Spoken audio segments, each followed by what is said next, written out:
this guy instead. Here we go. All right, well, That is that on this round. first round went tragically for nephew. Chris with a great bait out on the OD pinwheel, though. He's been pretty smart with those. Gonna have the buffer at the ready. Just waiting for nephew to walk into a space. Wow. Oh, okay.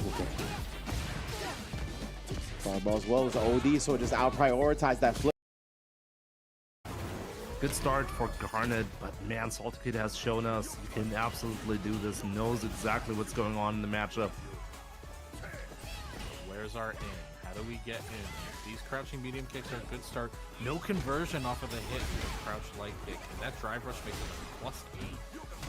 Big missed opportunity there for Saltkid. Still not giving up the ghost just yet. +1 on that slide. Waits when the drive impact comes. Unfortunately, the jump in baits out a reversal, and yeah, Garnet calls out Salty Kid cleanly, taking game number 2. Also, another fact about this match, none of these characters are actually in the cup yet. So we will have a new character in the cup. That's right, Crimson didn't take France, so that means there's basically no Dulce. Yeah, that's really great to see, you know, so much character variety. Always nice to see. I know you meant it's like great to see character variety, but it did kind of come off as great to see no Dulce. I mean, hey, Garnet's trying to make that happen though. Whoa, Salty Kid going a little too fast on the pedal though. Great use of the OD teleport to actually punish Garnet's use of the Yoga Comet. As Garnet in the corner now, Salty Kid goes in again, jumps over a little too high, and Garnet makes a side switch. That's plus off of that Yoga Flame, or excuse me, Yoga Arch. Forward throw should kill, and Garnet actually really successfully gets out of a bad situation and takes the round. yeah, it could have actually converted off that fireball. I think he was surprised to see that fireball hitting. But yeah, right now looking good for Garnet. But man, like Salty Kid has been getting so many different ways of getting in. Oh, there we go, the level 3 to get the burnout and corner control. This is looking really good for Garnet now. Solid execution there, lights into level 3. That being said, Garnet definitely keeping their distance, doesn't want to be in range of a reversal super in any sort. Oh wow, and then just dashes in with the DI when you least expect it. Garnet taking a quick game number 3, making it 2-1 in the set, putting Garnet 1 game away from qualifying for Capcom Cup. Yeah, and that DI that he did, like, he did it at a really gutsy moment where Salty Kid was not expecting it, and that's how you get that, you know, against Zerna. That's exactly what got Zerna killed. But Garnet, I'm sure he watched that, not afraid to do the same thing and being successful, you know? I mean, could have avoided the risk too. Worst case, equal level 3. He Yeah. had the light to give. That being said, Garnet now in the corner, eating a punish counter throw. Pretty rough. That's a clean hit. Oh my god, Salty Kid's just throwing the haymakers again and again. That one's not plus, thankfully, but counter hit, forward throw, Salty Kid taking a really brutal round number 1. Yeah, that's a great response. I mean, oh my god, like every time I see that, it's just disgusted every time. Great perfect parry, what a setup. There we go, getting out of the corner, but still getting clipped by Salty Kid. What's going to happen? Is he gonna... No, not gonna spend level 3 yet. Yeah. Just taking a little bit of pressure, getting it forward from the Salty Kid. It's a nice reversal throw. Said backs off a little bit, applies a little pressure. Another perfect parry from Garnet. Kind of shows that Salty Kid's going to have to vary up their offense if they want things to work. Oh, he but dropped a big drop. He wanted the Yoga Blast into the level 3, but the Yoga Blast just dropped. Either running out of juggle points or just a little too late in that sequence. Being said, Salty Kid does not kill just yet. A level 3 could actually kill Salty Kid, so tries to play it safe, successfully does. 2-2, ladies and gents. Exactamundo. 2-all in the set. Salty Kid, if they win, will reset the bracket. But if Garnet wins, that is it. We are done for the day. It's a big game. That's gonna be a really obviously that's the game, you know, like the pressure. Now that they went back to the menu, I kind of feel bad for both of them because the pressure is so high right now, and you're basically pausing right when the pressure is at the peak. Salty Kid really wants that victory, and Garnet is one game away from qualifying for Capcom Cup right now, so the stakes couldn't be any higher. So yeah, we'll see. Reminder that we will have a short interview with the winner of today, so don't go anywhere after the match. Yeah. Also feels kind of bad for Garnet. Like, he dropped the level 3 in a really odd way. Very uncharacteristic for him to have a drop like that, you know?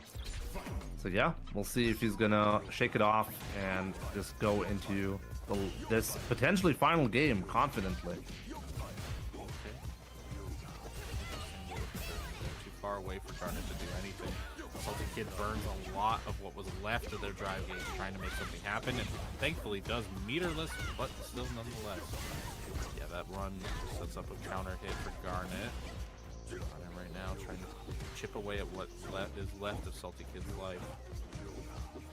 Floating just to avoid any sort of offensive push, but hey, beautiful conversion. That was beautiful. Yeah, uses the genius play, teleporting in when the comet comes out. Garnet right now is still pretty healthy. Just needs to avoid another situation like that. Keep chipping away at Salty Kid's life. Yeah, right now he's doing a really good job at controlling the space. Great slide right there. Let's see if he can capitalize off of that, but Garnet is on Capcom Cup qualification point. Is he going to be able to do it, or is Salty Kid going to make this comeback? Right now, it's looking good for Salty Kid, getting a great opening with that medium kick, drive rush cancel, corner control. The can is there, but man, oh wow, that was a bit odd. But there we go. To the corner now, baits out the level 2. Just throw him. Just throw him. Salty Kid, just throw him. Oh, the level 1. Please tell me it's fully invincible. It is a fully canned animation. Didn't throw the can, but we set versus qualification point. Oh boy, man. Let's go. Plus another situation, but Garnet uses that dive kick again to get out of a throw. I might see a lot more of that coming around. Good punish. Maybe the level 1. Yeah, just make it burn a little more. Yeah, bad slide right there from Salty Kid. Like, right now it's looking good for Garnet, but all the meter is there for Salty Kid. He can make this comeback. Oh boy, it's a big ass. A clean hit though from a drive rush will seal something in there. Good conversion. This should flow into it. Yeah, because of the float state, you were able to actually get a juggle off of that crouch light punch. Very good awareness from Salty Kid. Oh my god. They're back. The forward throw. One more will do it. And ladies and gentlemen, we have a reset. Oh man, let's go. One more set. Oh, I'm down. Houseman, what do you think? Let's go. Man. I'm happy. I'm happy. Yes. I'm happy. I'm happy that it's more sets, but at the same time, for Garnet, just being like, why? Yeah, for sure. Why couldn't I just finish this? I was thinking, like, is he gonna wake up level 3? Like, he had like 2 or 3 moments. I was like, if he wakes up level 3, he might actually get this. But he didn't want to do it, you know? I mean, I don't blame him. Those wake-up options have to be very specific. That being said, the parry attempt at the end, because we saw the punish counter throw, was just like, that was a defensive impulse, and you can't blame him. At that point, when Kim has that much drive at her gauge, she only needs to throw you for a kill or a light sequence. She's going to throw so many options at you, and it's just way too much to handle at any moment. So, really good situation for Salty Kid there. That being said, this is another first to 3 that we have to go through. Yes. Garnet could easily recover from this and just take it 3-0. Salty Kid could just burn out Garnet. We could get a back and forth. It's really going to be a matter of endurance here, and unfortunately the onus is more so on Garnet than I feel it is on Salty Kid, but both players are going to have to keep at 100% if they're going to actually take this qualifying spot. Yeah, absolutely. I mean, couldn't have said it any better than that. the pressure is definitely on Garnet right now, and I really hope he can handle it. You know, he'll definitely need top. Let's go! Yeah. Final set. Oh my god! What a start to the set, Jesus. So that is a tactic old as time, using a really active button to call out a Dawson Lim. Oh my god, he called out. Man. He didn't even kill him for it. He wants Could him to have killed suffer. him. He wants him to suffer. Oh lord, oh, Don't let him live. Oh god. Everything is working out right now for Salty Kid, though, I have to say. But let's see. I mean, it's not over until it's over, you know? This would be the most amazing comeback in a while. Yeah, if you can make that comeback happen with Dawson. Oh, let's see. He's spending the bar. Yeah, I just didn't really expect that to hit, but so it did. Garnet keeping all that drive gauge, because God knows, as soon as you burn out, it's a chip sequence. Good bait, but no follow through. Yeah, if he had drive rushed in, he might have been able to punish. Just slide when in doubt, man. Yeah, it was going to Exclamation happen. mark slides in the chat. Or slide. Is it slides or Oh, can he slide? convert? Should be exclamation Kim at this point, or Kimberly. Oh, that conversion was so sweet. Yeah. Oh, man. Whoa, I didn't even know if he had an OP there, but Salty Kid cannot be deterred from going in. Oh, That should be a twice. kill. Not No, enough it's not enough. And the shimmy. Oh my god, Salty Kid. Oh, Salty man. Kid actually leading for the first time in the set now. Yeah, that's brutal, and he did it in a convincing fashion, you know. But Garnet, seriously, he came kind of close to making that comeback. So let's see if he can recover from that mentally. And carries it out, but wow, the paint can actually burst after the throw, giving Salty Kid the punish counter. Good back throw, very important one right there. Is that gonna? Yep. No fear. Salty Kid wants that Capcom Cup spot right now. Just taking the forward approach. I like walking forward. Are you kidding me? Teleporting through the Dulcim Limb. Even if you burn yourself out, the forward throw should almost kill. But the perfect parry on the overhead. Garnet trying to make a reverse of this. Salty Kid has the level 1 to protect himself from drive impact. So Garnet is going to have to do this the old-fashioned way, like sneaking it in. Oh my god, is he doing it? Level Is 2. that gonna... Not enough. The light Yo, conversion. what a comeback. my god! Gun is like, no, I need the momentum back. And Wow, even like Dulcim. he spent the level 2. That was really risky to do that. Yeah. I mean, it worked all for out. nothing. Great comeback there. Nice little run stop conversion. Some of those Oh man. But like Garnet is fully engaged. Like when you see Garnet parry, perfect parry like that, you know it's like it's over. Like right now, this looks really good. That's a lot of chip damage. Yeah. And clearly, Salty Kid, I think that's -7, if I recall. That's super. If it's not -7, it might be -12 like DJs, but it is very awkward to punish, and you see Garnet using it to their favor. Taking game number 2 and stopping Salty Kid in their tracks. Yeah, like Salty Kid had such an amazing first game after the reset, but Garnet, like, I feel like it's even like more impressive the way Garnet won with the comeback as Dulcim, you know? It's genuinely impressive, but can they repeat it? These perfect parries are certainly saying they can, but how many of those happen until you start getting punish count? Yeah, I mean, I'm actually shocked. Salty Kid has been so good at using the throw to make sure the perfect parry doesn't come out often. But still, it's still coming out. It's still effective. Garnet knows what he's doing right there. Almost got it, but that's that was a unfortunate. brutal whiff. Yeah, it's too far away for that to actually work. Yeah, and he lost 2 bars on that as well, not just the punish. Hey, or just tried to walk through the fireball field. Unfortunately, it did not pay off. Garnet getting a decent conversion into level 1. Salty Kid has to go through the minefield. Unfortunately, teleports just as Garnet slides under, and Garnet takes a round for themselves. Yeah, it's now advantage Garnet now, taking it back. Oh, that's punishable. Yep, and Salty Kid is gonna take it, obviously. In the corner. No can, but it's... Oh, wow. Was that on purpose? Did he whiff that? Maybe. I think it was trying to call out a parry attempt, but it worked out regardless. Goes in with the run. That makes it safe. Oh, man.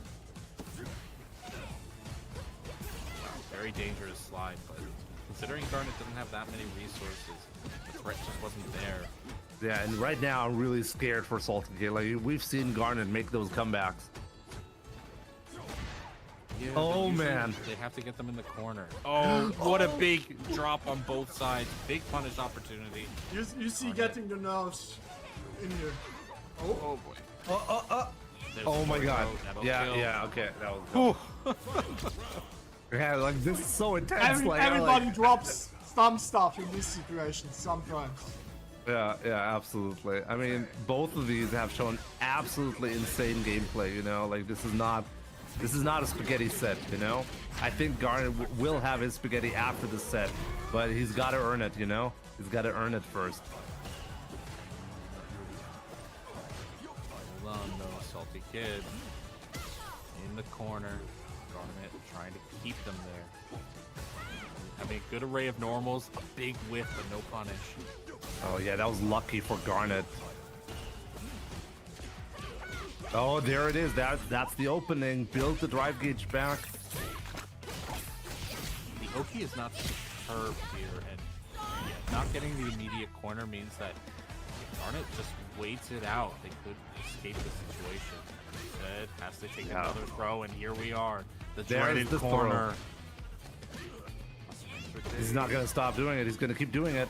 Oh, is that enough? Not quite. And there's the shimmy. Oh, Street Fighter 6. Oh, man. Oh, Salty Kid is now one away from going to Capcom Cup. Man. Like, it's such a back and forth. Like, the first game so convincing for Salty Kid. The second game so convincing for Garnet. And now the third one so convincing again. It's so back and forth. What's going to happen? Garnet's got to make that comeback. Oh my god, that was a wild conversion. And trying to parry at appropriate spots, but it's always a guess. It's always a risk. And Garnet now getting tossed and tumbled like laundry in the corner here. Oh my god. But like, not again, he went for the parry again, didn't get punished, but still not even out of the corner. Garnet at least doesn't even go for the side swap, goes for the meaty fireball setup to burn Salty Kid out. Man, I feel like Garnet like guessed wrong a million times, but is still ready for that DI. Salty Kid on Capcom Cup qualification point. Oh man, Garnet's got to do something about that. End up being one of the legendary loser side runs because Salty Kid getting knocked down in winners round 1 is on Capcom qualifying point. And he's not afraid. Those level 1 supers, we've seen them so many times, and he's so successful with them.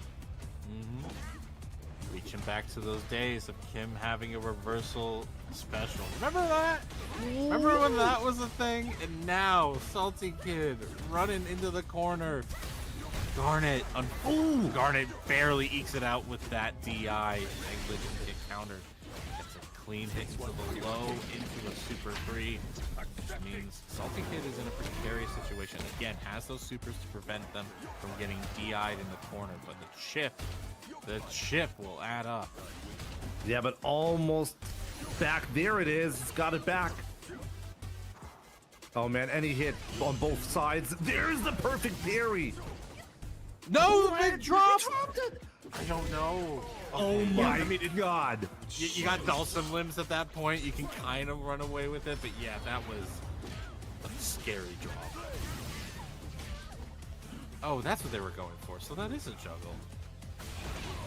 Huh.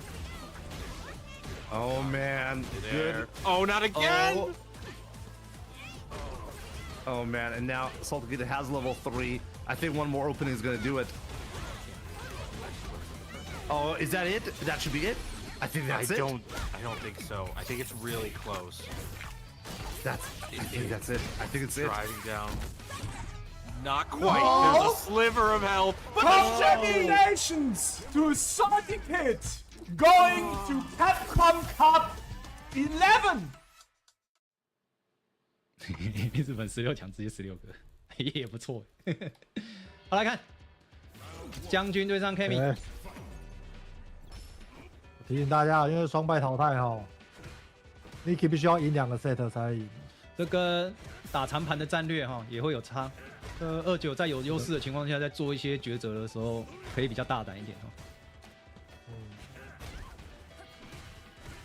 只是我觉得这2个要是这样打，29要是被他 reset 就蛮危险的。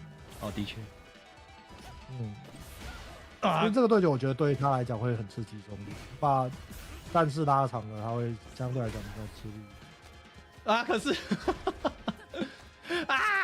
痛苦局 perfect KO， 没错，这个进攻最顶的将军啊，塞库胯下对空，完全不会逆 Niki 可能会逆2走。轰！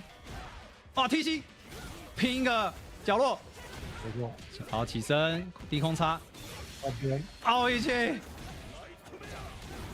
防守选项不能算凹啊，这个是刹不住车的。OK， 对，绿冲哦，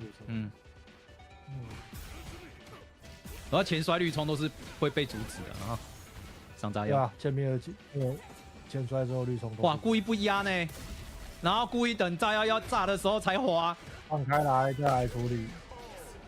哇，漂亮！连最后一拼哈都没有拼到东西，真就是不管是空杀还是砖，都可以对应，超棒。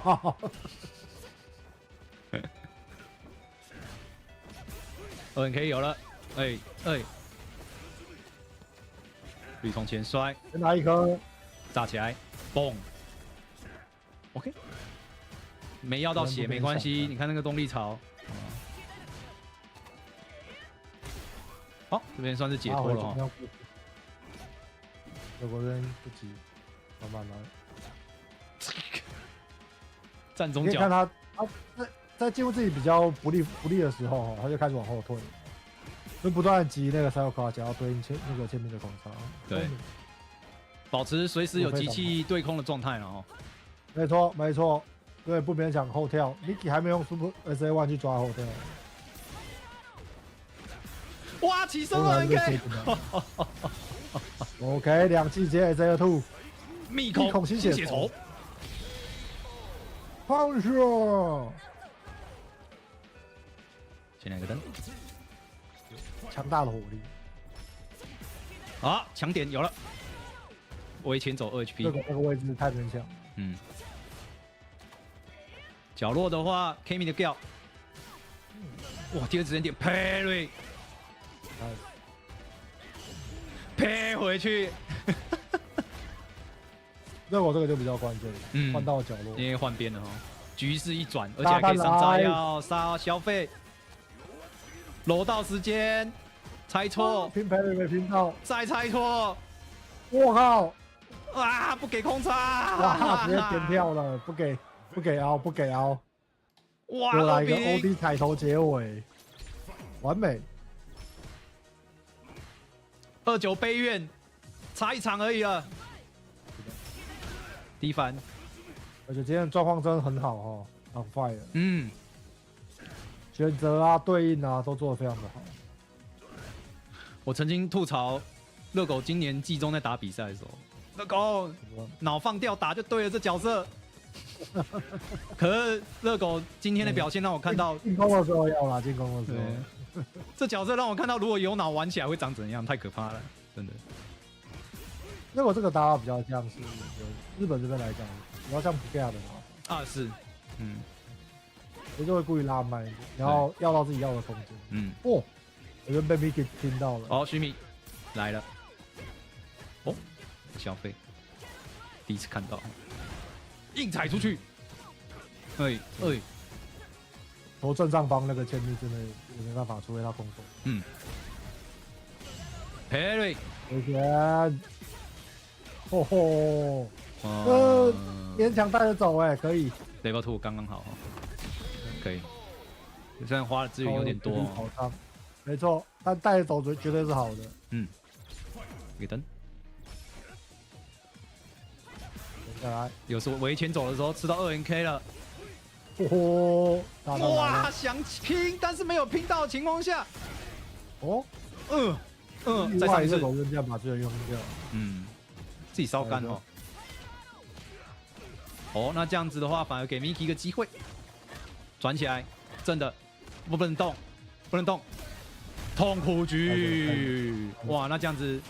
啊，怎么是 2K？ 哇，还没，这样子还收不完哦，收不完。生死者哦 ，OK， 那 2K 有点意外，不知道是想出什么。好，扳回一盘。那个敌人正常不会这样子。然后那个最后一次的角落连段选择嘛。对啊，他们点到2P之后，这样出2K，蛮怪的。让他要。哦，所以为什么？哦，所以我有全游戏最快绿冲啊！没错，最快最长，射程，速度啊！来到了决赛直接压到生活不能资格点来了，热狗。这就是将军为什么一个角色没有无敌技，可是大家愿意把他评价在 Top Tier 的原因，进攻真的太强。捡起来，复式雀板。哇，按解栓太妙了。有中计了。好，牺牲打。硬换到位置还行。3口胯下对空。那个清空挤压持续。哇，堵了呢。可以，还行。刚刚被挡住，还不会倒，还行。Miki 开始拼东西了。但是冷静的29接近无敌呢。吕虫，现在要这样吹啊！冷静点。啊！角落 ，take a sword。OK， 热狗丝毫不畏惧啊！啊！点到，有了，3口胯下。恭喜来自香港 Talent 职业战队哈豆哥29拿下这场比赛冠军，我们恭喜29，恭喜！ So this is a run back because these two did play for sure. Yeah, they were, and bro, it was a wash in winners semis. Kills you took that one 3-0. So we're gonna see if Alphen has rethought the strategy here. But yeah, this has been a very good week for Alphen. Another grand finals appearance for him, which will mean he gets a minimum of 40 points today, which actually puts him, yeah, it'll put him just behind Kills You on the leaderboards. So he should have. He's looking pretty comfortable. Yeah, he should have over 100 points now, right? Yeah. I think, yeah, total. Okay. So, unlucky to Kungsta because he basically got 6-1 by Cammy overall in winners and losers final. Yeah, man. And if he is looking to get into the regional final, because I think he made the regional final last year for the French World Warrior, I think so. He basically needs to hope he doesn't run into Kills You or Alphen. But I'm seeing a Ken here. What is this? Why has he got 2000 MR with Ken? What is this? Wow, okay. Bringing out the Ken. All right, this guy definitely plays some Ken Masters by the Oh, if I couldn't tell. Yeah. If you couldn't tell. Oh, man. Wow, okay. So, I wonder what... Okay, so he lost in the mirror, so I guess he's going to try now, see what happens. See if it does any significant difference. But he's got to do it in this set and maybe go back to Cammy, because this is a very big decision to make. Definitely. I mean, I guess he didn't like how the winner side went, right, when he played Cammy. So he's just trying a different angle here. Ooh, nice shimmy there with the Jinrai as well. Doesn't matter what character he's playing. He's already ready with that walk back and to punish with throws, man. Excellent play. Ooh. Open up right there. Here we go. Kills You. Trying to put a stop to this Ken. Gets a throw. Okay, in the corner now. Alphen having to find his way out. Flashing that parry. Gets you into big trouble, man. Make or break moment. Well, there's a lot of make or break moments in this game, but boy, there really is, man. You just don't know which one's gonna like. Just really don't know sometimes. Sometimes even the right decision is just like, oh, okay, well, I don't know why that worked, but it did. So we take those. We're gonna take the burnout here as well. So that means it's gonna spell disaster for Alphen. I think he's just gonna have to firm it unless he does wake up super. But yeah, he's just gonna have to firm it. Oh my! Oh, Hail Mary, overhead into level 3, but kills you. Not biting on that. And with that, yeah, this is a checkmate. You're done. Wow, Alphen with the big call out, didn't pay off, and kills you, shutting it down in response. So, once upon a time, let me look at the camera when I say this. Once upon a time, somebody once told me you can confirm run overhead. Oh yeah, level 3. Somebody once told me that, and ever since I was told that, I've never seen anybody do it. I'm just saying. I'm just saying. Yeah, it's like a surprise factor, right? Like, I don't think that anybody's visualizing, confirming that. Like, I don't know. You have to, as soon as you run, you have to say, this dude ain't blocking. Yeah, literally. Exactly. Oh, man. Brilliant. Oh, nice whip on it. Hey, yep, and Alphen, the Ken not working out, went straight back to Cammy. Oh my gosh, kills you. That was a huge... Okay. I thought he might do it again, I'm not gonna lie. You know what? Some people do it, but he wouldn't. Yeah. I just don't think he wanted to burn himself out for making the same choice. And usually, what you want to identify is when someone does a reversal and it's blocked. Watch their next defensive choice if they live to tell the tale. Sure. Because it's funny what they do. Side swap there from Alphen, gets a grab too. Look at the spacing. Just backs away here as well, trapped to the corner, but he can still worm his way out. I think he needs a drive rush. Good. Oh man. It's going to be a lot of drive gauge gone as well. There it is, burnout. But Kills you still got button into level 3. Yeah, that's facts. Oh my goodness, I think he could have traded, nah? Trade combo? I'm not sure with what button though. That looked a bit weird. So. Okay, nice throw as well. Kills you, trying to stay alive in this. How did he survive burnout? He's actually really good at surviving burnout. Kills you. I'm not gonna lie. Yeah, he's just so good at like using the game mechanics, man. Like, very smart kid. There we go. That's gonna do it. Alphen. Okay, looks like Cammy was the pick, and already his record against Kills you in this top 8 is better than his last one because that was a 3-0. So yeah, no, you're right. Yeah. Getting a good start here. Cammy is working out, and a beautiful whip punish. Here we go. This is after he picked the Ken, by the way. Yeah, exactly. And Ken wasn't doing the business. Oh, okay, cool buffer there into EX Spiral. I don't normally see that from Cammy playing. Okay. Kills you, trying to change up these timings, but perfect parry on the heavy kick. Here we go. Speaking of changing up your timings. Yeah. I like the whiff punish attempt. Oh, might be cooked here. Yeah, done. Level 2. Oh no, okay. It's not dead. No. Yeah, he's still low. Oh. Do you know what? Nah, do you know what? Please win the round. Oh no, he didn't. Oh man, I was about to give him so much props because people have been jumping forward in the corner to avoid a lot of stuff. The fact that he was ready for that and got the anti-air and then dodged the level 1, like you gotta give this guy his flowers, and then he just got thrown. Yeah, man. Crosscut DP in the corner is actually like very hard to do. Like it's very awkward to do because you have less space to work with. And I think the game sometimes can't tell what side you're gonna be on. I think so. You have to walk out under first. Yeah. Good game. Hey. DP, great answer. I guess you out too. No anti-air though that time. Maybe expected a dive kick. Well, ask and you shall receive. Yes. Tyrants joined us in the commentator's curse. Yes. There you go, man. Cool. Wished it into existence. Kills you there. Built up the level 3 on the target combo, and there you have it.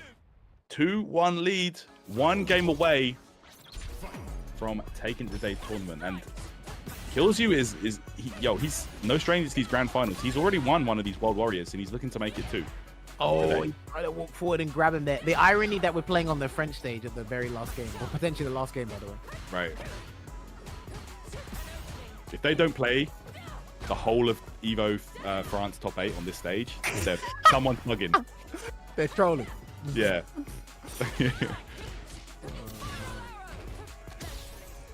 Throw attack.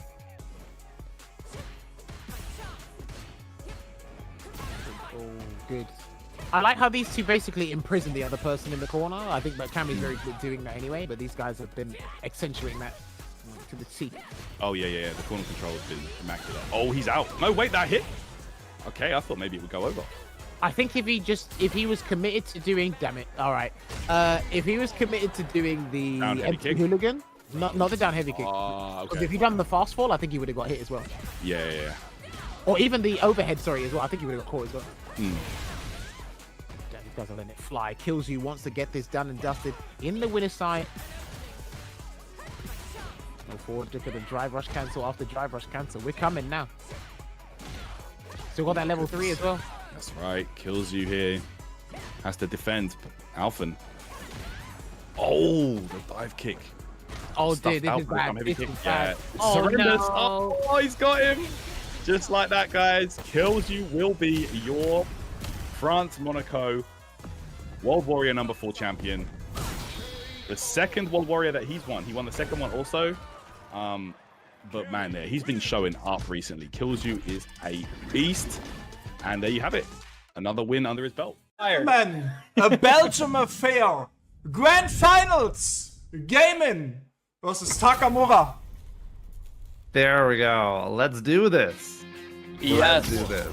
So far, it seems these two have been the titans of the bracket. Gaiman clawing his way, doing his best to make sure that he secures his spot and then some in that top 8 regional final. And Takamura still already has, in fact, qualified for Capcom Cup at this point, but he is making sure that he reminds everybody there's a reason he was in that number 1 spot. Yeah, that's absolutely fantastic. The way, oh, wow, speaking of fantastic, that was fantastic with fun right there. Gaiman is not satisfied with second place, it seems. He wants that victory. Wow, a great conversion right there from the trade. And another one, and now we can just see this Ken pressure mounting, just steamrolling. And okay, there's an opportunity, but the drive gauge is so low. This is really going to be tough to try and make this comeback. He forced himself into Burna, but ultimately that run in made the dive kick whiff, and he was ready to punish.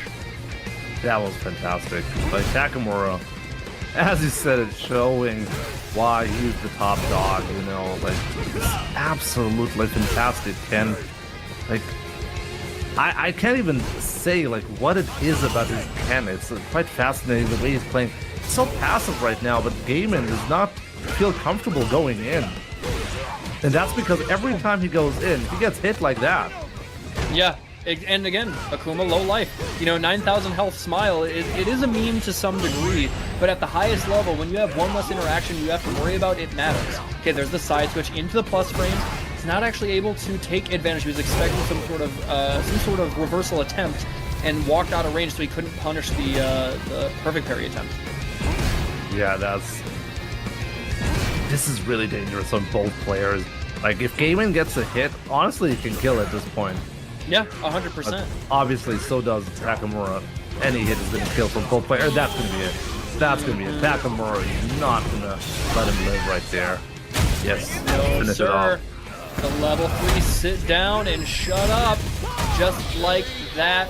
Takamura take the first game in, I would not say pretty convincing fashion. It's been a, kind of a seesaw back and forth of who's trying to actually get the upper hand here and who can keep it. Yeah, and just a quick reminder, so far Gaiman is the only player in this tournament who was able to even take a match from Takamura. Mm-hmm. So, very true. Okay, immediately shutting it down. I have to imagine maybe he was expecting maybe like Jinrai or something. And right back at you, Takamura lets it rip. Damn!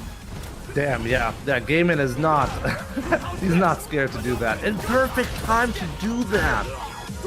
And I mean, wow. Here's the thing, is it going to matter? Because you have to hold all this pressure and you're still going to go back to the other corner. Okay, good DP. It was a read attempt on Takamura's part to hopefully, jump over a fireball or something. I love this. That was a great way to convert. And ooh, didn't believe. Okay, he's trying to hit him with a stop sign. He wants to end this with the least amount of risk as possible, but Takamura's not going to give it to him. Yes, that was very dangerous. Like, Takamura just whiffed that crouching medium kick, did not get punished. Gaiman, you can feel the pressure on him. He does not want to make a mistake, but there we go. He finally gets that around. So much work to get Takamura to concede a round. That is unbelievable. But yeah, as you said, like, Gaiman is not at all out of this yet. He can make it happen, and there we go. Takamura finally gets that bait, and he knows there's a habit of ODDP. There's an over-reliance on ODDP, and this corner pressure is just too much. Oh yeah, you are not. Yep, you're not. Oh, he baited it. Okay, this is huge. He doesn't spend a ton of meter. He could have gotten more damage out of that, but he's still sitting good. No level 3. He wants to save it for the kill. Oh man. Okay, he backdashes out of there. He doesn't want to deal with the potential tick throw, and he's fishing with that crouching movie pick. He just wants him to flinch, and he catches him. We don't see it very often, folks. It's usually just confirming into level 3. But the old gimmick comes out, dash, demon. He's not loyal to anybody. That was fantastic. Like, that's the silly thing. If you want to cover this, you have to play like a maniac. You have to keep jumping. You're going to kill yourself avoiding the demon. So I understand Takamura not doing that. But yeah, it's also so rare. Maybe just not ready for it. But fantastic play by Gaiman doing the demon. Is also getting the input correct, not fumbling the input. Yeah. Even though it's such a high-stake tournament right now. Just trying to get himself out of the corner, but eating a jump in right to the face. Takamura sending a message this time around. I was like, that was cute, but let me remind you, I'm on winners. Yeah, that was a Takamura round, Like, you're gonna eat those from time to time. Yeah. But yeah, and again, in the corner, he wants to have a repeat of that last round, but Gaiman says no. Woo. Oh wow, that was really ambiguous. Takamura really using Ken's sweep very, very well. Okay, there's the counter hit on the startup. It was, I don't know if he intended to do heavy adamant flame, but that's what happened. Now he actually lands the burnout. Okay, with this opportunity, he can maybe close this out, but it's going to be tough to actually get Takamura to flinch and bite on something. Yeah, it's going to be it. Oh my god! No way he just did that. Awareness. We talked about it earlier. Takamura, some of the very best reactions in the business. It doesn't matter where you are in the world.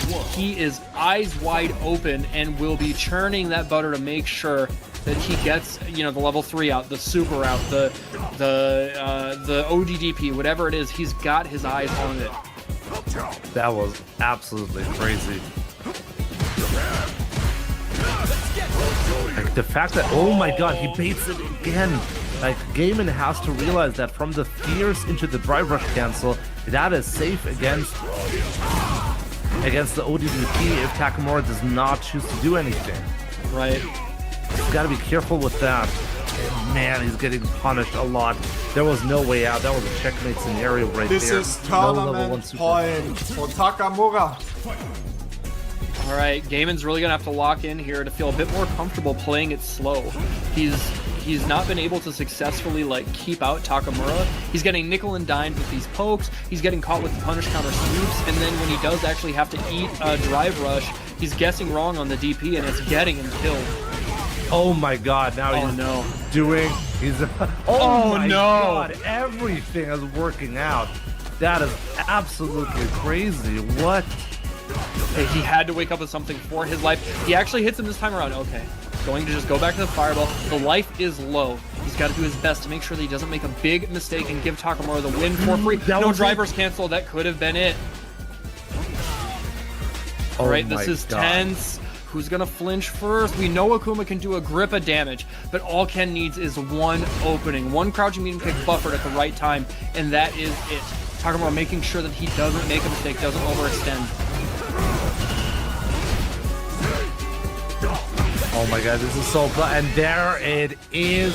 Nakamura is gonna beat your Europe West World Warrior champion number 5. Also, congratulations to Takamura qualifying for Capcom Cup. It's like the polar opposite, right? Dalsim, they both kind of don't want to go in, shake my hand from full screen, and on the other hand, you have Kim. All right, so I think we have our next match as I'm talking. We do. Scarlet, Bravery. I don't think we've seen much of Scarlet. Do you have any intel on him? All right, so Scarlet is a rising star. He won the tournament yesterday. He won the Campus Legends tournament something yesterday. You know what? He invited me for a lobby. I'm just going to do this really quick, right? He invited me for a lobby a couple of days ago, and he's never done that before. And I'm like, okay, cool. I'll play anybody. And I find out it's because he knew he had to fight Bob PS3 yesterday. So I'm like, all right, I see you, Scarlet. I see you. All right, I see you. But I would, we're in this together. So, but nevertheless, it's bravery. It's no slouch. So like I said, Scarlet is a rising star. He's probably one of the only good Eds that we have in this region, because Ed is such a technical character. So shout outs to Scarlet for picking something like that. But he's up against Mr. Bravery, who is trying to cement his place at the top of the leaderboard. And is he going to get dream comboed? He will be. Oh my goodness. Dream. No. Oh, why not that variation? No, not like this. We should remind the audience that Bravery, given his consistency throughout the World Warriors, only needs second place to secure a berth in to qualify. So this is very important, I think, for Bravery who's still in the tournament that can auto-qualify. Ooh, yeah. Everybody wants that auto-qualification spot. You don't want to get into that gauntlet of 8. No. Oh my goodness, that trade! Okay, but hey, that was a close game. It's 1-1, right? I'm just gonna say, right, normal people looking from the outside in would love that! Oh my god, dream combo! For the spin knuckle. Okay, let's see if we can do this high. All right, he's got the first part down. Second! How technical are you? There we go! Okay, there was kind of a finish. What the? These air-to-airs from Scarlet, impressive. Bruh. Okay, so I can't say young man reactions because both of these are young men. What? You saw that? Yo, that's crazy. It looks like he's jumping earlier than Bravery. Oh, or at the same time. All right, he's in the matrix. Oh goodness, as I said, he can see the code. All right, he's starting to believe. All right, let's go, Scarlet. You're starting to believe. Right, believe. I'm rooting kind of like there's a little bit of bias, but Scarlet is the up and comer here. He is the underdog. Okay, what? Oh, I can't believe that missed. That's how low profile Cammy is on that slide after the hooligan. What? It works. Oh my goodness. And look at these two young men burnt out already in the corner. That seems to be a trait of young SF6 players. Sorry, you were saying? I cut you off. No. I think it is something to be said about the youthful exuberance and their aggression. A young buck, right? Not an old speed. Yeah, you get burnt out, I can go down for a ban with you.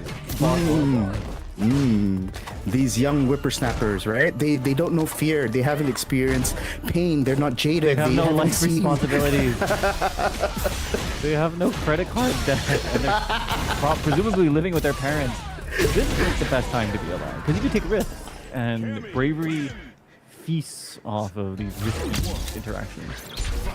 Oh my goodness, yeah, talk about risk, right? Both of these players, but hey, it's so interesting, right? Bravery, they're both young, but Bravery is the risk taker. Scarlet, though, he plays very, very solid. So as you can see, kind of like trying to find the right answers, but that's the problem against Bravery. If you try and play too clean against him, something's gonna work on Bravery's end, but he's got Bravery in the corner right now. Nice pressure there. He's gonna get Bravery burnt out. Wait, yeah, I was gonna say he's gonna EXDP. You know he's gonna EXDP, right? Ooh, I like that. Ooh, there we go. The jumping fierce into DI. That is the meta.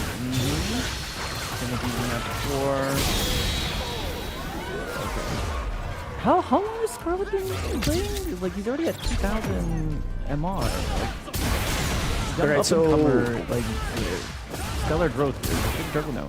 Ooh, yeah, that would have been sick, huh? But oh yeah, nice. He goes for the burnout. Oh, wrong snatcher though, but good try. And that what? That reached? Yo, look how far back Ed was. Bruh, that was crazy. That crossed the street, was crazy, man. That crossed the street. We're not playing Street Fighter. We're crossing the street.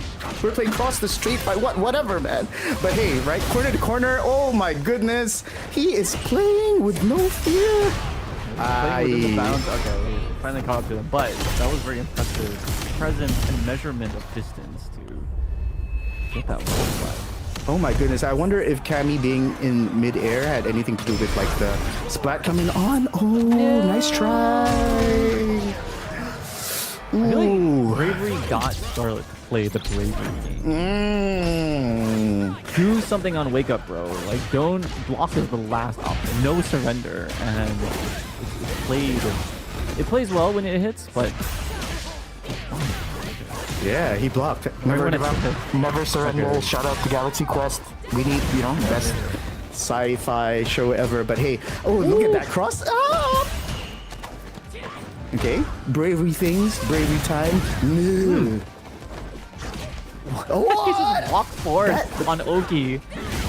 Oh my god, most people hold back to block, but the bravery, as his name implies, walk forward. Yeah, but you know what? Scarlet's jump back anti-airs have been so sick, man. They have. I would. Ah! Oh, caught him on the head for the can opener. You would like to see more of what, Mr. Z? It looks like Bravery's sort of getting in there from the air. It hasn't been a consistent anti-air like this. Like he's not deterred. I don't think anything could really deter Bravery. Doesn't bite on the shin. Yeah, that's right. You could have World War III around the corner and he's still gonna EXTP. You know that. You know that. Ooh! Caught him at the tip. Okay. Ooh! Trying to do the fancy cross-up, but Scarlet was ready and now has the corner position. Okay, alright. This is getting interesting. Felt like Bravery was gonna run away with that for a bit. Okay, that was a minus dive kick. Again, okay. What you gonna do, huh? Yeah, he just seems undeterred and can enter from the sky anytime. Once you get that, you're in Bravery's blender world. That's right. The strike throw mix-ups, and then of course you doubt yourself with the anti-airs. That's why I like the jump back anti-airs from Scarlet. Kind of works, and bust out that thing. Oh, I wonder why he didn't release. Maybe he was holding the heavy version. That might be. All right, Bravery. Look at that, right? Forcing you to kind of like with the double fears there, which is not real, but then that forces you to make a decision because next thing you block is burnt out. And now, speaking of burnt out, he almost has almost. Scarlet with the young man reaction. Oh my goodness, I could hear the buffer all the way here from Holland Village, wherever Scarlet is playing at. Oh my goodness, and the grab. All right, come on, man. And now she's burnt out. But what? What? You just threw that out. Oh, what? The jump worked. You would have thought Scarlet should have been ready for that, having thrown the fireball full screen. What we do know is that Bravery hit 180, and no one mathematically today could have caught. Grand Finals, we have arrived. Zengi Bellado, not Pedro. But at what here. cost, Ringe? For real though. I'm sorry to interrupt. But at what cost? 0-3? Dear Lord Almighty. Can't believe it. Not Pedro. Finally running amok. He's found some momentum. He's going to need as much momentum as possible going up against Zengi Bellado in Grand Finals, right? Because Zengi Bellado has shown out and shown up, has been one of the premier players in this region for Street Fighter 6 and beyond. And we've seen he actually came into this as the #1 seed, the top 8 overall leader coming into this, and now he's one set away from Capcom Cup. But not Pedro, coming off of what, 6-1 in his last matches? He's looking hot. Yeah, I mean, being the one to get like pushed down there, I should say, by Zengi Bellado. I mean, in a moment where it looked like it was in his favor. Yeah, right? Not Pedro, the one to kind of like eat that comeback to kind of start the entire day off. That's true. Coming all the way back a full circle type story with Not Pedro getting that run back now. We'll see how it plays out. Here we go. Ken versus Zangief. Not Pedro versus Zangief Bolado. It's going to be wild. Will revenge be had? 6-win streak right now. That's a lot of momentum. But Zangief Bolado, he's shown even when down in the first couple of games, the intel, the information that he gathers, enough to make the adjustments and bring the set back consistently. And oh my, yeah, that's the thing in this matchup as well. The Jinrai gotta kind of holster that a bit because it can be SPD'd. Oh, but not Pedro. He knows. He knows Bolado is sniffing out these grapples early. This is the time to apply that pressure, right? Being able to get those throw loops going. It's up to Zangief to really stay stern on defense, to find those times to tech. And look at how much opportunity he gets off of that initial tech, right? Being able to get away from the corner, get away from that win condition that most of the Kens get in that corner with the throw loops. And this is all okay. Nice backdash from Don Pedro right there. And then I love that combo choice, actually. Getting the punish counter, stand medium punch, which links into the crouch fears, that was optimal. Beautiful stuff thus far, keeping the composure alive. Not Pedro not being able to get as much of that damage in the corner, still being able to duke it out near mid-screen, but now Zangief Bolado still trying to get a couple of these resets against Pedro. He's been pretty keen towards what happens after a barrage of lights, but what are the adjustments that are going to be made from Zangief? Is he going to start throwing those headbutts after those lights? Not Pedro. Hopefully doesn't give him that look again, but spoke a little bit too soon, perhaps. Gonna say we are gonna find out soon whether Pedro is gonna commit to the sky, stay grounded. Oh, and beautiful timing on that drive rush, able to whip punish the medium punch. He's trying to squeeze out every bit of damage he can. I think with the increased health on Zangief, he's barely alive. I'll agree to that. Yeah, a little bit more than I thought, honestly, but nonetheless. Oh, Bolado, no fear. Not like this. You gotta hold your breath for these type of moments. Oh, the dash he checked it. dog. Oh, and he wasn't holding up this time. SPD still alive. Oh, barely. Oh, my, look into my eyes. Tell me what you see. Your own demise. Straight up pen and stare style drive rush, bro. Don't get me started on that animation. That creeps me out, genuinely, man. But instead of like Ghost Rider's face, it's Zangief's face. Even more terrifying. Especially in this with the glasses. He's judging me. He's judging me for real. On an intellectual level. Yeah. It's like, wow, you're not smart enough to jump this? Come on, Zangief, it's a 50-50, bro. Oh, my! That wasn't, though. That was just a clean punish. Like we talked about, the Jinrai up against Zangief, it's not as potent as a tool as some other characters. Oh, God. Oh, yeah, it was the double hit, so blew up the armor. Luckily for Bolado, we didn't really get to face any like big repercussions after that. Oh, the backdash! And you know what? Let it rock from Pedro. Pedro. Oh, I jumped too fast. Yeah. I definitely tried to get out of there, and you know what? Bolado just had the right read. Yeah. I really do like that ODTV bust out from Pedro, though, because it also answers like the headbutt that you talked about earlier, right? That you could mix it up with the headbutt and the SPD. So that was a great way to answer both, but Bolado not letting the gate escape him regardless. God, that's so smooth, too. The initial perfect parry of the fireball, not really caring what happens afterward because he was already committed. Maybe not committed, but he did have enough of that armor, at least to react to another fireball. Really well done. Damn, what did that hit? His fingernail? It definitely did. Go get a manicure, Ken. You looking bummy. Oh, you get the run stop. Bolado really made this space work for him. You see, I love the backdash reaction on the drive rush. He's really just trying to maintain the space, that stand fierce, that stand medium kick, doing a whole lot of work. Yeah, showing no fear of these fireballs. He's like, I've kept my full drive meter, man. I'm just going to parry them all up. Oh, it's the second time he's been able to show that off. Not Pedro. Yeah, he's got to look for a different button to try to press with after these fireballs, because this medium kick is getting whiff punished by the drive rushes. He was anticipating the drive rush a little bit earlier. Yeah. Like he put a pretty committal button out there. That was a sweep towards the end, I think. Oh, man. Oh, yeah. Get out of there. Let's find the backdash this time. Oh, immediate. And he confirms to level 3 as well. Wants to give himself a big advantage. And of course, there is some time to build some more meter here for the potential third round. Oh, not quite, Bruno. I mean, that was the whole objective in the first place. Look at that, too. That creating so much space. One medium kick and then the fierce just built him all his meter back. Oh, no. Yeah. Start something special. But you one crazy Zangief. Oh, God. Oh, no. Indeed it's too far. he is. Indeed he is. He was up around. I was like, I'm going to take that risk. I don't need this meter for round 3. Oh, man, I love it, though, Bellato. This is what we talked about. He's got a great balance, like a classic grappler balance of wild decisions, careful play. This is the exact type of player that you never want to face on a grappler. The wild intellectual. Yeah, exactly. Oh, don't give him that much space.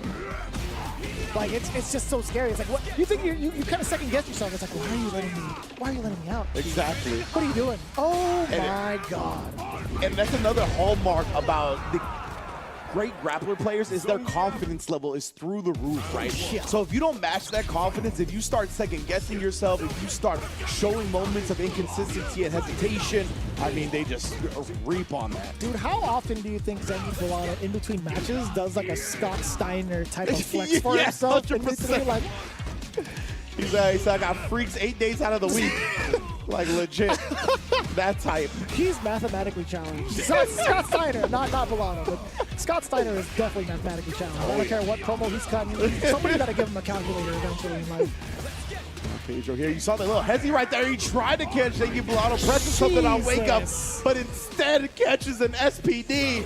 Tournament point, Capcom Cup qualification point for Zangief Bellato. Did you get the opener, the low medium kick? Not Pedro again. He's been pushing Zangief into this corner so many times, but it hasn't led to the success that most people would anticipate when they watch Ken on the screen. This is huge. Indeed, Exploder Suplex resets him with the SPD. Oh my goodness, bro. Oh my, that is almost death here. 3 bars on deck. He waited, he wanted him to do something, but it goes back to what bring him back in the set in winter semis. Those stand like kick whip punishes, staying outside that range, establishing the big buttons, establishing a rhythm, and just using that against his opponent. Zangief Bellato qualifies for Capcom Cup 11. Si quieres verla, cumplo tu deseo, señor director. Por favor, empezamos con lo que es la Grand Final de esta última fecha, la final del Champions Road South America West. Esto es Limestone contra Anunnaki. ¡Empezamos! Tenemos entonces la acción de Anunnaki. Viene calentito desde la Loser Final. Empieza a proponer daño. Cuidado que ese Sonic Boom mal propuesto le da un espacio a Limestone para salir de la esquina. Pero también hay respuesta por parte de Anunnaki con esa Flash Kick. Nuevamente el Choryuken se lo devuelve el colombiano que va por el agarre. Sigue dándole con todo. Chequea ahora perfectamente. Se lo gasta. Una barra. Tenemos el Dragon Slash. 2 barras. Sabe de que el scaling del level 1 podría haberlo dejado vivo, así que no quiere ir con dudas. Se lo gasta todo y toma la ventaja el colombiano en este primer enfrentamiento. Claro que sí, cuidadito con Limestone, que él dice, yo voy a clasificar, yo me voy a ir a Japón. Pero ojo con Anunnaki, que este guy es peligrosísimo. Empezamos ahí a soñar Sonic Boom por todos lados. Tiene 2 barras también para hacer la activación que tanto le gusta, para hacer ahí el install. Pero bien, el conocimiento, dejando ahí al jugador peruano en burnout. Y acá va a empezar a buscar daño. Ok, no hay DP. Ahora sí, claro que sí. A Limestone no se le puede saltar, Bacon. No se le puede saltar, está prohibido. Ok, parry. Claro que sí. Y el conocimiento sabía que iba a poder entrar ahí. Y bueno, esto va a ser primer punto para el jugador de Colombia, Limestone. Excelente. Sabía que estaba intentando bloquear, por así decirlo, con ataques. O sea, estaba intentando entregarle recursos, ¿verdad?, especiales para poder sacarlo de adelante. Aprovechó Limestone eso y dijo, perfecto, como tú estás proponiendo eso, yo voy a ir con el DI y como estás en burnout, voy a llevarme el primer punto. Excelente lo de Limestone del libro, todo lo que ha hecho en contra de Anunnaki, que no ha podido responder. Nuevamente tenemos la barrida, el perfect parry, y al parecer Colombia está muy con todo lo que hace. Ay, Dios mío, Bacon. Tatsumaki Shoryuken y el primer round del segundo punto, del segundo match, es nuevamente para Wake Up Level 3 Limestone. Claro Que si no hubo antiaéreo ahí por parte de Anunnaki. Ojito, que el jugador peruano se tiene que recuperar, necesita esa pelea, necesita respirar, pero es que Limestone está intratable con este Ken. El jugador colombiano está empezando a darle razones de celebración a su comunidad. Otro Shoryuken, hermano, no me salte, ya son varias veces, le he dicho no salte. Ojo, wake up buttons por parte de Anunnaki. Vamos a ver, construyendo barritas poco a poco, el agarre. Ok, Perú, cuidado. De nuevo. ¡Ay, no logra hacerlo! Le entró con el Edgy Fierce. Combo completo con level 3 y 2/3 del trabajo ya están hechos. 66% de la labor ya completada por parte de Colombia. Y esto, si se lleva un round más, entramos a nada más y nada menos que Capcom Cap Point. Capcom Cap Point. Imagínate lo importante que suena eso, Ninochi. Sí. 2 rounds más y te vas a Japón a representar a toda Sudamérica Oeste. ¡Wow! Ay, Dios mío. Yo te digo que está a una más. Así, a una más Limestone de hacer historia. Yo, de verdad, yo estoy sin palabras de lo mucho que ha avanzado. Con todo respeto, tengo una energética de sandía acá que voy a faltarle el respeto a la gente, pero necesito tomar un poco. Ay, Dios mío, qué miedo, de verdad, qué miedo. Vamos a ver, me imagino que ahí Anunnaki se debe estar tomando un respiro. Necesita respirar un poco porque de verdad que está complicado. Está complicado contra este Ken. Se nota mucho la diferencia, ¿no? La diferencia en cuanto al dominio del match. Vamos a ver, le sonríe ahí. Limestone le está diciendo, compadre, esto ya es mío. Esto ya es mío, ya yo tengo el boleto. Usted se va. Esto lo voy a ganar yo. Colombia se está preparando para celebrar. No me salte, le vuelvo a decir. No salte, amigo. Le he hecho 30 antiaéreos. Ok. El Flash Kick EX por parte de Anunnaki. Bien, y es como te dije al principio del stream, Bacon. O sea, Anunnaki sabe muy bien cuándo lanzarse ahí con los Flash Kick EX. Solamente contra Limestone es que ha fallado. Y señoras y señores, Ninochi, Tournament Point. Capcom Cap Point para Limestone, uno más. Entra con daño, optimiza ocupando el Drive Rush. Shoryuken, Anunnaki en una esquina intentando ver qué puede hacer. Excelente el agarre aéreo. Queremos seguir viendo de esta última fecha. Queremos seguir viendo más de Anunnaki. Pero Limestone va con la propuesta ofensiva nuevamente. La Bazooka Ni entra con Flash Kick normal, 78 segundos. Sigue, cuidado con el parry holdeado porque te lo castiga Limestone, sabe en el momento exacto de cuándo hacerlo. Y una entrada más. Cuidado el overhead que bloquea bien a Anunnaki. Ahí, Ears, Flash Kick. Podía entrar. Ahí, no te puedo creer. Agarre por parte de Anunnaki, activación de level 2. Ok, muy buena. Excelente. Uy, cómo se salva. ¿Cómo se salva Perú, muchachos? ¿Cómo se salva Anunnaki que sigue en competencia? Chequea ahora Limestone. Sigue intentándolo.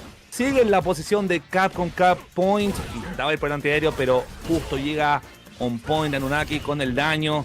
Parry, cambia de lado. Los nervios. Sí, los nervios empiezan a relucir en este enfrentamiento. Está tan cerca, disculpa, y a la vez tan lejos. Y es que sigue con esos errores. Limestone. No te lo puedo creer. Se la juega, no te puedo creer. Y le funciona. Lo va a dejar muy cerca del burnout. Sigue con la propuesta. Muy osado. Pararse. Agarre. Burnout. Acá está para cualquiera. Sigue intentándolo. Drive in. No llega. Y ojito con Anunnaki, que acá es la oportunidad. No, se la lleva Limestone. Se la lleva Colombia. Señores, que suene el mapalé, que suene el merengue, que suene el vallenato, porque Colombia acaba de clasificar para la Capcom Cup. All the players that made it to this top 8 get some form of compensation, at least, for their troubles of this tournament, but really it's the Capcom Cup qualification seat that sits at the top of those potential prizes. And Amjad, again, keeping it solid with the Ken, especially maybe in this online environment, thinking, okay, this is the safe pick. This is what I want to do. And he starts similarly. Okay, nice little jig that these guys are doing here as I'm just slowly. What? Abud, okay. Nice opening for him. He gets the first hit. But he used up a lot of his meter. Equal, right now also Amjad sitting at roughly the same amount of drive gauge. Both players opting into to spend early on in the round. Both kind of. This is a pretty decent start. He has the life lead and failed punish there by Angry Bird on that drive reversal. Ooh, that parry attempt. And again, that's something Amjad was doing consistently before, forcing a normal just out of range to punish the parry with a throw. He's done that really well. And look at how much drive gauge he's eaten up just by throwing these heavy kicks. Yep, and putting him now in the corner. Abud needs to find a way out. Ooh, nice use to the SA1, keeping Angry Bird at bay. I mean, I like that, but also since he's in burnout, he's in a situation where he might spend that meter and still end up losing the round. That is kind of that situation where you force the opponent to react and use their reactions against them to spend extra meters, something a lot of top players actually do on purpose these days. Angry Bird just creates the space, not really, having any worries about keeping momentum. Like, he will play at the pace he dictates. Taking the first round with such confidence. Like, he could have you in the corner and then just walks all the way out. Luring you in to make mistakes or to play at the pace that he dictates. Well, Abud is going to have to overcome that now. Goes for the drive rush suppressor, doesn't work. Wow, that standing heavy punch, the Shoto stand heavy punch going to work. Amjad now going with a bit of offense. He anticipated maybe a reversal by Abud that time. And Abud, a little bit of damage on the drive gauge, but really not enough momentum. Okay, SA2 catches. Manages to catch with the, as you said, the throw. Now bringing him back to the mid-screen. Amjad walking back, creating space, creating distance. Nice punish after the perfect parry to the flash, to the sandblast. Not enough to kill, but one touch left. There it is, the end. Risk reward. He was like, if I get countered out of this jab, I won't take too much damage because he's not going to spend all his drive now. But if I'm right, I win. And whoa. Interesting. Well now. Okay. Well now. he has a chance to show or to prove a point now. Abud with the Akuma switch. Maybe he needs more versatile tool set against Angry Bird, but also facing the potential of quickly being blown out with that 9,000 health. Let's see here if he manages to do something about it.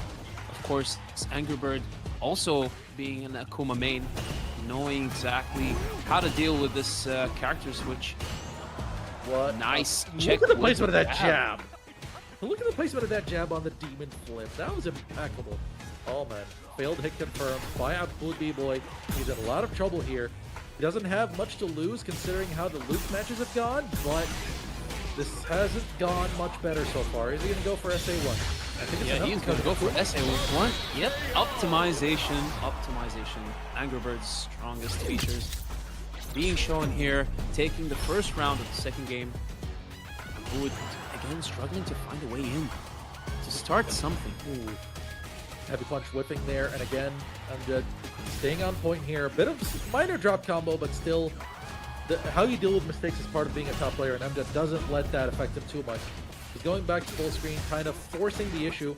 Again, Abud with another just Tatsu into nowhere, just getting himself into a lot of trouble. Another hit like that, and that's the match. Angry Bird's defense so far has been super on point. Again, creating opportunities to lure his opponent into making mistakes and getting the second game with such huge confidence. Angry Bird almost there, almost claiming that spot. One game away from qualifying to Capcom Cup. Goodness, and he had just built the meter for the SA2 with that last hit to boot. He had that measured. Now, this is potentially Abud's last chance to try to get back into this, and he's decided to bank on Akuma. He has to win 3 games in a row with Akuma just to reset this grand finals. Yeah, And it's gonna be a rough ride for Abud unless he manages to break the spell that Amjad has on him right now. Not finding an opportunity to dish out damage. Oh! And now going for the command grab. Still, he's in burnout.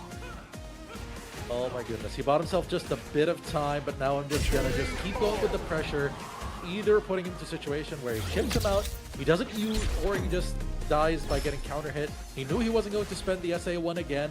Amjad now on Capcom Cup qualification point, championship point here for Angry Bird. Yep, Angry Bird right now just needs this one round. Still playing super carefully. Full defense, amazing check with the crouch strong. Literally just a touch away. All he needs to do is just get a clean hit. Abud trying to find a way in, but Amjad creating space, luring Abud into this trap, going for the last touch now. That is it. Angry Bird is your second player to qualify to Capcom Cup from the Middle Eastern region. さあそしてこの後はかける対51、準備ができているということなので、もう間もなくゲーム画面の方に切り替わっていきます。ぜひ会場の皆さんも残り2試合ですので一緒に盛り上がってください。よろしくお願いします。お願いします。ありがとうございます。パブリックビューイング会場ね。あったけかなり声出てたよねさっきね。いやそうっすね。はい、さあ来ました。かけるの JP、 そして51のチュンリー見ていきましょう。お願いします。ルーザーズファイナルです。さっきは飛び道具ねずっと気持ちよく打ってたんで、今度はそれに何するのかなって感じです。そんなさあいきなり51ドライブをもうがっつり使いながら崩しにかかった。そうですね、やっぱフェイントが多かったんでそれ読みの破産。さっきと違いますね。さあこのドライブを吐いた甲斐があって画面端には追いやったが一度距離を取ります。うまい。さあもうバーンと覚悟きますね。さあ強くにいった崩している。ジャニーもラップにも勝ってる。ここはうまく1入れ替えは阻止。いやしかし中央まで押し戻された。うわでっか。右肩消えたの中央でか。うわゆち1バウンド中のうちにとはいえどこまで踏み込むか。いや歩いて投げで2ゲージ5ちゃん。もう2ゲージは目の前。宿題 OD 球打ちたいな。で2ゲージです。もしか行くんかな、かけるさん。どうですかね。丁寧。ゲージはね、あるに越したことないんで。踏み込むか。ターンゲージ回復して。そしてラッシュキャンセル。さあ一旦バーンアウトしながらもここで相手に対してのバーンアウトを強要するか。いやー上からいったさあ51対応を見せました。51が1ラウンド勝利。そして SA 状況も51はゲージ温存成功しています。行ってはいるんですけどバーッとまでね、うわ行きにくいし行っても損してない。勝て。さあ51が体力リードを取っているこのラウンド。かけるは慎重に距離を詰めていきますが51崩れません。さあ中足からこれは殴れるだけ殴ってそうでなんか3ゲージを吐いて体力は残る。歩いて投げてきた。耐えたら6本返ってくるんでね。さあこのバーンアウトもう間もなく回復ですが給料日。さあうまくバウンド中にダメージは少し奪えた。しかしかける厳しい状況。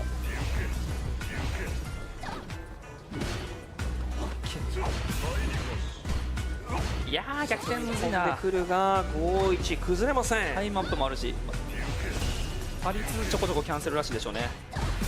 で投げた。さあここで一気に決めに来ました。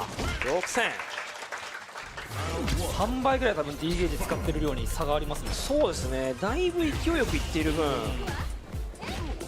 寄ってきた相手をかけるがこううまく技すからないようにこ押し返すのにそれがあんまできてないですよね。そうですね。本当にキャンセルラッシュだから。うまい。うまい。ガードダウンからとりあえず先に吐くっていうのが大内さんのプランっぽいですね。さあこれ当たってる。ここも見逃さずにリターン特大に取ってきた大内。しかし D ゲージここでバード。もうバード前提の組み立てに見えますね大内は。まあ JP もそんなね追いかける能力自体はないんでね、削りが痛いですけど。ただギリギリ届かず。これは苦しい。これはチェックメイトが見える。削り切ってきた。削られないように破産してるのにそれ読みでちゃんとトリガー置いたのやばいっすね。高一に対してバーンアウトすればこれだけのリスクがあるぞというチープなうまく組み立ててきました。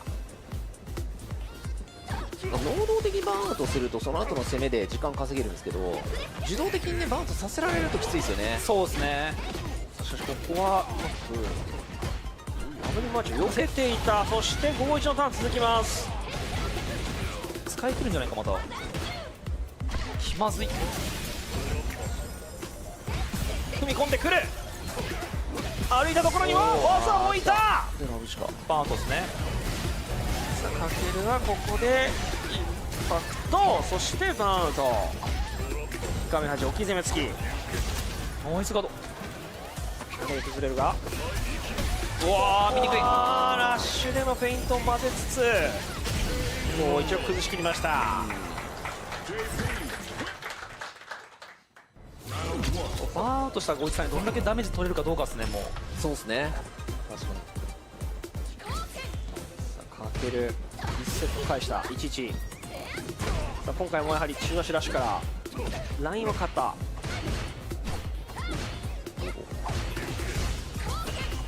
ゲージはかける優勢。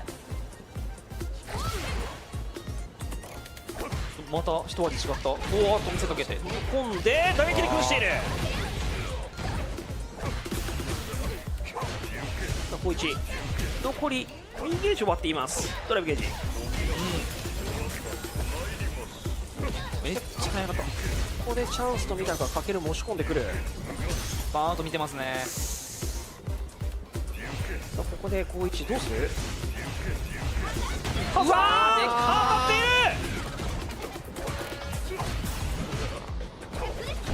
ている。さあこれ確率は避けられた。お互いそろそろ逃げ時間悪い。わざと当たってるけどさあバードここから来ます。飛びはしっかりと止めてきた。かつ起き上がりに無慈悲な今重なり方をしていました。やばすぎだ。ジャンプ大パン早出しで叩き落としましたね。先ほどの展開を見てなんですけどね。ジャンプ多かったですからね。しかし51打撃でかなり崩す展開を作れてますね。本当に投げか打撃かって感じですね。遅らせでむずい。画面端を背負わされているが51はエース3つあります。回してる。回してはいますがかけるうまい。さあこれ調子これどうするか。使わないかな。本尊球抜け見つつもう蹴っちゃいましょう。展開重視で押し込もうとしたんですがかける一旦距離を取ることで成功。そして2ゲージ溜まりました。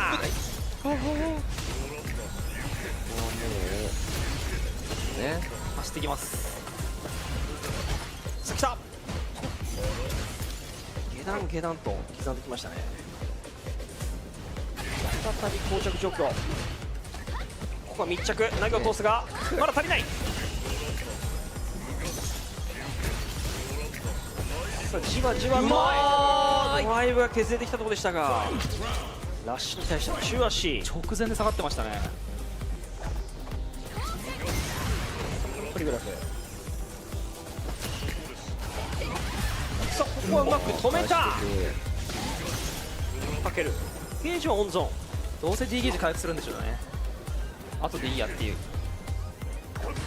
そうですね。ここはもう落ち着いて体力リードを取ればもう満月満々という感じですか。さあドライブゲージ有利な状況を作ったかける。なると中足ラッシュで無理やりは近づけないから。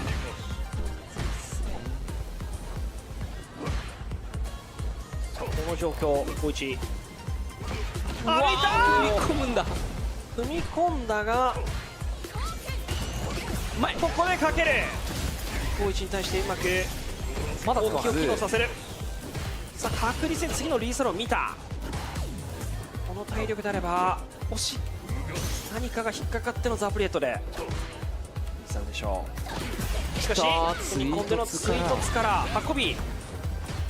ただ51リーサルはここで見えるか。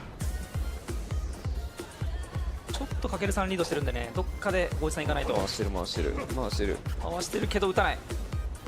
回すことが大事ですね。これだけでかけるさん球打ちにくくなるんでね。さあ残り時間は12秒です。でラストおお、エラー、エラー、ダブラッシュ。さあ指タッチ見逃さない。ラブーシカミスっぽかったですね。時間稼ぎは。なるほどなるほど、出なかったという。そうですね。さあこれで51が2セット目獲得、2対1。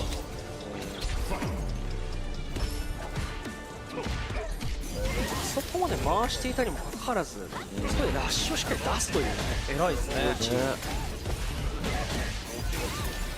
ヘルさあ亀内、これは太いタックが取った。次そのまま倒れる。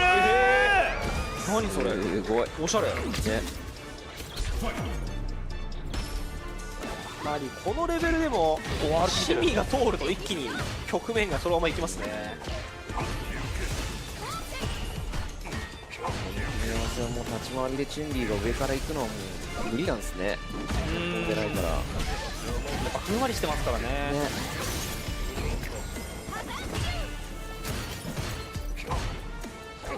いやー、もう圏内 JP 側なんか当たったらかける側がドライブゲージ、そして体力ともに優勢。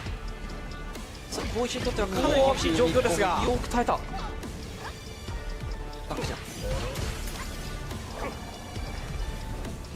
回し始めた小一。やっぱりね、かけるさん無理する必要ないから。さあステップに対してはしっかりとさばく。よく見てるの、あんな中で前捨て。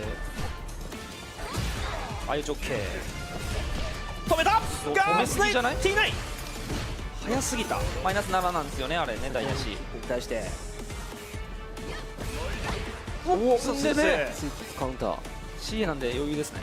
残り時間は30秒。うまっ。いやしかし繋がっていない。おお、崩しに来た。もうバート狙いですね。さあバート、そしてそのまま残っていたところにヒット。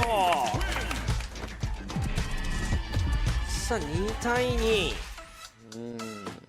だんだんかけるさんが前に出ることで若干さっきより端行きにくいですね。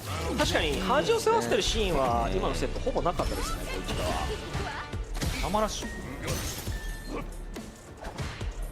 ちゃんと技を置くことで体一本でライン上げてますね。そこで投げ、画面端がゆっくりと近づいてきました。 OD が入った。でかい。さあ画面端からこれまたでかいジャンプ。これは健康的。いやしかし OD 合わせます。もうだいぶ流れ取れてますね、小石さんの球打ちのバート。ここでラッシュから狙ってる。さあバートも狙っている。いやだったー、どっち。そしてそのまま崩してからのチェルノボーグ。いやダークのからの素早いサイドでしたね。マジ走りがなくなったな。あとトルバランがね、オーディトルバラン本当に当たりますね。いい味出してますね。カウンターしっかりと追撃。かけるさんが技を置くからチュンリー側も球打ちたいんでしょってところにオーディトルバラン、あと防具買った先からあんなにグラップしてたのに急にさあ中段立ってます。うわー、いやー結構絶望。これは危ない。みんな見えない。さあここで残っている。バートしたら終わる。さあバートが来てしまった。さあ小一、いや小石さんならうわー、いけた。マジか。もう3そして予想マジだここであるのか逆転があるのか確定あ回してる回してる S2 段だよな一旦落ち着こうかいやーすごい攻略これはそしてそのままおしょー逆転すごいお互いあの場面で前見てるなさっきねかけるさんが止めて勝ってさあこれでフルセットフルカウント最終ラウンドです距離が離れる分相打ち OK とボディキックを混ぜていったが下がっている削れるさあここでバーンと SA にも見えてくるゼロゲージです SA がないここ1プラス1この状況脱出できるか百列の一発1000点1はたまったさあ投げかけてる手段歩きすぎだここで歩きで崩したかける拾い切ってかけるルーサーズファイナル勝利グランドファイナルへ進みます真っ向勝負でしたね But yeah, this is going to be grand finals, everybody. Again, it's going to be JB versus Snake Eyes here. Winner goes on to Ryu Goku, goes to Capcom Cup. JB's got that winner side advantage. He was very close in the winners finals, right? Went down one of the very numerous sets today that went down to final game, final round. We saw that an incredible display of fighting game skill between the two. We'll see how that intel aids them or hinders them in grand finals. It's going to be an interesting one. I believe we're got Snake Eyes in the room. We're getting JB here momentarily. We're not quite going into it yet, but JB will be here. Looks like there's some side discussion happening. I like that. That's how you know we're gotten to the high level. Yeah, and again, shout out to everybody tuning in here and watching some high-level action over here. And, again, this is just to get into Capcom Cup. We're so close to finding out everybody who is going to be competing at Capcom Cup. I saw some people say that, they almost kind of want JB to make it because then if they do a random draw for, like, groups, maybe they'll put JB and Lex in the same group or something. Wow. It'll just be funny. Wow. Someone just wants to see the world burn, I think. But it happened to Mena and Kaba last year, and now they're like, we want this to be a staple. Like that's right. Every year now, two training partners, two, basically brothers, whether literal brothers or metaphorical brothers, they just gotta go. They gotta go face each other. Yes, Pee-wee Silky, I think that's what it says. These are live. This is live. This is happening. Oh no, I failed. I always, whenever people ask in the chat if it's live, I always have to respond. No, this is pre-recorded. So, yeah, Pee-wee Silky, this is pre-recorded. So I knew you would ask the question at this exact time when we were recording it ahead of time. So that's why James isn't allowed to enter tournaments. Exactly. The foresight levels are too far beyond our mortal comprehension. I am from the future. I have seen it all. No, He knows when you're gonna wake up DP every time, which is every time, to be fair. I wish. People have watched me on stream. They know that's not true. You're just disguising it. We understand you can't get caught as a time traveler, so you gotta throw some games here and there. I get it, man. I have my third eyes open, James. All right. But yeah, it's gonna be a good one. I know. Again, both these players are having a discussion right now. Again, this is for a Capcom Cup spot, right? There's no more games preceding this. This is the one.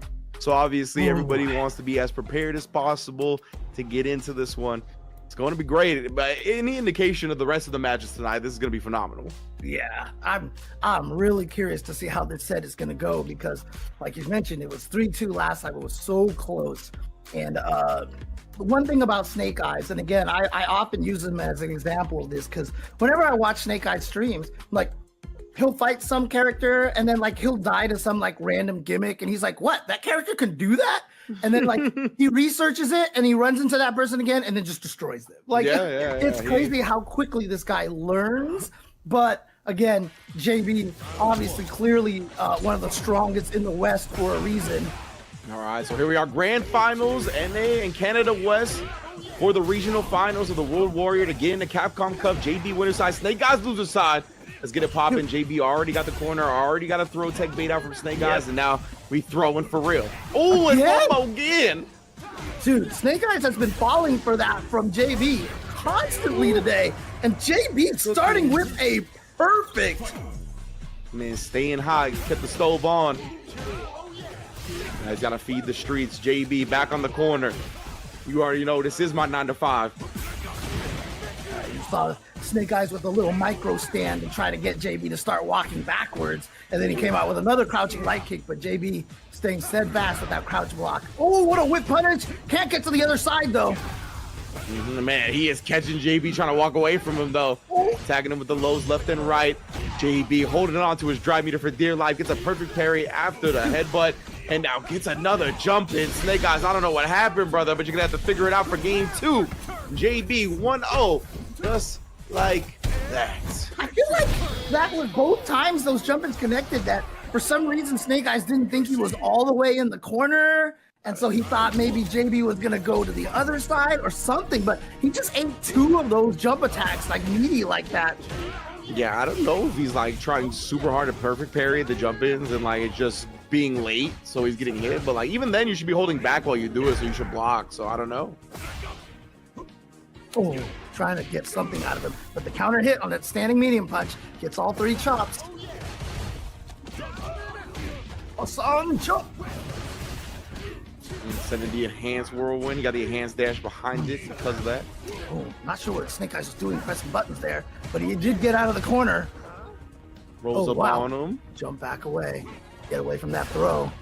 He wasn't able to react to that drive rush in time. Just the defense from Snake Eyes. Wonderful defense. Drive rushes him away. Tired of that pressure. Cuts him off at the pass. Yeah, Snake Eyes. That was one of the big things that led him to success in Winners Finals, was being able to crouch light kick a lot of the drive rushes or just in general the advancements from JB. I really like that ending too because I saw him get that light hit and I was expecting him to go drive rush into more stuff and I was like, that might not kill. And I think like JB was expecting the drive rush cancel as well, and when it didn't come, he just got SBE. Caught by surprise. Man, what a perfect parry from Snake Eyes, but then he thought he was in range of the tornado. And that when you parry, it does extend your hurt box horizontally. I can't believe he actually didn't get caught by that level 2. He wanted to, but it's out of range. All right. Oh, wow. Just you walked the far. That's what we were talking about, right? Like, when you have the lead up against Snake Eyes, you can make him walk to you. So you can surprise, walk forward a little bit, catch him off guard with a light punch, a faster button that he's going to press. Beautiful stuff. You know, I talked about this when we were doing commentary for the UK region, right? That's one of the things that you got to do against Zangief. You can't always think that he's going to SPD you every time he has the ability to SPD you, because then you'll never be able to fight him. Yeah. You got to take those risks. I'm saying, see JB come into the backdash right there. Very wary of the SPD, always a threat in the shadows, but a big whip punish. Esar. Oh, I'm not sure. Maybe a bait out, yeah. Oh, perfect parry. Oh, he's gonna kill him. Even scaled all the way to 50%. This should be enough. He did. Oh no, wow, it's actually mad scaled. Whoa, okay, that was way more scaled than I thought. Because usually I see that SPD after perfect parries of 720s. It still does a lot, you know? Like it. Oh my goodness. And I think Snake Eyes recognized wasn't a counter hit or anything, so I don't think he was going to get a combo off of it. Let it rock a little bit longer and blew up JB's scramble defensive timing. That was real nice. A nice check right there from JB with a crouching light punch, gets the counter hit, and now gets Snake Eyes reaching again. Snake Eyes has just been getting shimmied all day. You think Zangief's gonna listen to hands and arms inside the vehicle? Definitely not. Fair. Cares not about your directions. Oh my. Ow. Oh, yeah, he gets the juggle. What a reaction. What a confirm. Always say you ain't going nowhere. Wow. JB though, here we go. We got to set it up. Bring in the categories. Yeah. Good defense. Snake Eyes gets hit, but I mean, for, you know, all things considering, this is not terrible situation for a Zangief player. Okay, little fake save jump, gets the throw off it. Tries to get a back dash. He gets the punish counter, and he's gonna go in for level 2 for the side switch. Oh, who's next? You're next, Rashid. Brings him down. Oh my goodness, the Fierce catching everything. You ain't going nowhere. Spawn Buster Party plus 30. Yep, Oh, the Stomp frame kill. Oh. Okay, got him, and the side switch, that's super important, but remember, no pressure after that now. Aha! No drive impacts for you. JB should take this round, and he's not even gonna risk it. He's just going straight into oh, actually, he burned himself out, so he had nothing left in the tank. Had to go for the level 1 there. Indeed, a super Rashid kick. The modern SRK. Oh, stays just outside, stay at medium punch range, and Whip punishes it. Oh, but this time he tried to get into range, got caught a little bit slow, drive rushing back in. JB relentless right now. Oh, did he jump? Oh, he backdashed. He backdashed, and he knows the maximum punish too. Look at this. Zangief is there forever, but he misses the 1 frame. He missed the 1 frame, and he reset with the headbutt.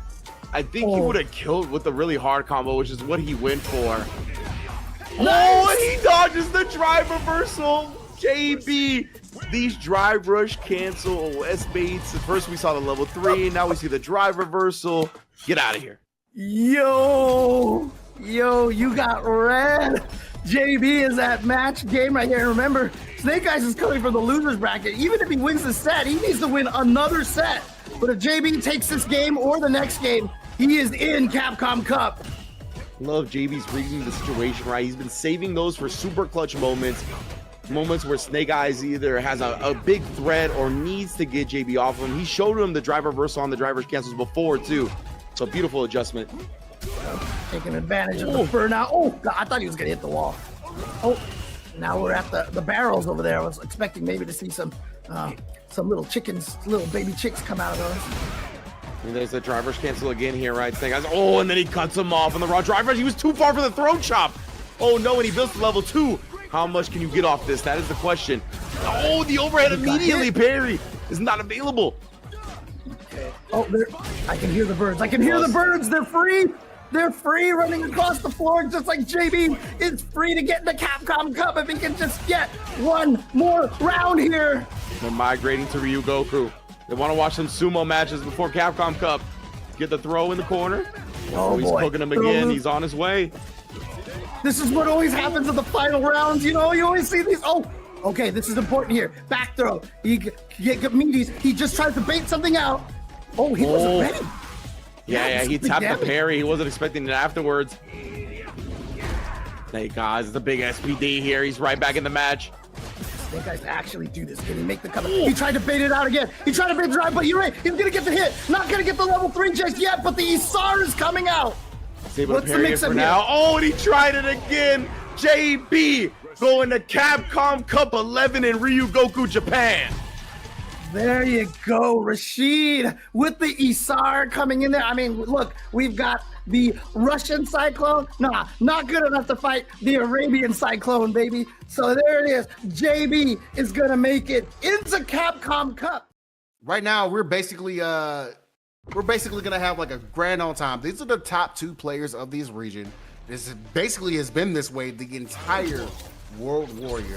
If I were to list out the points for both, I could go ahead and do it right now, as we are already starting off with a perfect parry on the end of Dual Kevin, getting things mixed.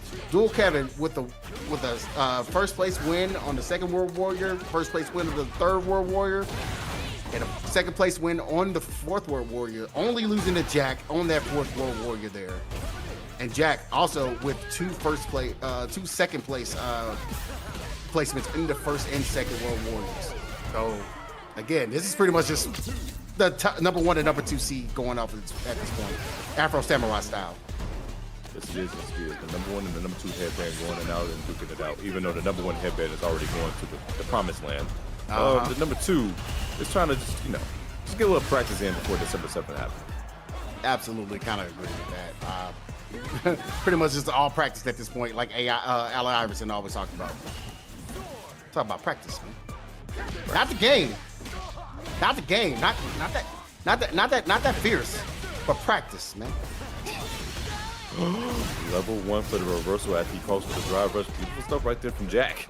Gonna get the double dash up? No, but goes for DP instead. Kevin, what are you doing? Stop staying airborne. Yo, is Jack gonna play spoiler again? Because this is like, these guys have gone back and forth. I don't know how many matches. I think they played like at least this tournament, like this World Warrior. And not only that, this Pro Tour alone, it's like at least 8 matches between these guys. And notably, Jack putting Dual Kevin into the loser side over in Blink Esports. Yep. At Blink Respawn, that man Jack did take it over Dual Kevin in that winner side of the matches to make sure that Dual Kevin had a longer path to try to get to grand final. Oh my goodness! Setting up with this feng shui incident as well. He's able to get a harassment. He still has halfway. Oh, that interruption is going to be able to start the harassment in the corner, and Dual Kevin puts himself there. Interesting right there. Interesting indeed. Because an airborne doesn't go for level 2 quite yet, but wait. I come for you. Wait a second. Waiting for his key moment. He'll spend it if he have to. Dual Kevin, man, he's trying to look for that first game. Again, Jack needs to win this set here to be able to send Kevin down to losers, and then win another set of 3 to be able to take the tournament. Dual Kevin only just needs this set here. He's already taken 6 the versus first 3. game. Who's gonna get it first? Yeah. And that's the first game on the side of Dual Kevin. So 2 games away from closing out basically his victory lap. You know, his pop-out session. Trying to make it happen, able to cross up again. Yo, Cusco with the raid. Thank you so much. And great showing this far, there, man. You did a great showing in the Midwest side of teams.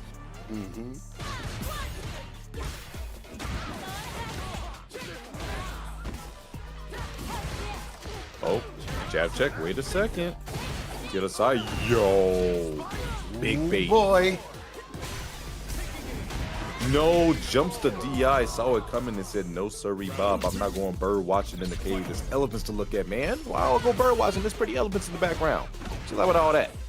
I don't think Yuri as a character cares about any of that. You're definitely right. But, you know, I think Jack does. Jack like elephants. Jack, you like elephants, right? Oh, he's my God. He's locked in. No, he's locked in. He ain't talking about, he don't care about no elephants. All he cares about is putting foots to faces. Oh my goodness, that pack that's crucial, but unfortunately couldn't get anything off of it.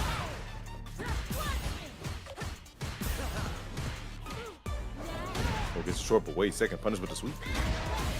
Oh, punish with the fierce. I guess this means immediately into level 3 burnout for Dual Kevin. Oh my goodness, ATM. Oh my goodness, and with the stomp as well. And he just took the hit. I mean, what were you gonna do right there, man? You gonna block it out and just get feng shui to death. Feng Shui, DI, it was so many things to climb right there. It was unfortunate. So Jack, gonna tie us up 1-1 now. Air to air coming through. Bro, I thought that was on the other side too. Hello? Everybody thought that was on the other side. I thought for sure he was going to be on your behind, but unfortunately it was not. Who? Oh, thank you for the extra damage. I appreciate it. Ooh, the cross up again. Oh, decides not to go for the throw at the parry pump. Oh, speaking of parry pump. No follow up. No, gets out for free. This means bad news bears from Dual Kevin. Unless. Oh, no. Yeah, not looking healthy for Kev. Right now, he's looking like just one Kevin on the screen. Oh, I say that. So the side switch. Kevin, level 2 loaded up. Yeah, he is definitely stepping back. Kevin, it up. You guess for your life. Guessing wrong for it. Yo, first round going to Kevin. Decisive game number 3 here. Decide who's going to take that momentum in the set. Kevin looking good thus far, but this man Jack's trying to kill this momentum. That's important. No, it's going to be an OD spitting mixer. You get your filthy hands off of me. You get your filthy hands off of me, too. Bro, wake up, Buttons. You know what? I respect you. Your meat is looking mighty vegan, young man. You need to stop that, okay? Give me the real stuff. Goodness. Where's the beef? beef? See if you get the real. You get your filthy hands off of me. Oh my God, another DP. This is exactly. Oh man, we are swinging DPs right now. He waiting too. He waiting. Oh, I didn't believe in the low forward. But guess who I believe the monologue forward. You. Guess who believed? Die for this. Guess who believed though? Jack. Jack believed Do you in me. believe in love forward? Not the CA version. Get that crusty foot away from me, man. Hit him with the smell my feet super. My God. No, that's nasty. Oh my goodness. I saw you try to get too close, mine. You too close, mine. Nice punish though from Jack though. Realizing. Goes for short, and guess what? Immediately into the throw. Big jump though from Jack. Neutral jumping. Right now, Jack with the harassment in the corner. Just trying to make sure he keeps Kevin locked in. Does not want to give him an opportunity at all to get that level 2 to start going out. You stay locked in this corner. You stay stumped. You hold the stumps. You hold these stumps. That might be it. Hold these stumps, brother. You cannot deal with it. Jack 2-1 now. Looking like he wants to go for the reset. Yeah, he wants to go ahead and hey, I'm spoiling. I'm spoiling the broth. It's too many cooks, and I'm spoiling them all. That's crazy. You gotta have multiple cookers out here in Thanksgiving week, bro. Come on now. I'm saying, bro. Let them slide. Oh, nice. Stays up front. And string them up afterwards, bro. Oh, man, he completely just strings. Oh, no. Still, Tornado still comes out, though. So you have to I believe you got a D after that one, right? Yeah. Oh, wait a second. Jack. Ain't over till it's over, Jack. Back in that corner again, lady. You and your feet. Oh my God, the throw that could have been huge if you actually punished it in time. Burnt out though is dual. Kevin thought he's gonna press a button right there, but goes in. Oh, the smoothment. Jack, you have the level 2 loaded up. Just trying to see if you get both level 2 on both sides, honestly, but guess who gets the green back? One grab or a DI, you sneak it in. Bro, chip is the problem at this point in time. No, wasn't actually going to get the drive gauge back in time, but the DI afterwards, counter hit. I think that was the moment he froze up. He's like, damn, I can't DI back, and I forgot that I couldn't parry in time. Nice, sky high. All blue stuff. Yeah, turning blue kind of day. Jack is really trying to make sure he keeps Kevin locked in his corner. That's pretty much been the name of the game this entire set at the moment. Corner positioning is so important. That is 4 throws. Dual Kevin said enough. Enough is oh enough. my God, sir. One was. One clean hit. Oh my God, you're dead. Oh, you are super dead, my friend. I can't believe we're seeing the super. We're seeing the, no, we're not just seeing the super. We're seeing the CA version of it. Hold the camera. Hold the mix. Hold the footprint. Wow. Say hi to my viewers. Jeez, buddy. 2-2 is now the score in this grand final. Kevin takes it. He's done. He's already qualified. And he just gets the last glory of taking number 5. If Jack does it, we got a reset on our hands, and now we get to go the distance. But only time will tell in this game number 5. Yeah, man. He's trying to be that man in the garden. I deserve it all.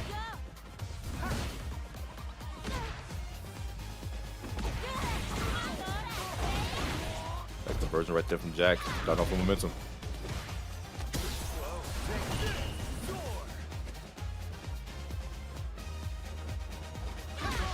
Oh, anti-air as well. Yes, sir. Nah, stay out of the air, bro. Hold this overhead while you at it. Keep jumping on me. I don't appreciate it. You're gonna hold these pucks for his overheads, bro. Oh, speaking of, Meaty wasn't able to get the conversion. Oh, we are swinging, turning green. That should be able to close out the round for Jack. Reset point for Jack, locked and loaded up with 2 bars on his end. All right, here we go. The trade. Whew. What a game stop trade. Jack's flavor right there because he got a stock. Oh, max range of it, so he can't get anything off the punish counter. DPs, no, too late on it. I'm telling you, man, Rashid's anti-airs, man, they can suffer with stuff like that with stomps coming out. Speaking of anti-airs, man. Uh-oh. Bro. You send it? Yes, you do. Win condition on the deck. Oh my God, he actually did get hit by the tornado on the whip. Good TK. Be able to get that follow up. Oh, that's sick. Oh, that's sick. Oh boy. Oh my God. That was so much damage from Jack, and that was great optimization. Not gonna be quite the kill, but this is gonna be a tough situation for Dual Kevin. We might have a reset on our hands, ladies and gentlemen. Oh, you get your filthy hands off me, young lady. Oh, you turn blue. He missed the throw. Oh my God. We got a reset on deck. I wasn't seeing that coming. Did you see that coming?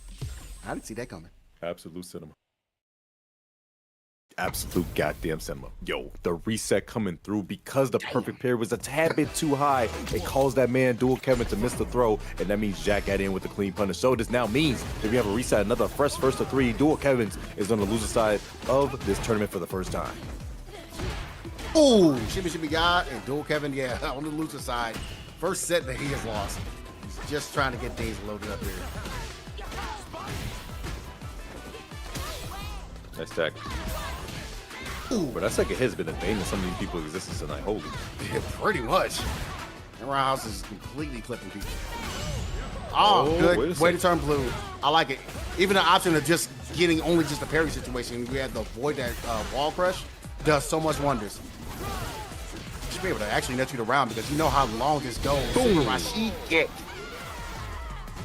Take that mad damage right there towards you, man. Dual Kevin taking that first round in the reset. Big jump.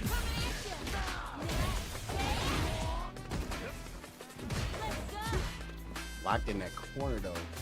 Careful. She can find a way to find it out. That'll do it with the Odie Tornado. Oh, thank you for the extra damage. I appreciate you. So close. Oh, again? Another one. You shouldn't have. Spend it. Oh, it didn't quite get level 3 right there.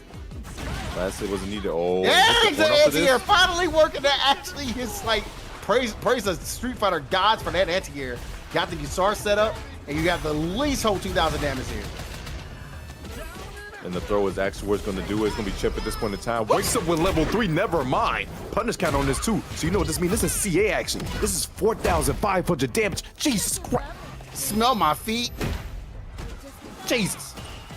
Still an opportunity. Oh my God. Oh, Kevin, you are dangerous going for that DI there. You have to just find one hit, and there's a tornado to snipe Jack out of the air. That'll be the first game in this losers grand final reset for Dual Kevin. Imagine if he could have dive kicked in that situation. That would have been nuts. That would have been nuts. It would have been OD.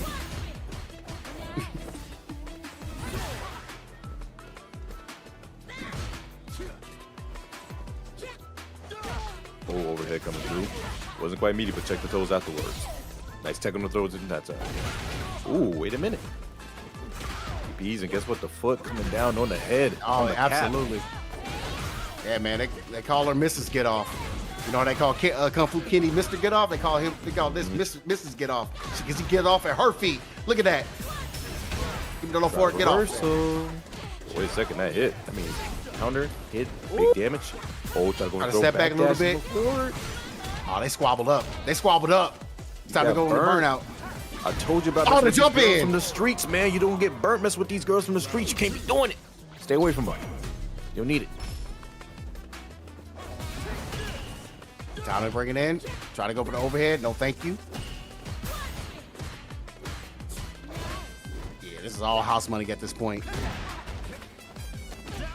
I like that. I kind of like that waiting to delay. He just wanted to go ahead and see what Jack was going to go ahead and wake up with something.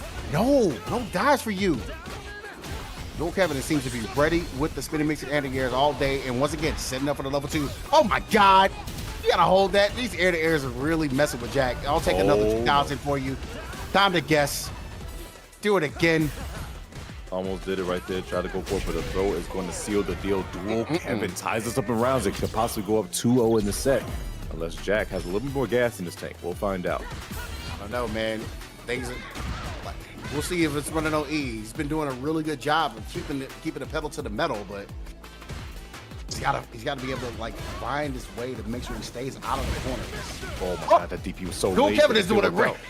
He's just putting him in the corner, bro. He's just keeping him locked in.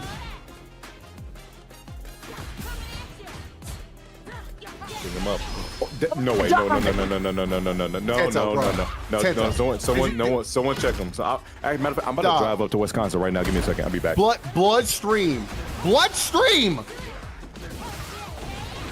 Something in the water. And pretty much it's the house. Brother, did you just drop? Hold on. And that's gonna switch reversals of fortunes. Sliding out of there. That's gonna be another level 1 and the burnout. Guess what? We both in Kansas. And guess who's gonna get their meter back going back to the Wizard of Oz? It's Dual Kevin. Trying to see if he can get this guy.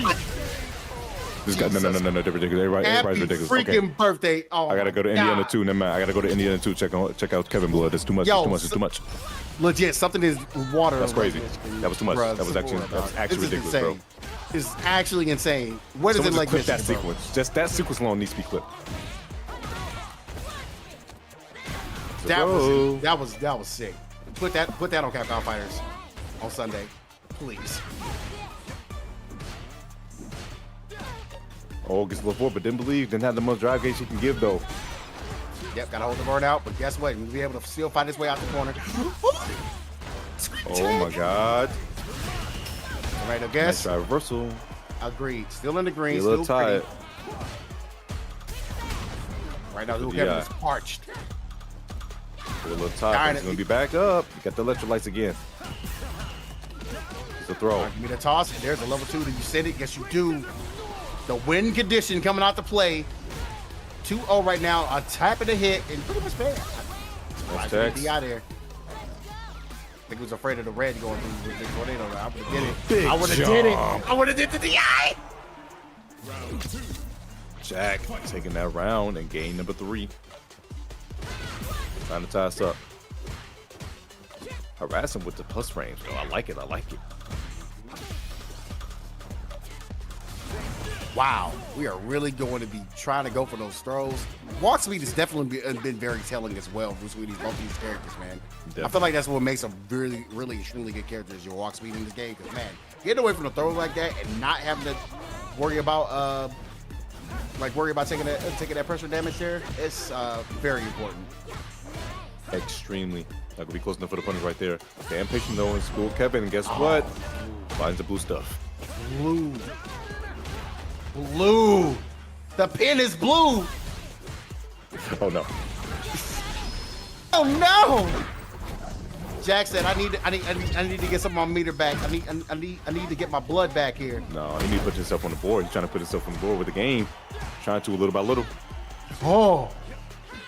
Oh my God, he's trying to go for plus sweep. Not gonna be there in time. More plus range you gotta deal with harassment. What a I'm not getting the throw.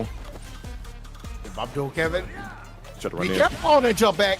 Anti-air.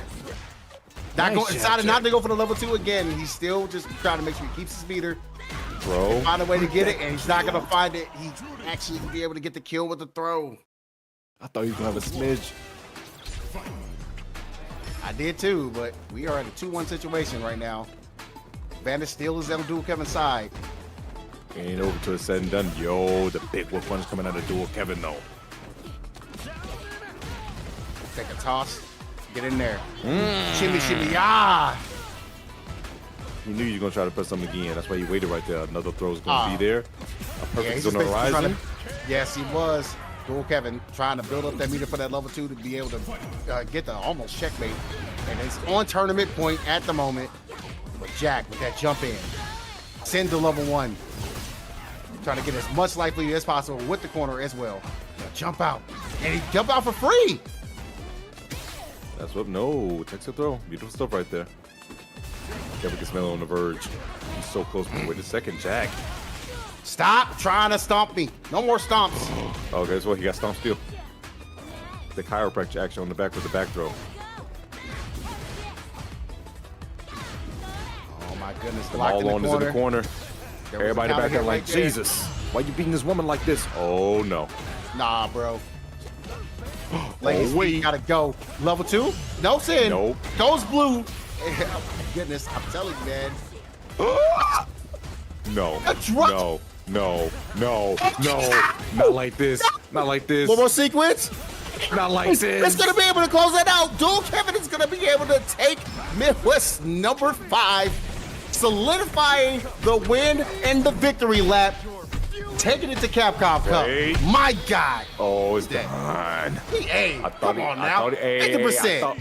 I thought he had a smidget, but no, sir, it's not. Dual Kevin spoiling Jack of his surprise. That could have been the reset and the victory. He's going to take it 3-1 and take it number 5 of the Midwest side of things. He's already qualified for Capcom Cup, but like this man LJB3 said, he just want to take a victory lap for the boys.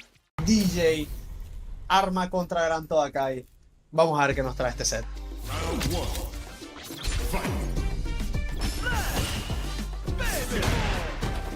Excelente sweep de castigo. Buen sweep de parte de Toakai. Muchos throws se comió Arma en Winner Finals. Vamos a ver. Ahí. Dropea el combo. No way.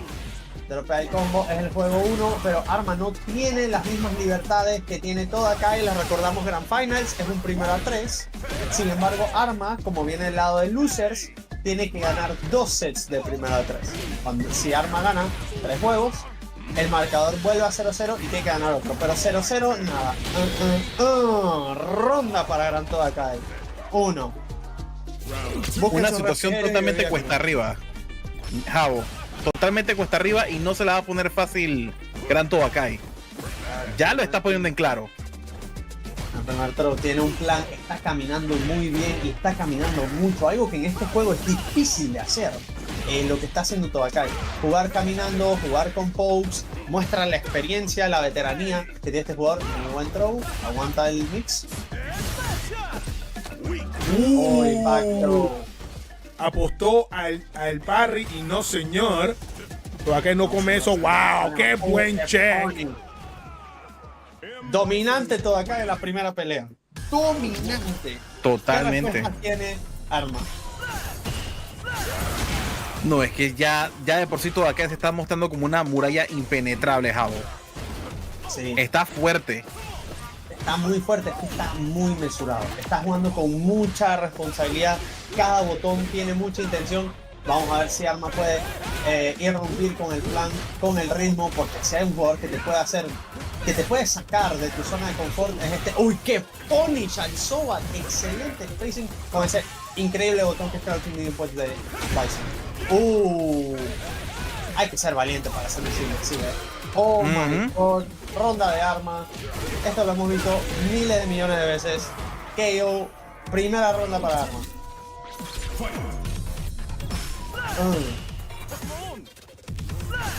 Vamos a ver qué termina pasando. Los proyectiles de Arma, salta, no hay antiaire. Y ex Psycho Crusher. Proyectil, no pasa nada. Confirma el two-piece. Vamos para la esquina. No way. What? No. Hermano. Propio super. Wow. Oh my god, pero perfect parry. Y todo lo que acabamos de ver de Arma se puede desinflar por el mismo Toakai.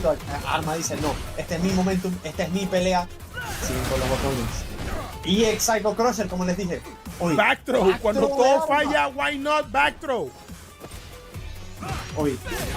Hace parry y no termina cayendo. Sobat.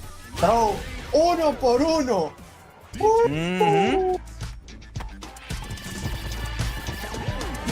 Bueno. Cuidado. Recordemos, señores, recordemos que todos estos pueden ser muy bien rounds de estudio. Recordemos que Toakai tiene la ventaja por estar en winners. Arma tiene que hacer el doble del trabajo y Toakai sigue estudiando. Claro que sí, 1 por 1. El set va avanzando y van aprendiendo. Al final tienen que jugarlo como un maratón, no como una carrera. Sobre todo por parte de ambos. Toakai quisiera terminarlo como una carrera, pero si no se da, se ponen muchos problemas. Y me parece que ambos están jugando modo maratón. Exactamente. Es que no hay que ponerse hasty. Papi, ven acá. No hay que ponerse hasty. Claro que no. El que se pone nervioso pierde y Toakai lo está dejando muy claro, castigando muy bien esos EX reversal. Muy bien, tira los botones, pero tira un like para mantenerse seguro. Qué bien rompe el throw. Toakai el dash. Ahora vemos drive rush, no se chequean. Vamos a la esquina.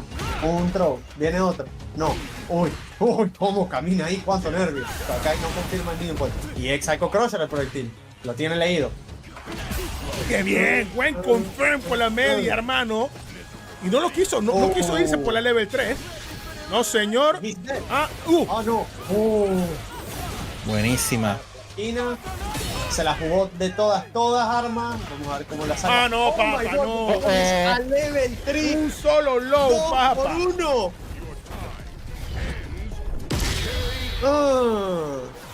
Así sin más. Too much shenanigans.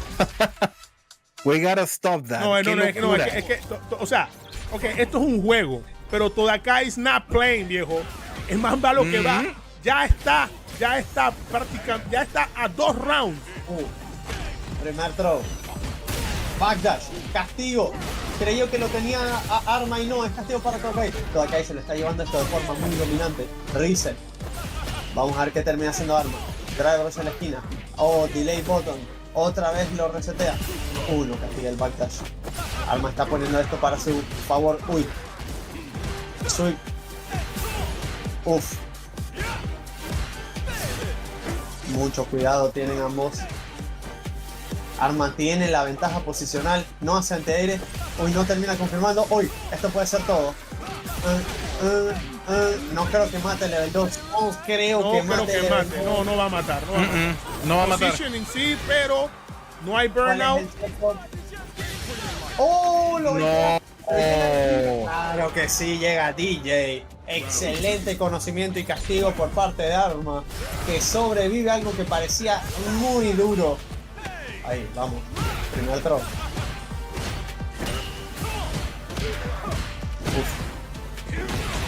Oh, confirma, claro que sí. Bomba, install, no pasa nada. Lost frame. Claro, tienes que hacer por counter. No aguantes esa presión.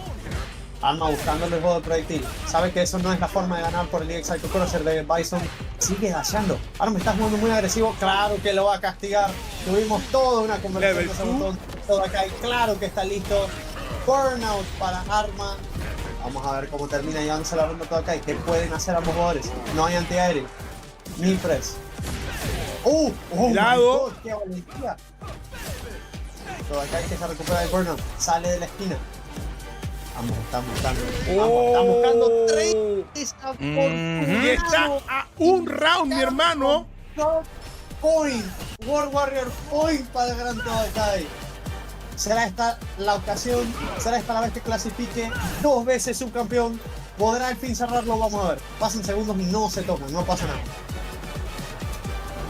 10 segundos y un solo toque todavía, mi hermano. A ver, Castilla. Esto puede ser. Esto va a ser fuerte. Eso es. ¡No! No puede ser. Arma se pone. ¿Qué va? A la esquina. Hace reversal. Vamos a ver qué pasa. Reset. Throw. Esto está increíble. ¡Uy! Castiga. No tiene level. Perfecto. ¿Cuál es el setup?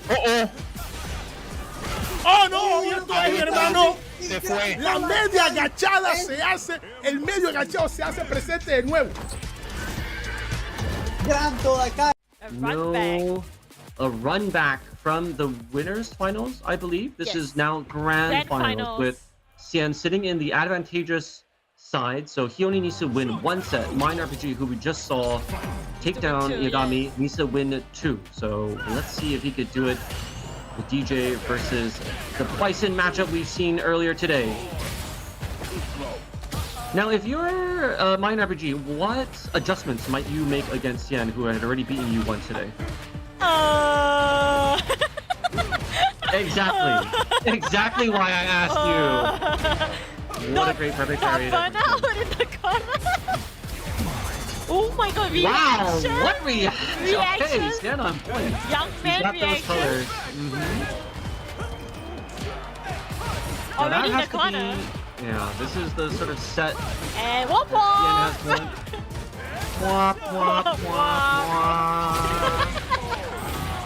This has to be like a thing right now, right? Burnout Xian against in the corner whoop whoop. Yeah.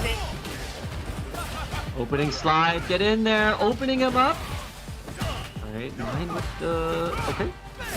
Okay, they're spacing. Training, recognize all these cycle crashes. So good. Is that move? Oh, what the sway low! And the counter gets him that combo extender. No, get into the back corner. throw. Overhead roll? Wow. Oh, shadow step. Actually hit. That's something.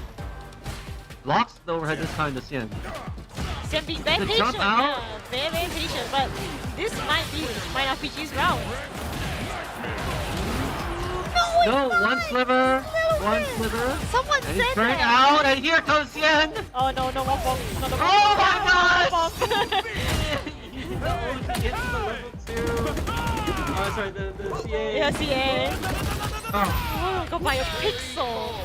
That is so scary. That is absolutely so scary that might not be This is why math is important. Yeah, you really got to do your combo calculus. Make sure you take out your opponent. Otherwise, It will come back. leave Yeah. you give Xian a chance, and he will capitalize on He it. will, absolutely. The scary thing is that we have seen Mine RPG, you know, calculate so well this whole time. So what? What? Wait, Why is the reaction? Xian attacking the drive cage now of Mine RPG, but his reactions are scary good. This is a throwback Must be performance. the he said. smelling salt. But he didn't take any. Okay, but yes, that's a burnout strat. Right. Yeah. Taking back his turn, taking back the Overhead gauge. reset, going for the drive impact. He's like, yeah, you bullied me in the I'm corner bullying while I you was too. burnt out. Take this bullying back. Right, good drive rush third. Corner bomb plant. Yeet! Bomb's still there. Gonna keep the string clean. Sobot misses. Still getting pressure with these standing medium kicks. Oh, Xian already down. Tries to slide out. Tries to Yeah. slide. But Good he doesn't punish. quite connect. But he does get out the corner. Oh my gosh! Did he interrupt that? Yeah, he did. That was a very long startup or a very fast. Oh boy, this is going to hurt. Oh no. That's a kill. Into the level 2. Will it kill? No, just barely. Again, these close matches. Oh, what a great. Good block. And the jab about it to take it.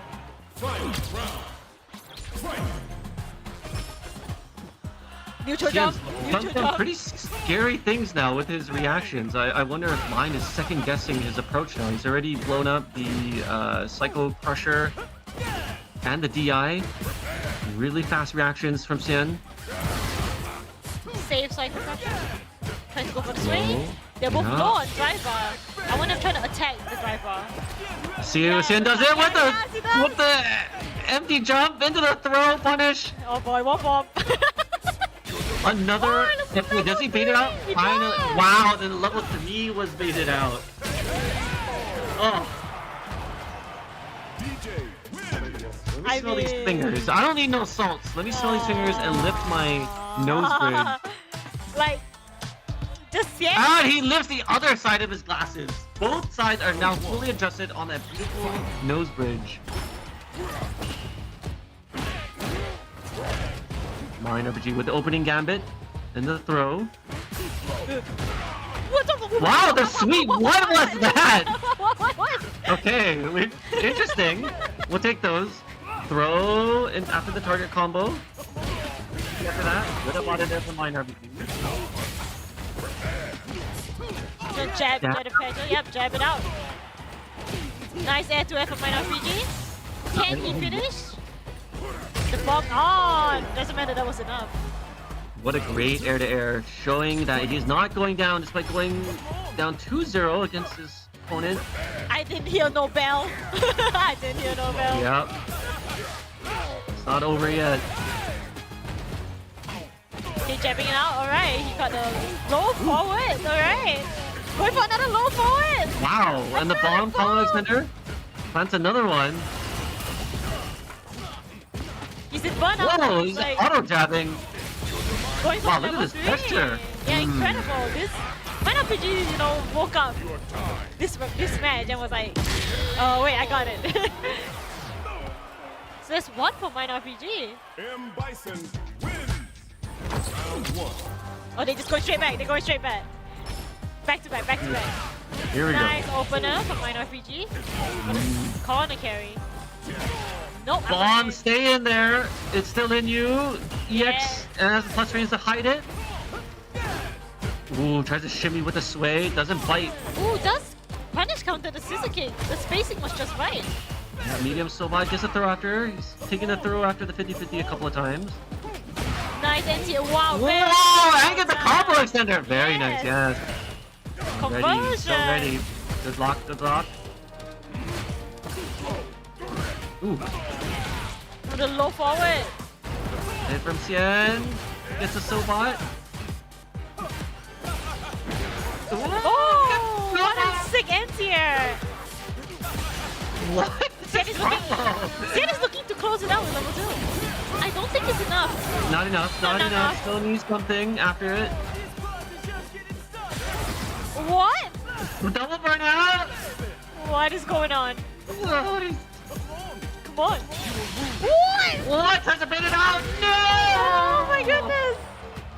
Knew that mine was waiting for the air slasher and Nice, just, wow, good target combo. And made his opponent burn all that meter, so the momentum clearly in Cien's favor. Good target on the block. What? Nice. Side? Okay, nice. Wow. Going for the, whatever punish you can get. Trade. Ooh, trade, nothing. Wow, again! But doesn't get much, he was airborne. No, it does not, yeah. Despite a pretty impressive reactions. Scissor kicks, a lot of them. Nice NTF. Good air to air, and the juggle with the Sobot to push his opponent out. Will he walk himself? Yes. Okay. Any one interaction can What? Oh my god! That is insane! What is that? What is that? That's crazy. He wasn't able to pull his joystick back enough. But What an incredible victory! Oh my goodness, that was frozen! So both of these players looking as sharp as ever. Yeah, if you think about how Nephew got sent down, as you say, 0-3, that was a very different play. It looked very different than in that last set. Like, that was about as confident as you can feel, I think. And so coming into this set here, I think I'd be surprised. Well, I was surprised to see it the first time, Chris winning 3-0, but I'd be extra surprised, I think, to see anything like that again here. Yeah, I'm one of those players or one of those people that often tends to favor the person that lost the first set when the rematch has to happen in the same tournament. So even if Nephew doesn't pull out the victory here, I do imagine it's going to be much closer. I'm right there with you. So let's get into it. Grand Finals, Liquid Nephew versus 4T Dub, Chris CCH. Going to be our Grand Finals, Chris CCH, Winterside Grands. Both of these players qualified for Capcom Cup in Ryugoku. Why'd you put the little jaunty cap back on? What do you, come on. That, as far as I'm concerned, Ending Walker exclusive outfit. Every other Ed needs to use the new outfit. Yeah, and they're right to do so. Straight up. Yes, yeah, 100%. Look at his little hat. Look at him. Come on. The jury here already got the hat and Ed in the corner. Oh, but Chris CCH again, never going to go quietly into the night. You can see just the amount of space that Ed demands respect from. Oh, yeah. Like you see Nephew, he's going to want to get those two stocks up so he can do the forward advancing Fuha into the stock to try to get in past this range, and does successfully throw the parry attempt. It's a very clearly different strategy from Nephew. He's already jumped more than I think he did in the whole first set. Like, he's moving forward. Yeah, exactly. He's got a clear mindset of get in rather than trying to play this neutral game. It's something that you got to represent if the opponent, oh my goodness, is willing to sit there and charge flicker, try to force different reactions out of you. The jump is a must. Yeah, active. Chris jumping now. Yeah, interesting. I wonder what Chris was trying to scout. I mean, Nephew is stocked up. Maybe he was looking for a fireball. Finds it there, of course. All the way. They tried a little hezzy right there. He was so close to punishing that with a fierce. Oh, just in time, yeah. Perfect little moment. Right, and what else would it be to find the end of the game here but that forward movement first? Yeah. So jumping, showing the forward movement, walking forward the movement, just obviously clearly more offensive style than before. Yeah, and when you show your opponent different options from that set range, that's what allows you to sneak closer and get those crouch medium kicks off, right? Rather than getting stuffed trying to get into that range in the first place. So great adjustment already from Nephew here in game 1 of Grand Finals. And he's in loser side, so he needs the full reset victory. Have a chance at first place, but already a Renko kick starter. Ooh, back to back with it right there. Yeah. The temp frame kills. Looking super strong. Side switch off that. Setting up a little bit of a way out. And again, still moving forward. Yes, indeed. That's why he's gonna be looking for a whole lot of two stocks. We've seen it a couple of times already. Oh, the perfect parry on the fireball's always there, but yeah, I missed it. But still, I mean, the idea of pressing buttons instead of holding on a parry or blocking, yeah, absolutely. His main go-tos so far until that. Wow, and the DP ends up flubbing, and of course a little bit of scramble afterwards. But Nephew gonna make the most of it. Put another round on the board here. What a way to start this grand finals. Looking very sharp. Yep, again, setting it up. And the reason to do that is to force your way in. Exactly. So that continues to be the strategy. It continues to be effective. Just in time on that one, letting the flicker go. Whoa, tried the crouch slide. I don't know if it was intentionally to dodge the jump in right there, but it might have been. Some bird box manipulation. The button from Nephew walking up into this range where Chris oftentimes feels so strong, where Ed feels so strong. Oh, I don't know what happened right there from Nephew. Tried something immediately got punch countered. Okay. The trade. Huge range. Legit. Oh man, that crouch medium kick just outside of it. And Chris just gonna target combo him down. I believe that target combo, the first 2 hits is plus in burnout, if I'm not mistaken. So Chris was just content to kind of spam that until we got the victory. Chris trying to be back at that comfortable spot. Oh, little whiff cancel. That's all right. There's the burnout. Nephew will try to push towards the corner. Oh. Yeah, he's trying some fuzzy stuff right there. And expose the overhead. He might get another opportunity to do so. Feng Shui at the end of it. My goodness. Right Here as we the go. Feng Shui ran out, too. It's not quite grab to kill, but very close. Oh man. And still 3 in times. burnout. Yeah, that means extended plus frames, right? So it definitely could still get that fuzzy off because of that, even without the Feng Shui. Nice stuff from Nephew. Saw 3-0 by Chris earlier, and now Nephew threatening to do the same. And this round's starting off like it might happen again. Very well, Mike gets the jump in past the flicker. I don't think Chris was holding the heavy version. Of course, it's the upwards angle that can thwart jumps.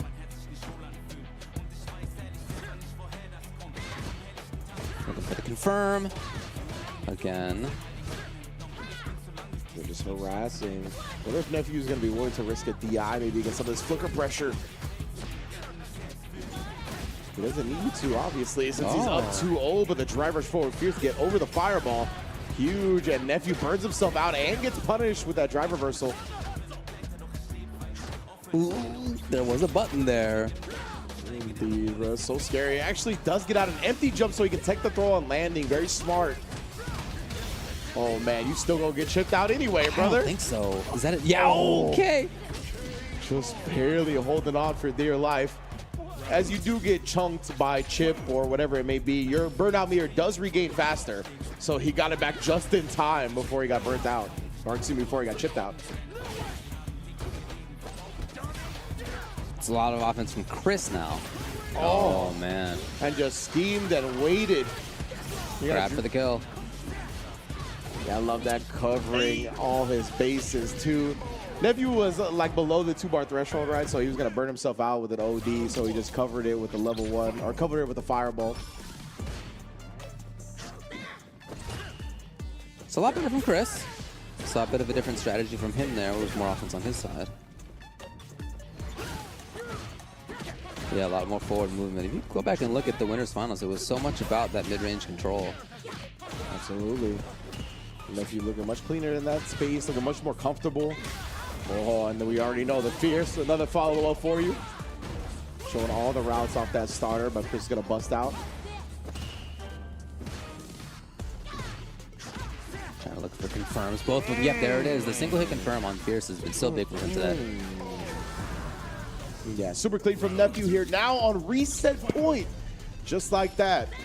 And Chris though with punishing that stand fierce attempt. You're gonna get that much mileage off connecting it. He's not gonna let it go whiffed and unpunished. Oh, the trade conversion off that as well is nasty. Just holding on. Nephew, comfortable. Oh, not for long. Oh, my, the jabs. God. When will he stop pressing light attack?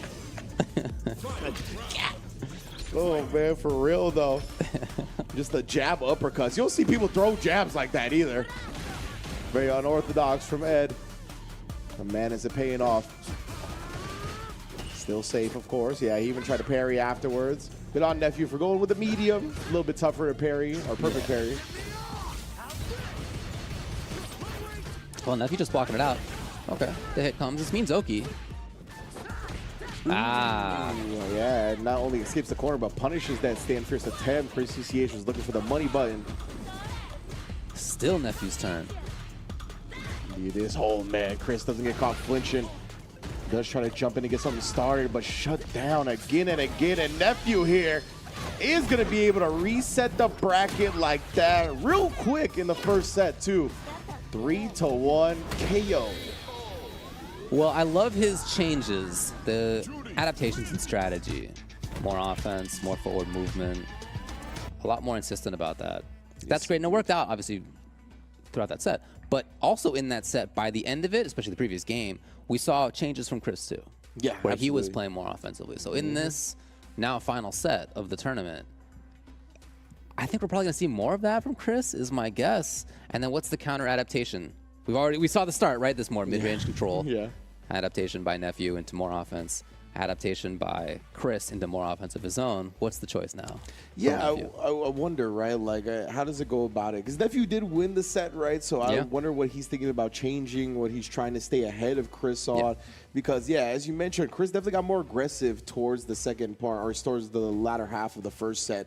Try to get in his range, trying to beat Nephew to the ranges he likes to be at, right?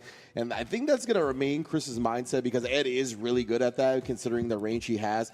So if you can kind of game plan around being at those ranges where your opponent wants to be and kind of have that just frame or two advantage, it'll result in big damage. So I think that's what Chris is going to try, and we'll see if Nephew can kind of manipulate that area enough to get some whiff punishes going. Yeah, we'll see. We're going to hop in. Right back if the players are ready. And they are. Nephew and Chris. Grand Finals reset. All knotted up, both players in the losers bracket now.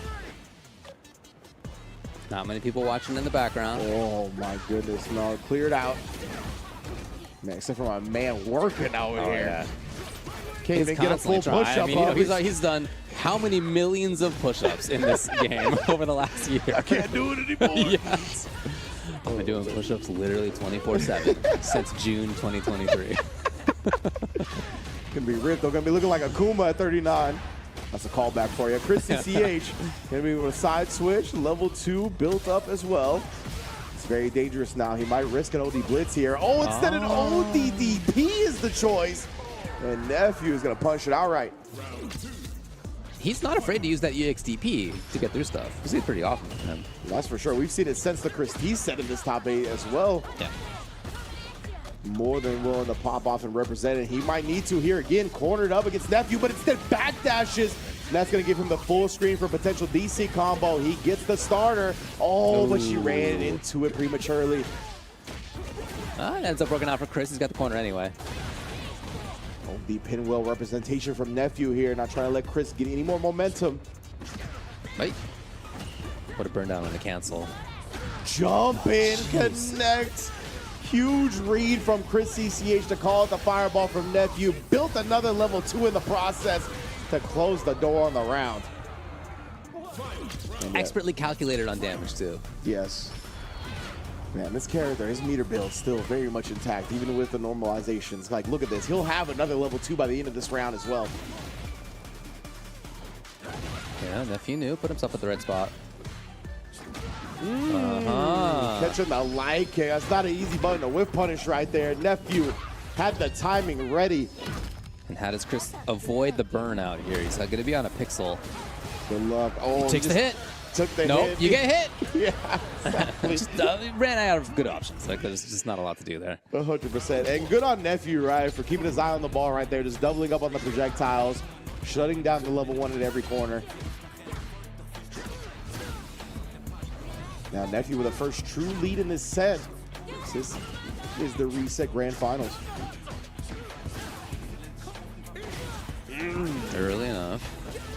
Yeah, getting the Psycho Blitz follow-up after, and now baiting the pinwheel. This round is getting out of control very quickly. Chris, whew, on the board. In part because Nephew felt like he needed to make some difficult defensive choices. Yeah. Happens sometimes. Here's Chris now. Squats time. Oh man, he's transitioned. Never skip leg day. And he hasn't. Yeah, for sure. OD again, and we got the level 2 on deck. You know what it be. Close to the corner now, so no D-Sync attempts. Just taking the damage and the drive meter drain that you can get. Fake the save jump, I guess. Maybe that second part was to call out like a jump medium punch that juries like to do. That would be interesting. That would be to see. sick, yeah. All right, but either way, Chris CCH ties up this grand finals. Now we're in a best 2 out of 3 for the tournament. This is more like that winner's finals. That slower mid-range. Exactly, and I mean, Nephew might try to do some things to risk upping the tempo a bit, try to make this higher pace. That's what paid off for him in the first set of grand finals, I should say. And keeping it slow. Here's Nephew now. Oh, the Ren call. He ran into it. Had the buffer behind it. Another parry throw, but goes back to the well. Trust me, I make those same defensive decisions. No hold parry on that either. It's something we saw him do a lot earlier. Haven't really seen it this set. Dang, yeah, that's a good point. Nephew has not really represented that option. Oh, but he does represent the crouch medium punch. Drive rush cancel. With the fireball to set him up. What a throw tech from Chris. Chris knowing the setup.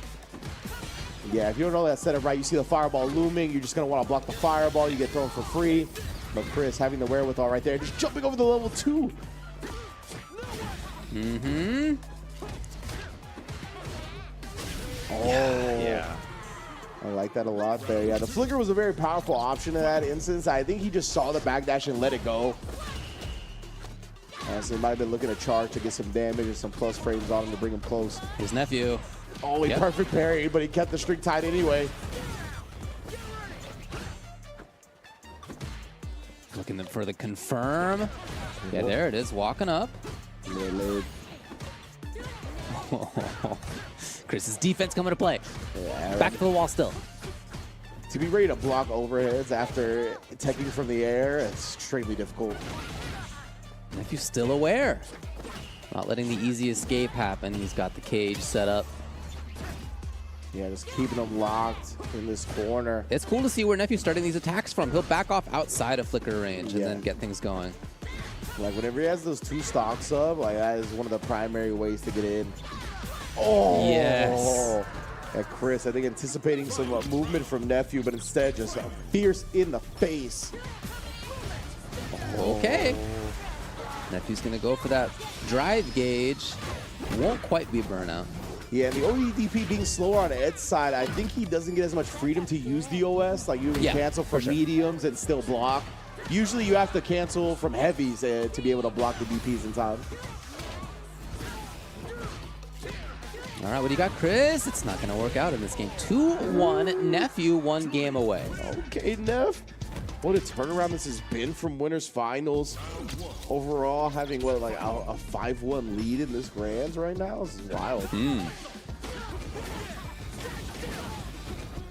I believe. 5-2, yeah, but still, great lead.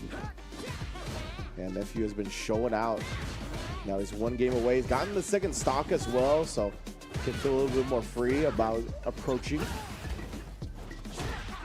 Okay. Air to air from Chris. Okay. I guess that could have been a dive kick. Why not? Go up into the sky instead.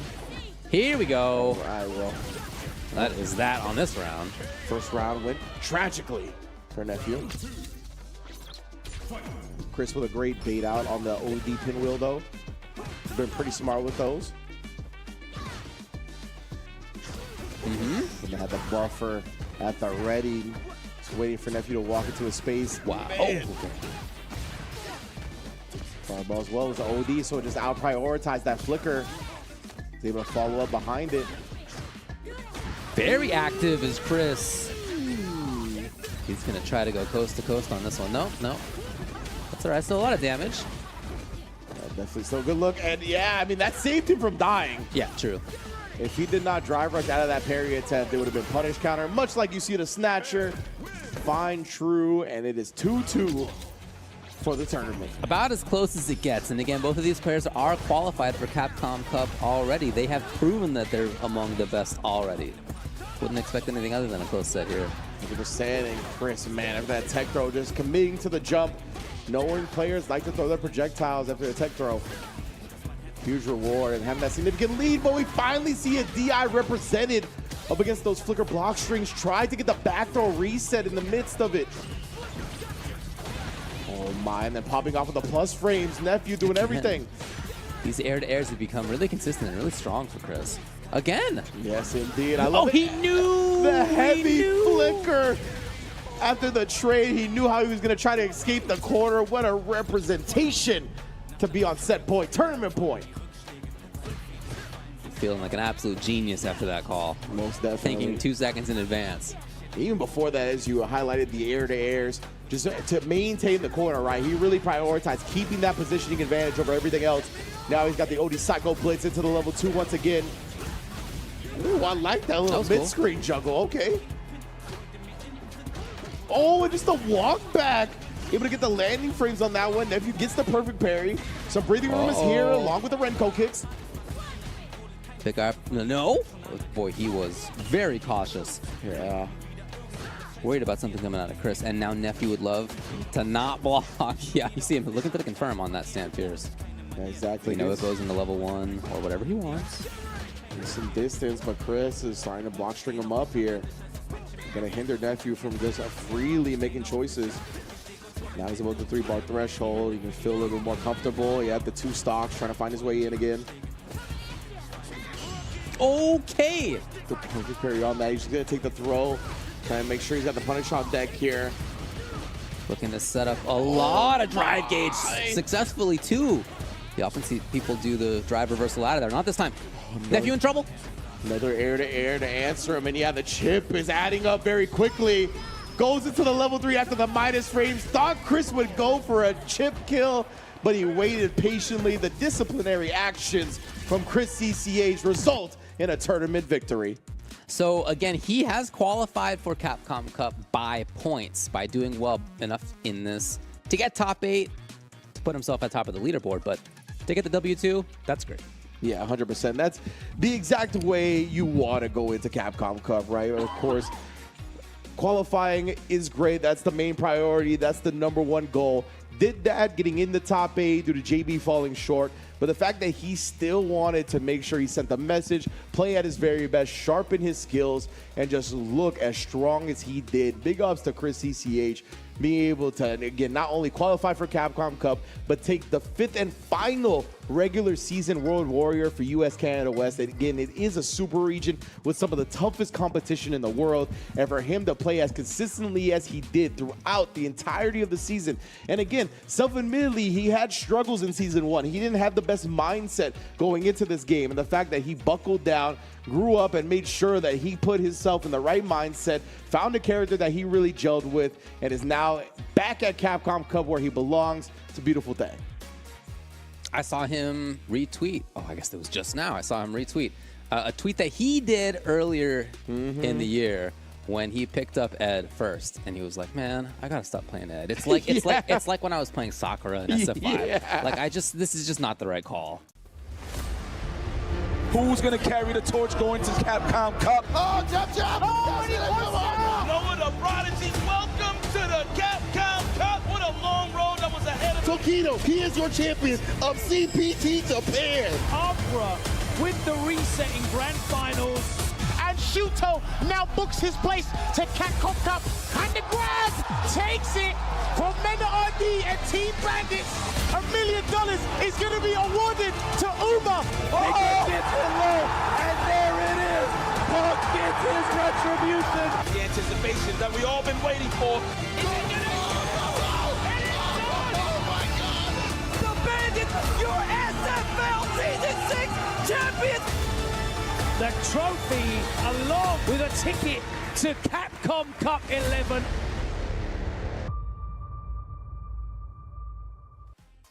Welcome to the official Capcom Cup 11 group draw. I am one half of No Neutral, Hollywood, Rob TV, and I am joined here with none other than White Chocolate, Brian F. What's going on with you, bro? You know, I was wondering which title you would go with for this reunion that's been a few years in the making, but you had to choose the white chocolate one, huh? Yeah, I think that's people's favorite nickname for you. That's what people call you nowadays, right? You saved the big one, you know, for the big event because we are at the Capcom Cup group draw. We will be deciding today the fate of these 48 players to decide which groups they will go into for the group phase of the Capcom Cup. And at the end of that, they'll be playing for $1 million.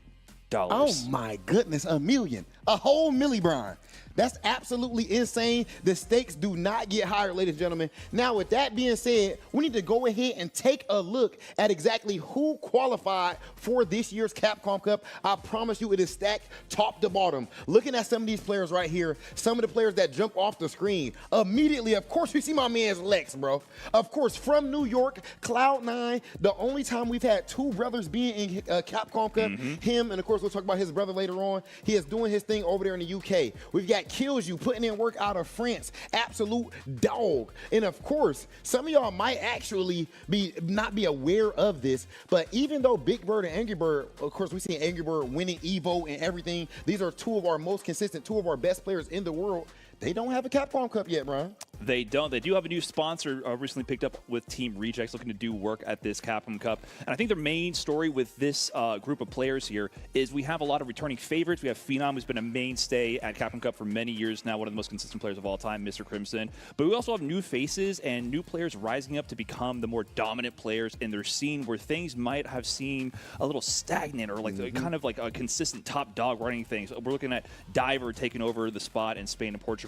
We're looking at also players like Juicy Joe stepping up in the Europe Northeast region. I really love Juicy Joe's JP, really a player to look out for. So I think we have a good mix of established veterans and new players taking over regions that were previously kind of established. So we're seeing the old guard being shaken up and new players stepping up to bat right now. And real quick, I got to point out, my man Salty Kid, one, I already know what type of player he was on FPS games and everything with that type of name. Got a 4 instead of an A. You see the face he making? How you a Salty Kid, but then you smiling like that, the little smirk. He's playing Kimberly? Oh, yeah, okay, no. okay, yeah, we might have to talk about him being in Cup. That said, let's go ahead and take a look at this next group of players that we have at Capcom Cup. First and foremost, y'all see it, the big dog, the man them. I'm talking about none other than Jobby M from South Africa. That man put his team on his back, put the team on my back, though. We saw him in Capcom Cup a couple of years previously as well. I believe this is actually his third appearance here. Yes, sir. And, of course, the biggest moment that we actually saw, Red Bull Kumite actually goes over there to South Africa.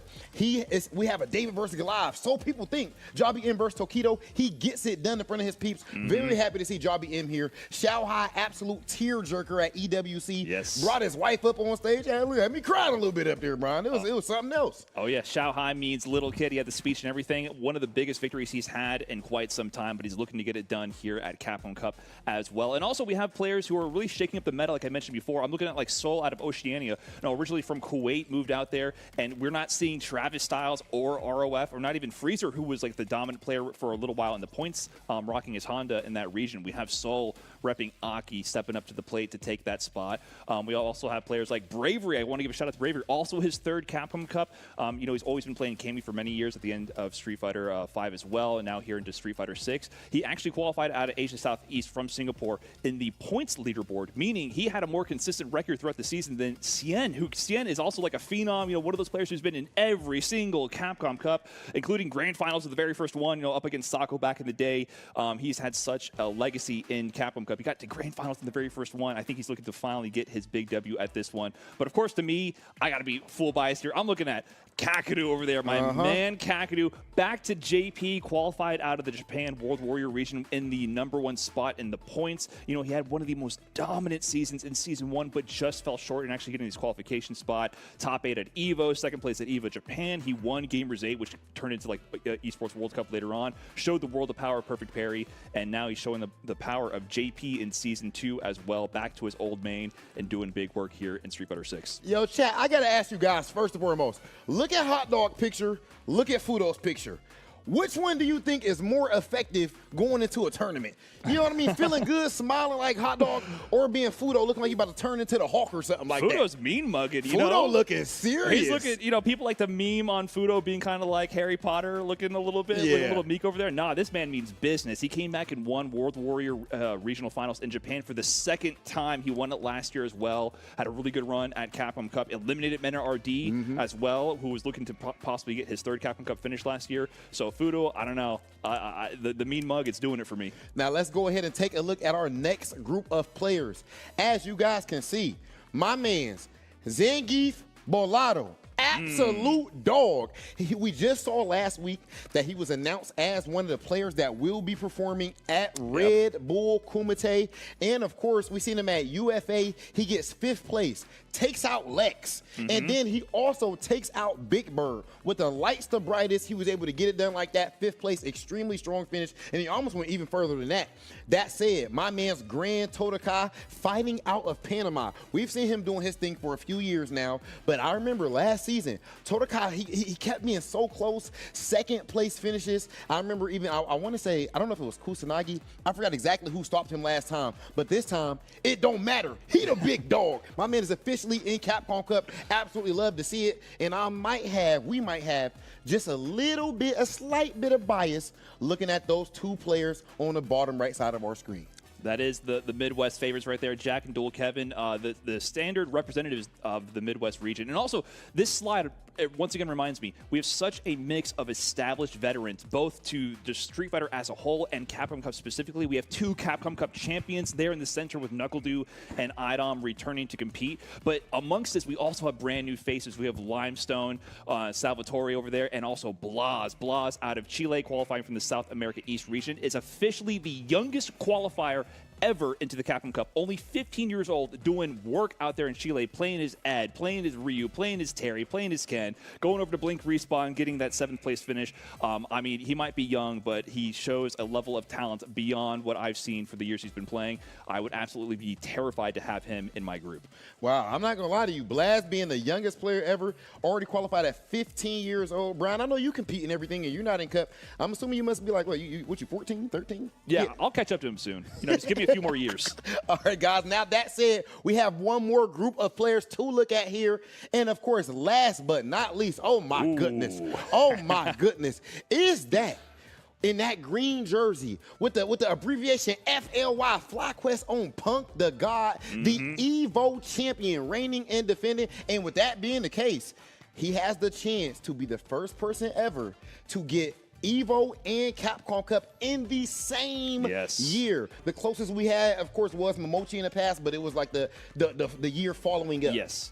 Momochi had the 2014 Capcom Cup and the 2015 Evo, but as far as in the same season, it hasn't been done. The only time we've had any kind of record approaching that status would be the player right next to Punk, Mena RD. He's got 2 Capcom Cup championships under his belt, the only 2-time in Capcom Cup history, looking to set that record even further, get that 3rd place finish. And I mean, this slide is this is gnarly, man. We're looking at all the offline qualifiers. We got Chris CCH and JB in there as well, qualifying out of the US Canada West. They are not strangers to this Capcom Cup position, but we see new faces in this position as well on this slide, but all of them went through the gauntlet with international competition galore to earn their spot offline, competing in some of the most stacked tournaments we've seen all year. Bro, how long can Tokido be a god? That is true fighting game godhood right there, man. That's a legend. And on the opposite side of things, of course, we got to look at my man's, not opposite in a negative way, but I'm talking about as far as being new. My man's Noah the Prodigy has been one of the most consistent players in the world, point blank period. But I do want to do a quick little sidebar looking at these players because I think it tells us something very important. We look at Punk the God up there, Evo champion. We look at Nephew, who got 2nd place qualified in Super Premier in Singapore. And that tells us something, ladies and gentlemen. If you want to succeed, quit your job and drop out of school, because that's exactly what happened with Punk the God and Nephew. And I'm not gonna lie to you, it worked out. That's some info that I got from Trash Talk. That said, we've officially seen all of our players here, ladies and gentlemen, and this is, of course, an extremely top to bottom stacked Capcom Cup. I'm so looking forward to figuring out who's going to play who in this format. But first, we got to understand, what are we even doing? What's the format here? How are we going to divvy up these players to determine who fights who and see who's going to, have a little bit of choice words for Rob TV for selecting them into the group of death? Oh my goodness, Brian. Okay, listen, before we even get to that, as you can see here, now do not be confused, do not be overwhelmed, okay? Big Hollywood got 3 doctorate degrees. He can explain this to you. I got a doctorate degree in numerology. Now, that said, we have things numbered like this because of the fact that we have what is called a redraw rule. And basically, it's just to make sure that 2 players from the same World Warrior do not end up in the same group. 2 players from the exact same tournament series don't end up playing each other in the same group. So if that ever were to happen, then what we would do instead is put their name to the side and draw someone else. So we're just making sure that things are spread out evenly the way that it should be. Correct. So as you can see here, we have every draw numbered. We will be going in order, and we're also splitting these up into specific seeding regions to also encourage more cross-pollination between different players. And you can see here, we're jumping between groups. We have 1, 2 EMEA in Group A, then we're jumping to 3, 4 in Group C. We're breaking these out to have the groups of 2 players per region go first to trigger that redraw rule if it were to occur. Once we have all those done, then we go to the individual players per group. We won't have that coming up for like a North America or a Central and South America because there's enough groups to completely separate these players across different groups, so that won't occur for those regions. But just in case, Capcom planned for this, we will see if the redraw occurs. I feel like that adds a little bit of drama to the mix. And to give it a concrete example, we have maybe Big Bird and Angry Bird. They qualified out of the Middle East region. That was from the same World Warrior Tournament series, so if they were pulled into the same group, we would pull that one last person drawn, put them back in, and pull someone else out instead. Or if it was like a Shuto and a nephew who qualified out of the CPT Singapore Premier, both of those players qualified from there, we wouldn't allow those 2 players to go into the same group to make sure we have some fresh matches to deliver for the players and the audience at Capcom Cup 11. Now, one thing that I want you to deliver to the audience right now, Brian, is a prediction before we see the group. We'll revisit and have other predictions after we actually see the groups. Of course. But as we look here at every region that we have, do you think there's one that clearly stands out? If you had to decide which one is the strongest here, and would you put your money on the Capcom Cup champion coming out of? This is Capcom Cup, man. You cannot call it. Even once we have the groups, you can't call it. I mean, we saw Uma take it all last year. We saw Chris Wong in Grand Finals. I think that was a Grand Finals that no one predicted. If I had to put my money on any one of these regions, offline, is that cheating? I mean, offline has the most variety. It's players from all over the planet who traveled and competed offline against some of the best players on the planet. A lot of these players from all these regions were in those offline tournaments that they won. They've already proved they can win when those players are in competition with each other. So I got to go with offline, but anyone could take it. Okay, me personally, I ain't gonna lie to you, I might have to go. I'm going North America. Okay, let's get some bias going. Let's go. I'm going straight bias. You know what I mean? It is what it is. American is apple pie. No, in all seriousness, offline got to be the strongest here. But if we were taking it outside of that, we have heard some conversation about how strong NA has become. But the level's all over, bro. I mean, look at EMEA. You got my man's Lex. You got Mr. Crimson. And then, of course, Phenom. I feel like Phenom is an absolute unsung hero with the level of extreme results that we've seen him have. We've seen him get 3rd place at Capcom Cup. And of course, if you got the birds, bro. I mean, Angry Bird and Big Bird being there in itself is just absolute insanity. I mean, we got Central and South America, though. Zangief Bellato's already proven to take down those players and EMEA. So there's no matter which way you slice it, there's players from every group here who have beaten players in every other group. So there's no way you can call it factually. It's going to be who's best and most prepared on that day. And they're going to have to figure out who they're going to have to prepare against once we actually draw them from these machines. Okay. Back here. Okay, so these machines, the people don't necessarily know what you're talking about yet, Brian. So let's go ahead and show them. Brian, please grab what we have right here. Now this, as you guys can see, we have all of these gotcha machines, and we have a very special way of doing things. Now, first and foremost, as you can see, this is North America. Every player's name is in one of these balls. And Brian, just to make sure that people know that you're not about to be doing no funny business, because they're not trying to trust you like that, please shake it up so they know it's random. We are not rigging it here as much as we would love to. Listen, if me and Rob were in control here, we would get things done. Unfortunately, Capcom has created this foolproof system. We will be drawing randomly from the gacha machines. Get in the spirit of Capcom Cup 11 being in Japan itself. It's like I'm back there already. We have our coins in front of us, and we will be drawing these names one by one per region to figure out where they go into the groups and to see if any group of deaths form. And listen, guys, once again, blame Rob. Bro, are you kidding me? I've already got myself out of the way, man. Bro, it's all you. I'm not gonna lie. Last year there was the whole Group F situation. Okay. Respects for Group F, and if I'm being, I didn't want to say it before while he was here. It was Renge. Don't talk bad about people behind It was their back. Man. That's all I'm absolutely, saying. it was Renge. And if anything goes wrong here, it'll be you entirely. Because I only have, feel like 1 year of really making a big bad group of death. I have experience now, Brian. So Okay. do the right thing and even things out, all right? Okay. No Adam, Knuckle Dew, and all these guys in the same group. Now that said, We'll I see. need you We'll see. right here, my man's Brian. I think we're about to go ahead and get to it. We're starting off with EMEA. Oh my goodness, hold on. First and foremost. We got to get the coins. First and foremost, gotta have a fanny pack. Everybody can't do a fanny pack, but Big Hollywood Rob TV definitely can. All right, we coined up. All right, Let's come see. on. Who is our first player? I feel like this is good luck to be the first player drawn. Let's see. All right, come on. Lucky number 1. Come on. Who is it going to be? Come on. Oh, hold on, a little more. Uh-oh. Do we need another coin? That's- Hold up. that's Big how we know Hollywood it's might have not messed it up. It's not rigged. It is not rigged. That's how you know it's live. Hold on. Who's it going to be? All right, come on. Who we got? Okay. Deliver Here it. we go, Brian. Please do the honors. Deliver it. Please do the honors, brother. Our first player. Number 1 for group number 1 here is going to be Phenom. Okay. Ninjas in Pajamas, Phenom. Back again in Capcom Cup. What is this, his 14th, 15th?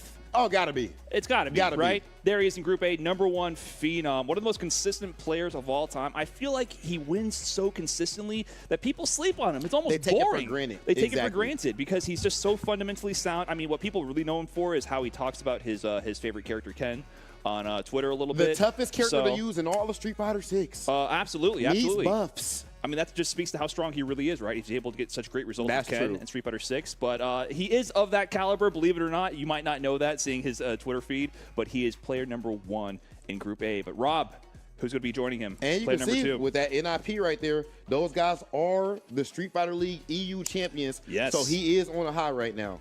Okay, ladies and gentlemen, let's get to it. Who is joining Phenom in that same group? Oh, this person's excited. Tee it up. They popped out quick with it. Come on, Brian. Tee it up. Let's see. Who's Who it got going to be? Up against him. Going up against Phenom is no easy feat. Oh, no, but it they're ain't nothing but big dogs in here. Open the damn ball, Brian. They're a little camera shy. Let's see. Who's it going to be? Takamura. This guy is the wild card of wild cards, I would say. He always brings something unique to the table. You know, when people think the games have been figured out, when they think the meta has been solved, Takamura is the guy I look to really revolutionize the way you look at a character. And he's also, you know, normally known for Akuma. He's been playing Ken pretty consistently throughout the Street Fighter 6 lifespan and always brings a unique take to the character. And I know no one wants Takamura in their group. Oh, no. That I is know. absolutely the tech machine. I don't know if you remember when Adam was like the favorite. Mm-hmm. My man just absolutely, he prepared so hard for Adam. He had like 3 new things we never even seen in that lower matchup Absolutely. prepared for him. So that is exactly how he gets down. To me, the best tech in the world of Street Fighter, quite possibly.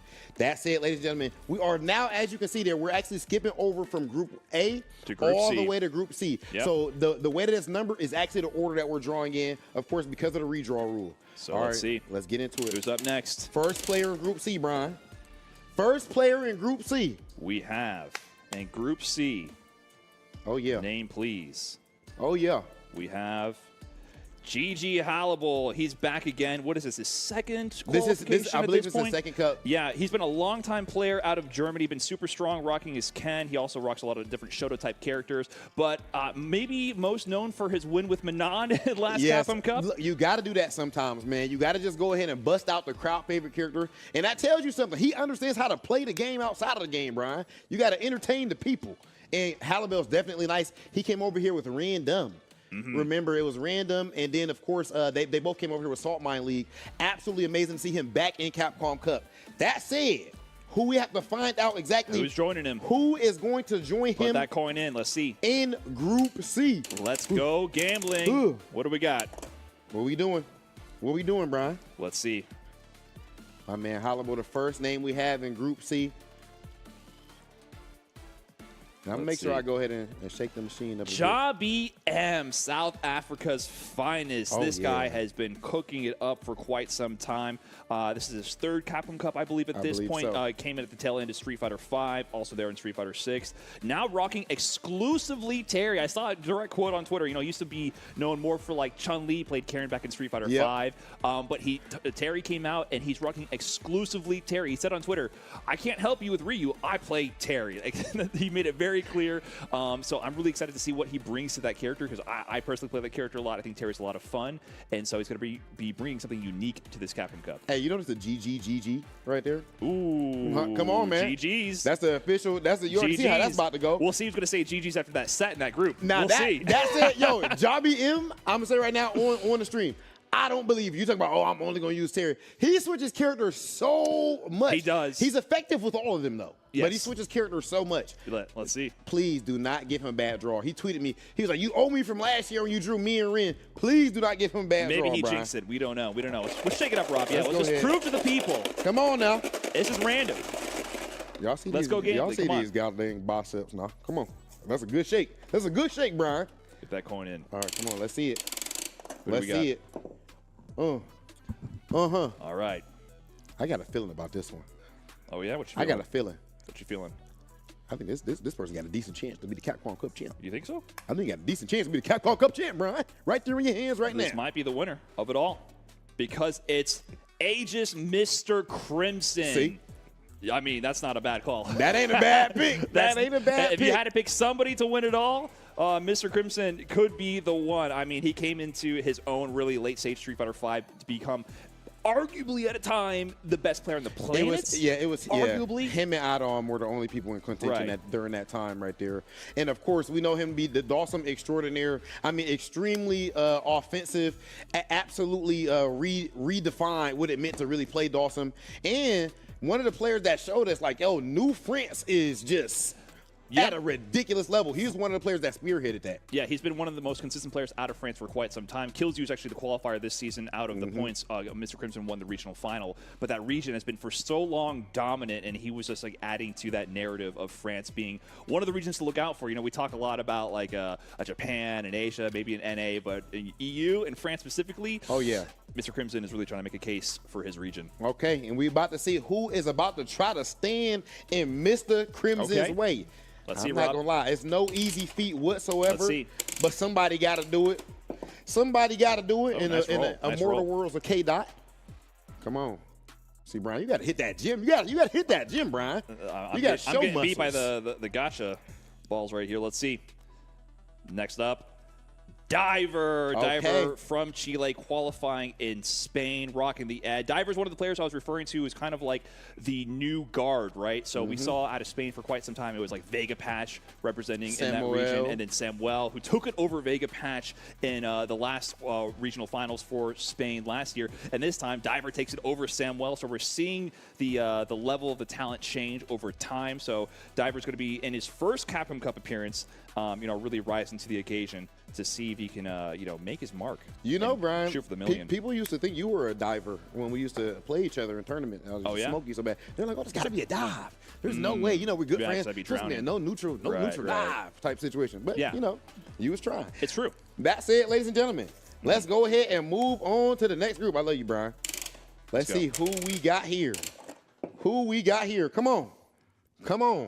We Who still is it? got some animals in EMEA. We got some big names left.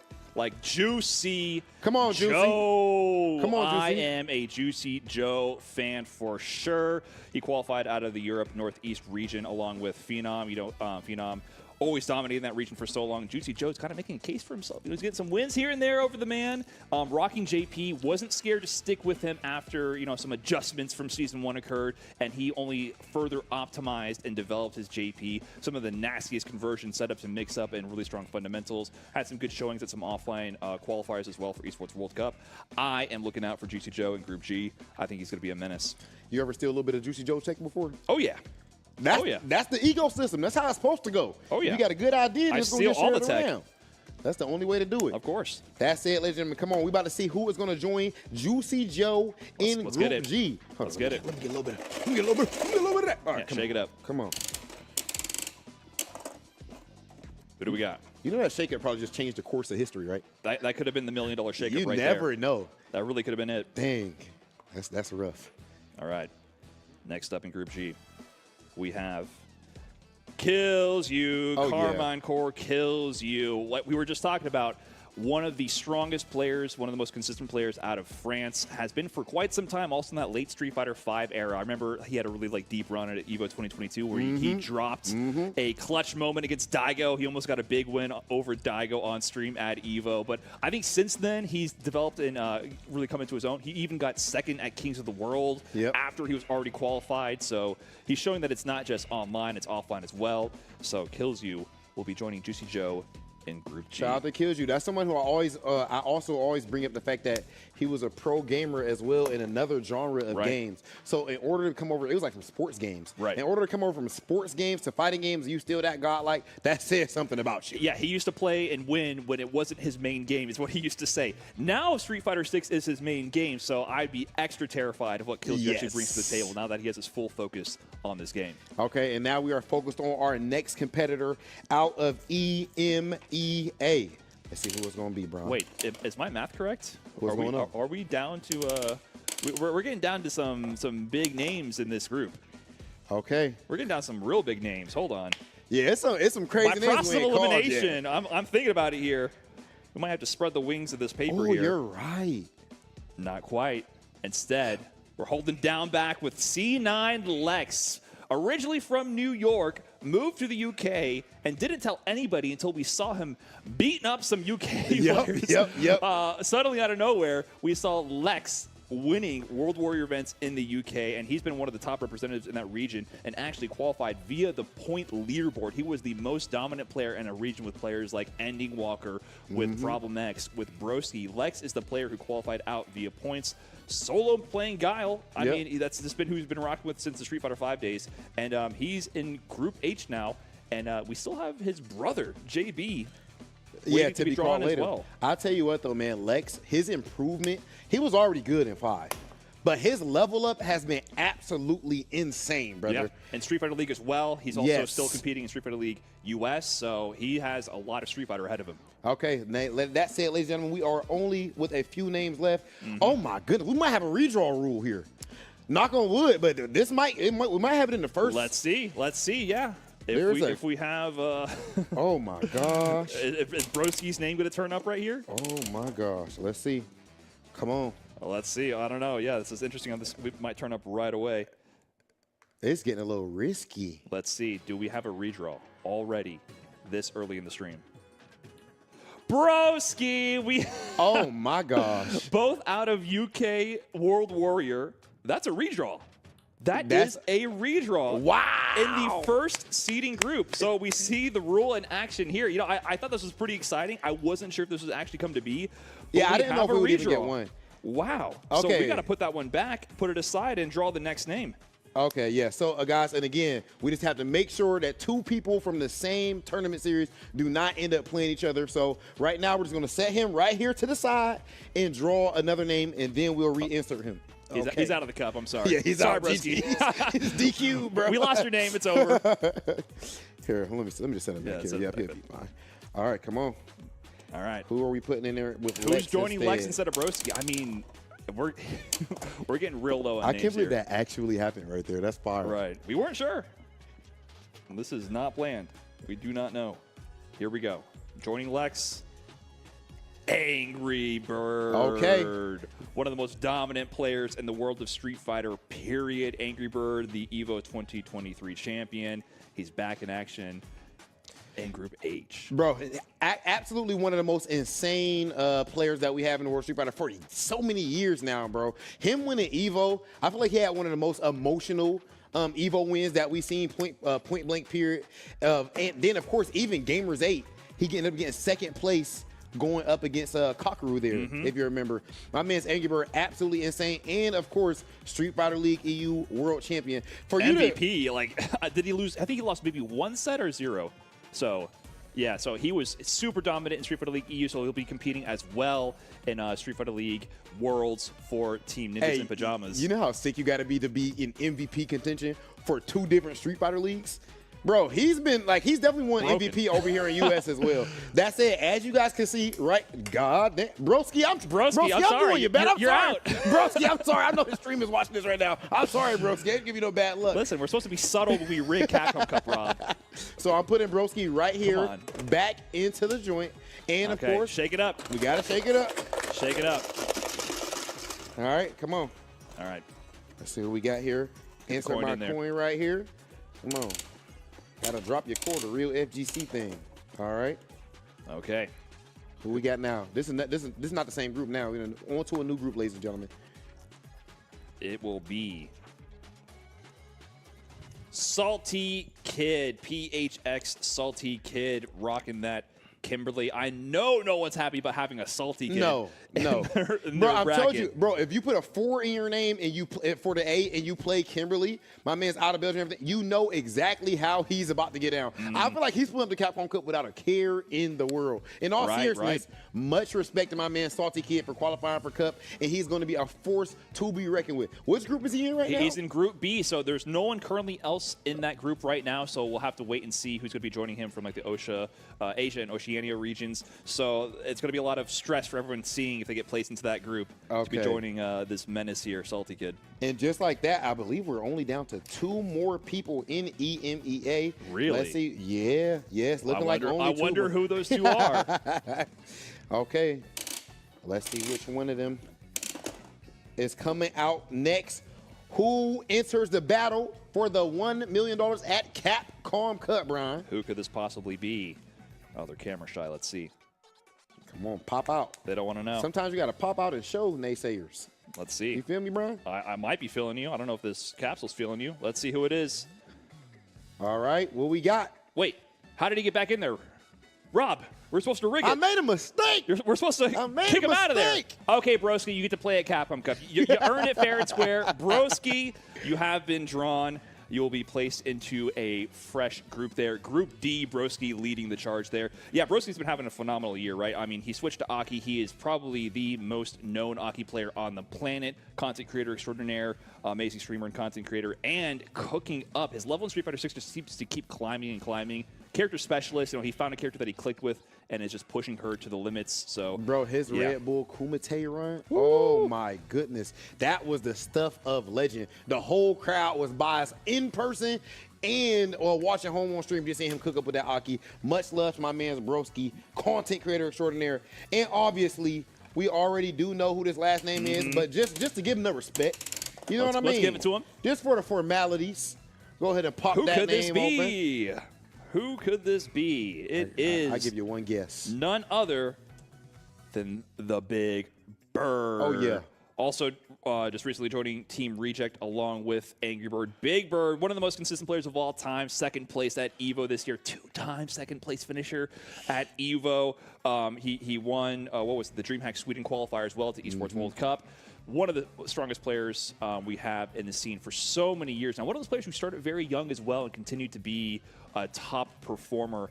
And he hasn't really had quite the Capcom Cup showing he's wanted or is capable of so far. So I would be super scared of Big Bird in my group, rocking that Rashid. Drop that Marissa like a bad habit, and then picked up Rashid. He's a rare case and, where it worked. I love when I see that. People complain, cry about the character. Oh, I want to switch characters. He actually switched and immediately saw success of Rashid. Right. I feel like Big Bird and Angry Bird just always going to be one of the best stories that we have in the world of Street Fighter. These guys are from a region that didn't have as much light, as much shine, and just at first, of course, now there's so many other players there, but just with them training against each other, they became 2 of the best players in the world. Now, of course, we see them here again at Capcom Cup. That said, that is it for EMEA. What is our next region that we have, Brian? We're going to Asia and Oceania. I mean, this thing is filled to the brim with killers here, so everybody's seeing who is going to be placed into what group. And, I still don't think we can really call where this is going yet. I think after maybe we get through a little bit, like half of these, we might be able to see the shape of things to come. Right now, every group is looking stacked. All these players are super strong, but Asia and Oceania is up next. So should I how about, let's swap spots here? Let's swap it out, Brian. You can put some blame on me now. I want you to have some of that pressure on you that Big Hollywood been dealing with, bro. Let me make some bad gambles over here because, I can't let you have all the fun. Let's shake it up. Here we have, of course, it's real. Asia and Oceania. All right. Let's see how it goes. Come on. Coin going in. Let's turn that handle. Man, this region is insane. Oh my gosh. I'm just picturing some of these names. Yes, thank you very much, First brother. one up. Oh. All right, I was talking crazy to you about the ball not opening it up. Okay, bam. You better deliver. Boom, smooth. That was pretty good. I can't That was kind lie. of smooth, That, wasn't that it? was pretty good. Okay, the first name from Asia in Oceania. We have C. Anik. My man actually is, of course, fighting out of Bangladesh, rocking with that Chun-Li, and of course, he actually plays. He plays every character. A man. lot of characters. I wouldn't even though, say you know he what I plays mean? just Like, Chun-Li. When you look at the results out of its region, he is dominating that region with any character he feels on any given day. Almost like a sort of like a Javi M situation where they can bring any character to the table. So I'm curious to see what he locks in with for this Capcom Cup to really put his region on his back. But that's going to be a really interesting contender. Okay, that said, ladies and gentlemen, who are we about to have up next, Here we go. Brian? Let's go gambling. And is he in the same group? Is this person actually going to be in the same group with C. Anik? I didn't get a good look. We have to see. We'll have to might see be in after a separate this. group. Okay, come on. Bam. Boom. Let's see what we That was got, quick and Brian. easy. I'm trying to tell you. That was quick and easy, man. Oh, my goodness. Oh, my God. None other than never lose, never lacking, never been lame. I'm talking about NL. The big dog. I consider him the Terminator because that is exactly how he plays. He gonna walk you down. He gonna stalk you. And it's gonna be ugly in the end of the day, and he gets his W's. NL is a force to be reckoned with, and definitely I can see him winning Capcom Cup this year. Absolutely. I mean, he was one of the best performers in Capcom Cup last year, and yeah, we call him the Terminator for a reason. He's mechanical, he's precise, he's always moving forward. He knows when to press the buttons at the right time. He causes, I don't even know if I want to call him upsets, but he's one of the players who took out Punk in Esports World Cup, right, fresh off his EVO victory. But he's just that dude, and he's been that dude for so many years. So I think Salty Kid and Cianique definitely have a lot to contend with NL, but still, you can't call it either way. But Group B starting to fill out. We're starting to see the shape of things to come a little bit right there. I'll tell you guys what, for you players out there, as Brian gets the next our next joint, I have to say, for you players out there, when people think, oh, this group is going to be NL's group, this is so-and-so's group, you gotta stand up and let people know this is my group. That's what LaShar did. That's what he did. Last year in You that never group know. F. That's it, ladies and gentlemen. We do have our next player. Who Come do on. we got? Bam. You're making this too easy, man. I got to step it up. You gotta hit that gym with me. We hit it earlier. Okay, that's the problem. You need a little bit of bravery in your life, Brian. That's what it exactly is. what it is. My man, Bravery, fighting out of Singapore. You brought up the fact that in the end of the day, oh my bad, I didn't know we still had the cam. Let make sure you get your Show that your name, shine. man. Let's show Let that make sure you get name. your shine, Bravery. My apologies, brother. Now that said, as you can see, oh my gosh. Broski and and Bravery Bravery. in the same group. Now with Bravery, Cammy absolutely insane. We've been seeing him cook even in Street Fighter V as well. But what's interesting is in his region, he actually ends up qualifying through points. So he was the most dominant player. He beat out Shin by, I want to say, 10 points. Yes, so sir. that's absolutely phenomenal to see. And some of these regions, we might be seeing a little bit of a changing of the guard, perhaps. We'll see. We'll see. Bravery's actually no stranger to Capcom Cup. He's been there plenty of times. Broski on his first Capcom Cup appearance. It'll be interesting to see how that stacks up. Let's shake it up a little bit, by the way. Let's make sure. Remember, this is random. Oh, yeah, look at that forearm. Use them forearms, Brian. I'm trying, man. I don't know. I got nothing left All in the them tank. years of dash punching, all them years of down backing and free anti-airs You with think of stand that medium after something. punch. Okay. All right. Next one. Come on. Brian, how come you chose to use a character where you didn't have the anti-air back in the day? Gets the job done. You just press stand medium punch and just make us. That's hard work. Honest, hard-working anti-airs. Oh my goodness. Speaking of a player that makes his opponents work hard, I'm talking about VX Bow, Bow.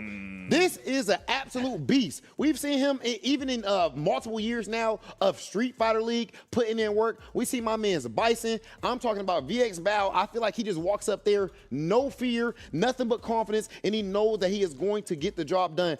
I would consider him someone who he doesn't have Phenom's results. I'm not saying that.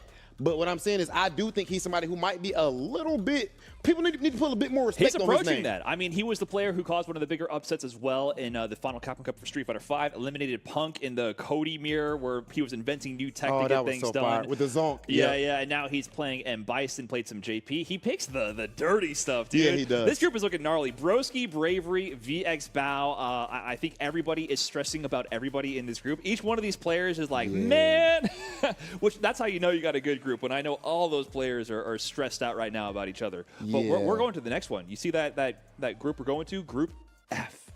Oh my goodness! And look at the first and it's name in already Group starting F. off with Big Bird, bro. I'm sorry, guys, I'm all too close to the mic. I get too excited. If Group F is the group And of it's death already again, starting. bro, I have to Big walk Bird, off it might step. be your time. Angry Bird had it last year. Let's see who's joining Big Bird in Group Big Bird. When you say F. if you got to send out a crazy tweet, you see who's drawing this group right now. Hey, man.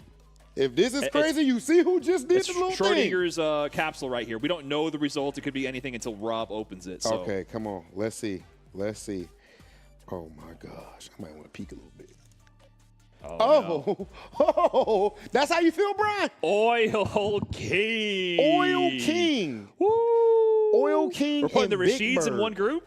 Uh-oh. We might be doing the Lord's work, champion. Oh, I don't know. Depends on who else joins them. They might be cursing us out. Let's see. Big Bird and Oil King already in Group F. Oil King, one of the most consistent players for how many years now, doing work with his Rashid. Also, Paxamine Terry. He actually won the final World Warrior for his region with Terry as well. So you think he'll rock a Terry at Capcom Cup?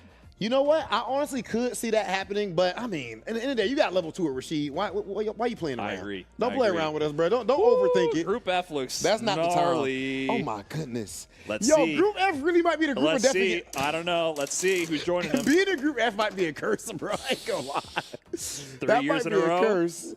Okay, and Who's joining them? Oh, is this Group F too? This is Group F. Oh my gosh. You sure? I'm sure. Oh my god. Oh my god. Let's see. Let's see what we got. Big Bird, Oil King. Oh my goodness. And yeah, no. Hey, bro. It ain't no way, bro. It ain't no way, brother. Oh my goodness. Big Bird, Oil King, and Shin in Group F, ladies and gentlemen. Last year, Group F, it was put F's in the chat. Pay respects to Group F.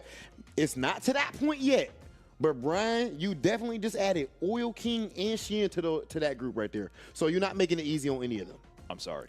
I don't have any other quips or jokes to make about it. Man, that's looking nasty crazy, already. bro. Good luck to everybody else in Group F joining them in the future. But it looks like we're going back on over to Group A, it seems. We're looping around. We're getting one individual player per group from here on out. Okay. From Asia and Oceania. So here we go. They need to production to fly Big Hollywood Rob TV some lotion in here, ladies and gentlemen. We on live TV. My hands looking at that. They just zoomed them cameras too good, champion. I mean, you know what I'm saying, Brian? You're on the spot, man. They got to make sure you actually open that up properly. Hey, you talking about my actionist? Hey, it's Black History Month now. You're right. All right. I'll back off. All right. My bad. All right, now Next that's month. it. Let's get into it. Now, next month, call me Ashy. Okay.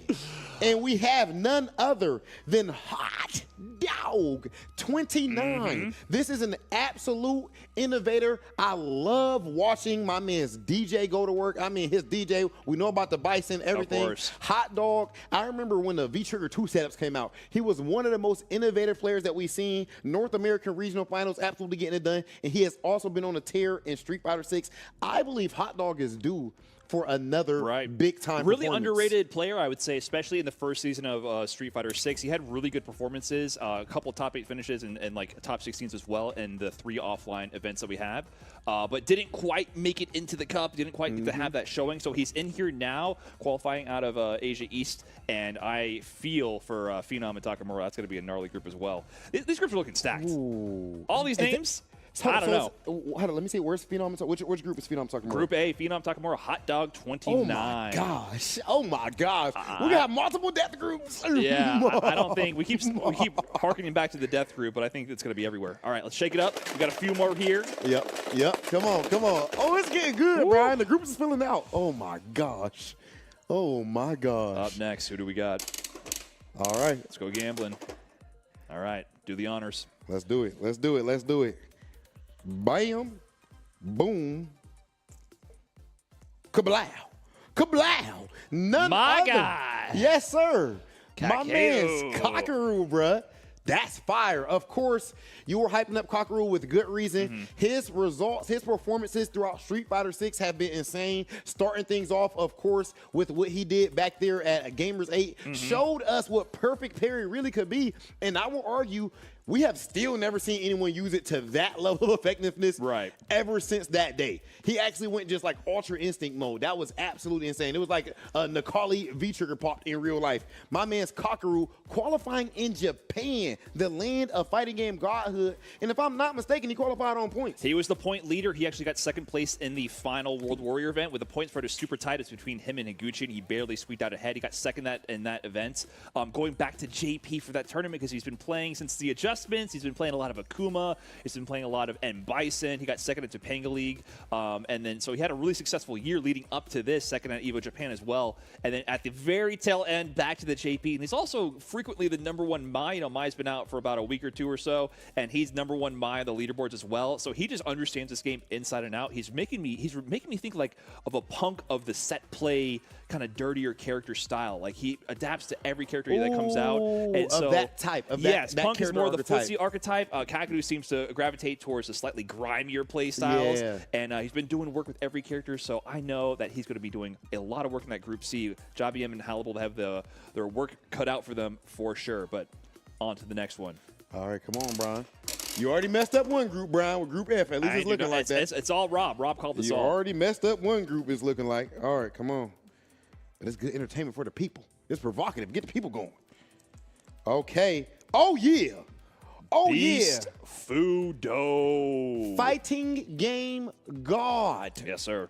That is exactly what Fudo is. And of course, I mean, Brian, what do you think is the biggest standout thing right now with Fudo as far as like this year, this season? It's just his pervasiveness, right? Like he was not, I would say, ahead of the pack in Japan come into this season, right? He played DJ last season with the adjustments, with the new DLC characters. He ended up switching over to Ed for this season. And all the talk about Ed was Momochi. In Japan, it was Momochi, Momochi, Momochi. Momochi did revolutionize and show a new level to character that people did not know about. But come to the end of the season, come to the regional finals. Who do we have? Fudo versus Momochi grand finals in the Ed mirror.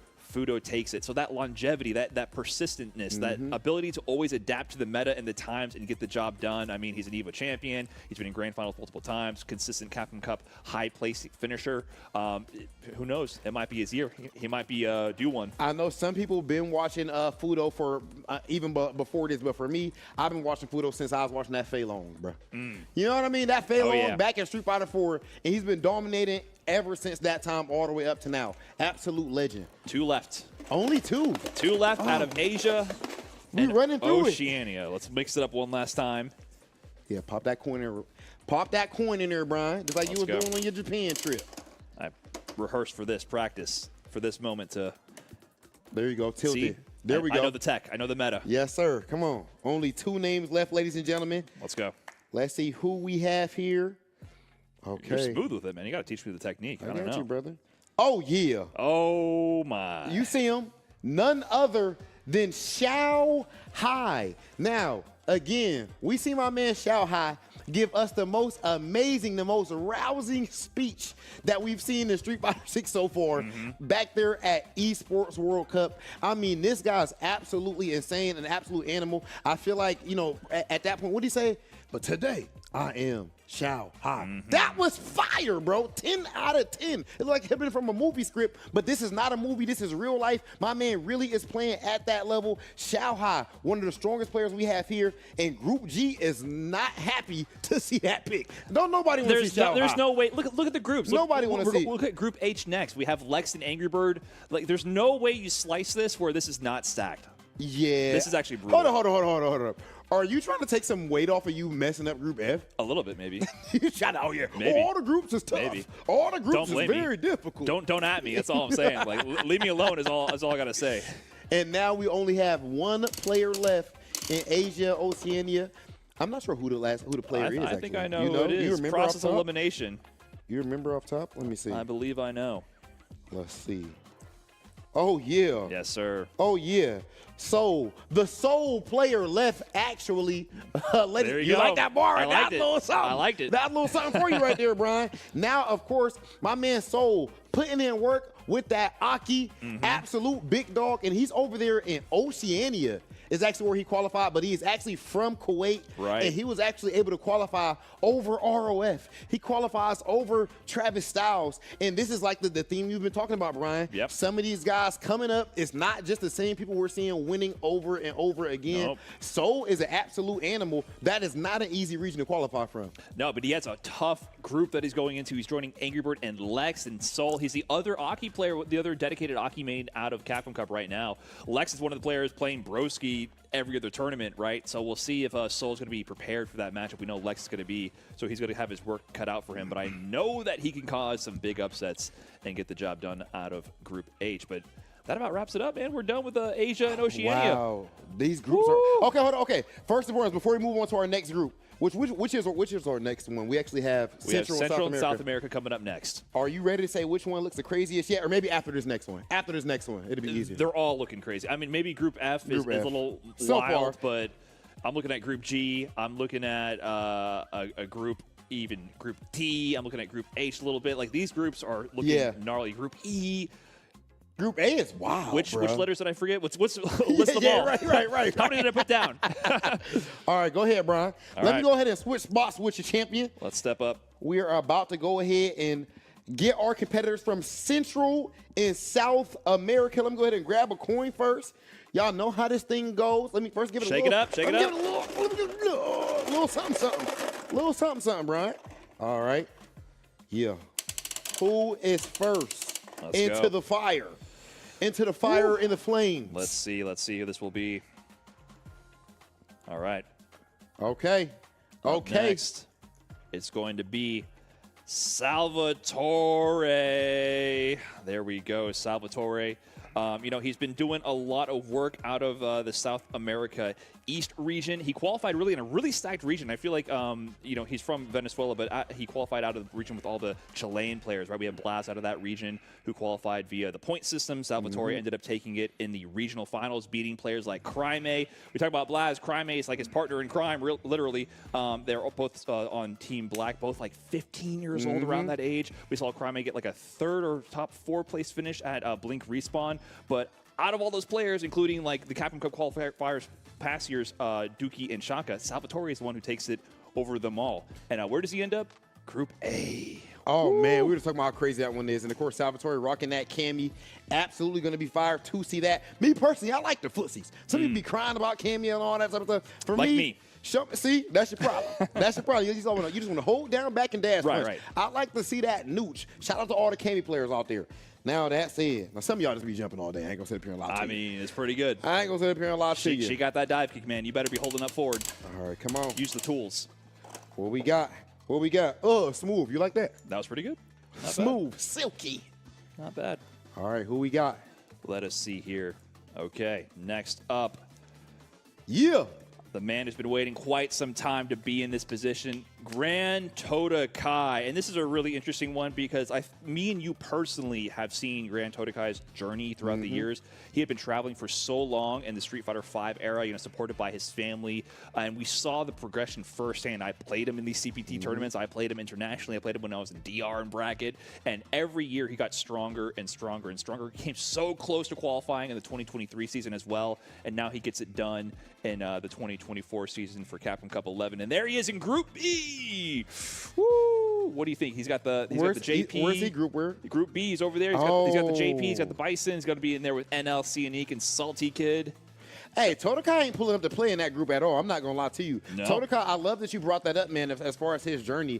I mean, I remember even, like, Tota Kai posting a lot of stuff with just, like, his personal life, his mom supporting him in the hospital and everything. My man refused to quit, fighting through it all, fighting out of Panama, and has made his way into Capcom Cup. I cannot wait to see my man's Grand Tota Kai competing at Capcom Cup. And he's actually a mentor to Crime and Black. Yes, he's actually a mentor to those young guys on Team Black, to be honest, which is really cool to see. Super strong team. All right, Group C, Rob. Halibal, Jabiem, Let's Kakadu. Let's see. Come on. Who's joining him? Oh, yeah. Drop right out. Come on. All right. Ugh. Next name. All right, what we got? Okay. Who ready? We ready. It is none other than Zengi Bolado out of Brazil. I am a fan of this guy. You know, Brazil has been for so long such a dominant region in the world of Street Fighter. I've been so impressed with the level of play they've had in that community for so long. And Zengi Bolado has been there for years. He's been one of the most consistent players for so long, but never quite had the big break to have an international performance or to really qualify for Capcom Cup. He's always gotten close in the regional finals, but this year he gets the job done. And before he even did that, you know, we saw his huge performance at UFA in France. Really exciting matches versus Big Bird and Lex, and his match versus Kusanagi in that top 8. He lost that match, but it was like 3-2, super close game. He's finally here, and I like this group. Group C, I like this group. Oh, yeah, that's exciting. I mean, my man's Jobby, GG. You know, if you actually look up on YouTube, you'll see GG competing way back. It was a tournament where he's old school, man. He's been a streamer, content creator for a super long time, back in the Street Fighter 4 days. Gandhi he goes way Ryu. back. Remember Gandhi Ryu? Yeah. He's playing in that exact tournament all He's those years Gandhi ago. Ryu? No. Just kidding. Shout out to all my FGC OGs. No, my man's Gandhi Ryu. Shout out to my man's Gandhi, bro. My man said he Gandhi Ryu. It's come a long way. That's one of the best matches I ever seen in Street Fighter. I mean, Hannibal is a Shoto specialist, you know. Who knows? Showed promise from a young age. Okay, come on. Who's Next up? player from Central and South America. Let's see. South America. Who will it be? What we got, Brian? Oh, is that who I think it is? Yeah. Blaz from Team Black, the youngest qualifier of all time to Capcom Cup. I suppose he mains Ed. I suppose he just mains the cast. If they have like a low 4 drive rush, if they have like a fireball, if they have a DP, anything resembling a Shoto, this kid has almost mastered them. Like, his level of play is far beyond the years. And you said you just saw him go. You saw him going crazy with Ryu in the tournament. Yeah, he won the final qualifier, the World Warrior number 5 for his region with Ryu after using mostly Ed the whole way and like fundamentals that you would expect to see on like a John Choi type. You know what I mean? Like, it's not just like a newer age play style. There's experience that he seems like he should not be able to possess at his age. Yeah, bro. Listen. Down there at Blink Respawn, you guys got to understand, this is Blaz and Crymaze. These guys' first ever premiere event in their lives, in their young lives. And my man gets top 8. I think he finished in 7th place. After losing, he's all torn up about it. I'm like, oh, this is a champion. This Mamba mentality or something right here. Because even in his first ever tournament, his first ever major, I should say, he's salty or sad about getting 7th place. That guy is somebody to look out for easily. Only 15 years old. Yeah. Insane to see. Out of Chile. Shout out to Chile. They've been producing a lot of champions and across the genre of fighting games. So now let me shake this up a Shake little it bit again, Brian. Come on. Let's mix it up. Making sure it's nice and it's safe. random. We don't know what's going on, y'all. We don't know what's going on. It is random. Okay, come on. Who's next? Let's Get that coin in there. I'm telling you, that's that Street Fighter 6, bro. I feel like we're seeing like the young guys are coming up a whole lot more. Right. Okay. And they got footsies too. It's crazy. It's like, where did you learn? How'd you learn to throw a fireball like that? Like, what happened? They got hyperbolic time supposed chambers. to be doing some set play. Yeah. All right. Next up, Limestone. Oh yeah, shout out my man's Limestone, rocking that Ken. You know what I'm saying? Now with that being said, this of course Ken from Columbia, District of Columbia. Now that said, please understand, some of these players, like my man's Limestone, I like your name, but at the end of the day, we got to see what you're going to do with the limelight. Because right now, there might be a lot of people who looking at you, oh, man, I don't think you're going to. Forget all that. Put your city on your back. Put your scene on your back. Limestone definitely has, you shine so much. You know what I'm saying, Brian? You're shining right now. You got to get saying goddamn Limestone. My man's Limestone, qualifying for Capcom Cup, immaculate Ken play down there, and I can't wait to see what he does. What group did we actually put him in? We got him in Group E with Fudo, Diver, and Mr. Crimson. So if he wants to make a splash, he's going to have to go through some big players. You know, but I'm not minding the matchups right there for Ken. You know, he is a tough character to play. Right. We've heard it from Phenom. A lot of tough matchups. A lot of tough matchups. Right. Ken don't win no matchups. Yeah. If we're being honest. So But somehow good luck to Limestone made it work. All right, now, ladies and gentlemen, let's move on to our next Let's go. player. Let's see what is going on. Yeah. Let's see it, Rob. What we got, Brian? What we got, brother? Who do we got? All right. Yeah, you look at them I'm- hands. I'm- Look at them I'm hands. struggling a little Look like bit you're here. in a bounty commercial. I'm struggling a little bit. Let's My see. man look like a paper towel commercial. Yeah! Uriel Velorio out of Mexico, back again in Capcom Cup. This is, what, his third appearance in Capcom Cup? Second or third. I think it's his second. One of the most consistent players out of this region ever since the late end game of Street Fighter V. Rocking his Ken, of course. That is his character. And he's back again to do work here in Group F. Oh my God, that group, bro! Do you understand how silly? Yo, what? That group is insane. And the next player from there is gonna be from NA. Oh my God! And offline. It's just that group F.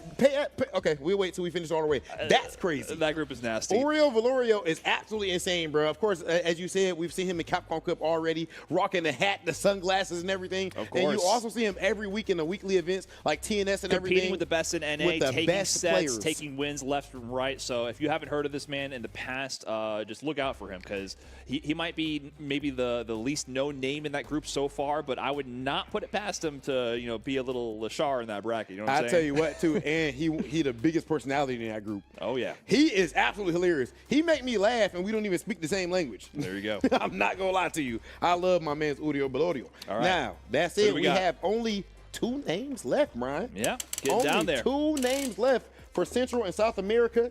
Let's see who the first one is. Let's see. Okay. The suspense. Oh, that's a horrible drum roll. They call it without a producer. Yeah. Bandits Kaba back in Capcom Cup once again. I mean, what is there to say about this man? Evo top 8 finisher in the group of death last year, actually, with his fellow countryman and brother Mena RD. He narrowly dodged it this year just to get thrown into Group G instead with Juicy Joe Kills You and Shao Hai. That group is looking. That group is crazy, dude. That group is crazy. I'm happy about this, man. I'm looking at every group and I'm like, wow, I wouldn't want that to be me. You know, yeah. Sucks to be you. We have an amazing show coming up in Japan at Capcom Cup because, oh my goodness, Kaba, Shao Hai Kills You, and Juicy Joe. That's nasty right there. Shout out, man's Kaba. Of course, you're gonna be seeing him next week. Yes, Team sir. Bandits is competing in the Street Fighter League US Finals. Make sure you guys get your tickets for that. That said, this player is about to see if they can punch their ticket Who's to joining become Group the H? Capcom Cup champ. Let's see. Lex I ain't even Angerbird put Soul. a coin in there, Brian. You got to pay up, man. I got to pay. Got to put up the stakes to gamble. Let's you gotta go. pay to play. Come on. Even though I think we might know who's coming up here. What's given the formality? Yeah. Given the respect. You gotta get the whole ceremony. Here we go. And the final player from Central South America, Juninho Ross, bringing that Juninho Ross style out of Brazil. He's also been one of the most consistent players out of Brazil for quite some time. This is, I believe, also his 3rd Capcom Cup appearance. I think it is. And I'm telling you, Juninho Ross, I like that you brought that up, his Ross style. You know, that's actually why he even has that name on there. It's just he plays extremely aggressive. He Yes, likes sir. to rush you down, get in your grill. And I'll tell you what, that is not easy to make work. Some people want to be all aggressive and run at you, but then they get 2-piece right in the jaw, my man. Do you understand the difference, my man Brian? In the end of the day, somehow he is able to get it done consistently. His Luke is insane, and he actually has other characters as well on top of that. I think Juninho, now that he also has, he has Capcom Cup experience in years past, he's going to be coming into this with a whole different level of confidence. There is no teacher like experience. Now, I am trying to experience this next group that we have. I think that is actually, oh my gosh. It's time for America. It's time for North America. If we were trying to rig this, we did a very poor job, because at this point, no matter where we put our boys, we're throwing them to the sharks. Yeah, no matter what I'm not we do gonna here. lie. It's kind of rough. out the way we cut man. Oh, whew. So we'll see where they end up. Halfway through right now, Brian. We'll see. Oh, wow. Man. I just feel like you. I know who you're pulling first. I know who it's gonna be. You know? Shake it up. You can't know. Shake it up. Okay. Who is it going to be? It's going to be Jack. Jack first? I just got a feeling, man. I just see Let's him see. staring. I just feel like I just see his shadow just staring right now. Staring into the camera, into the abyss. Okay. Thank you very much. Thank you very much, Brian. Our first player, ladies and gentlemen, from NA is Cloud9's JB.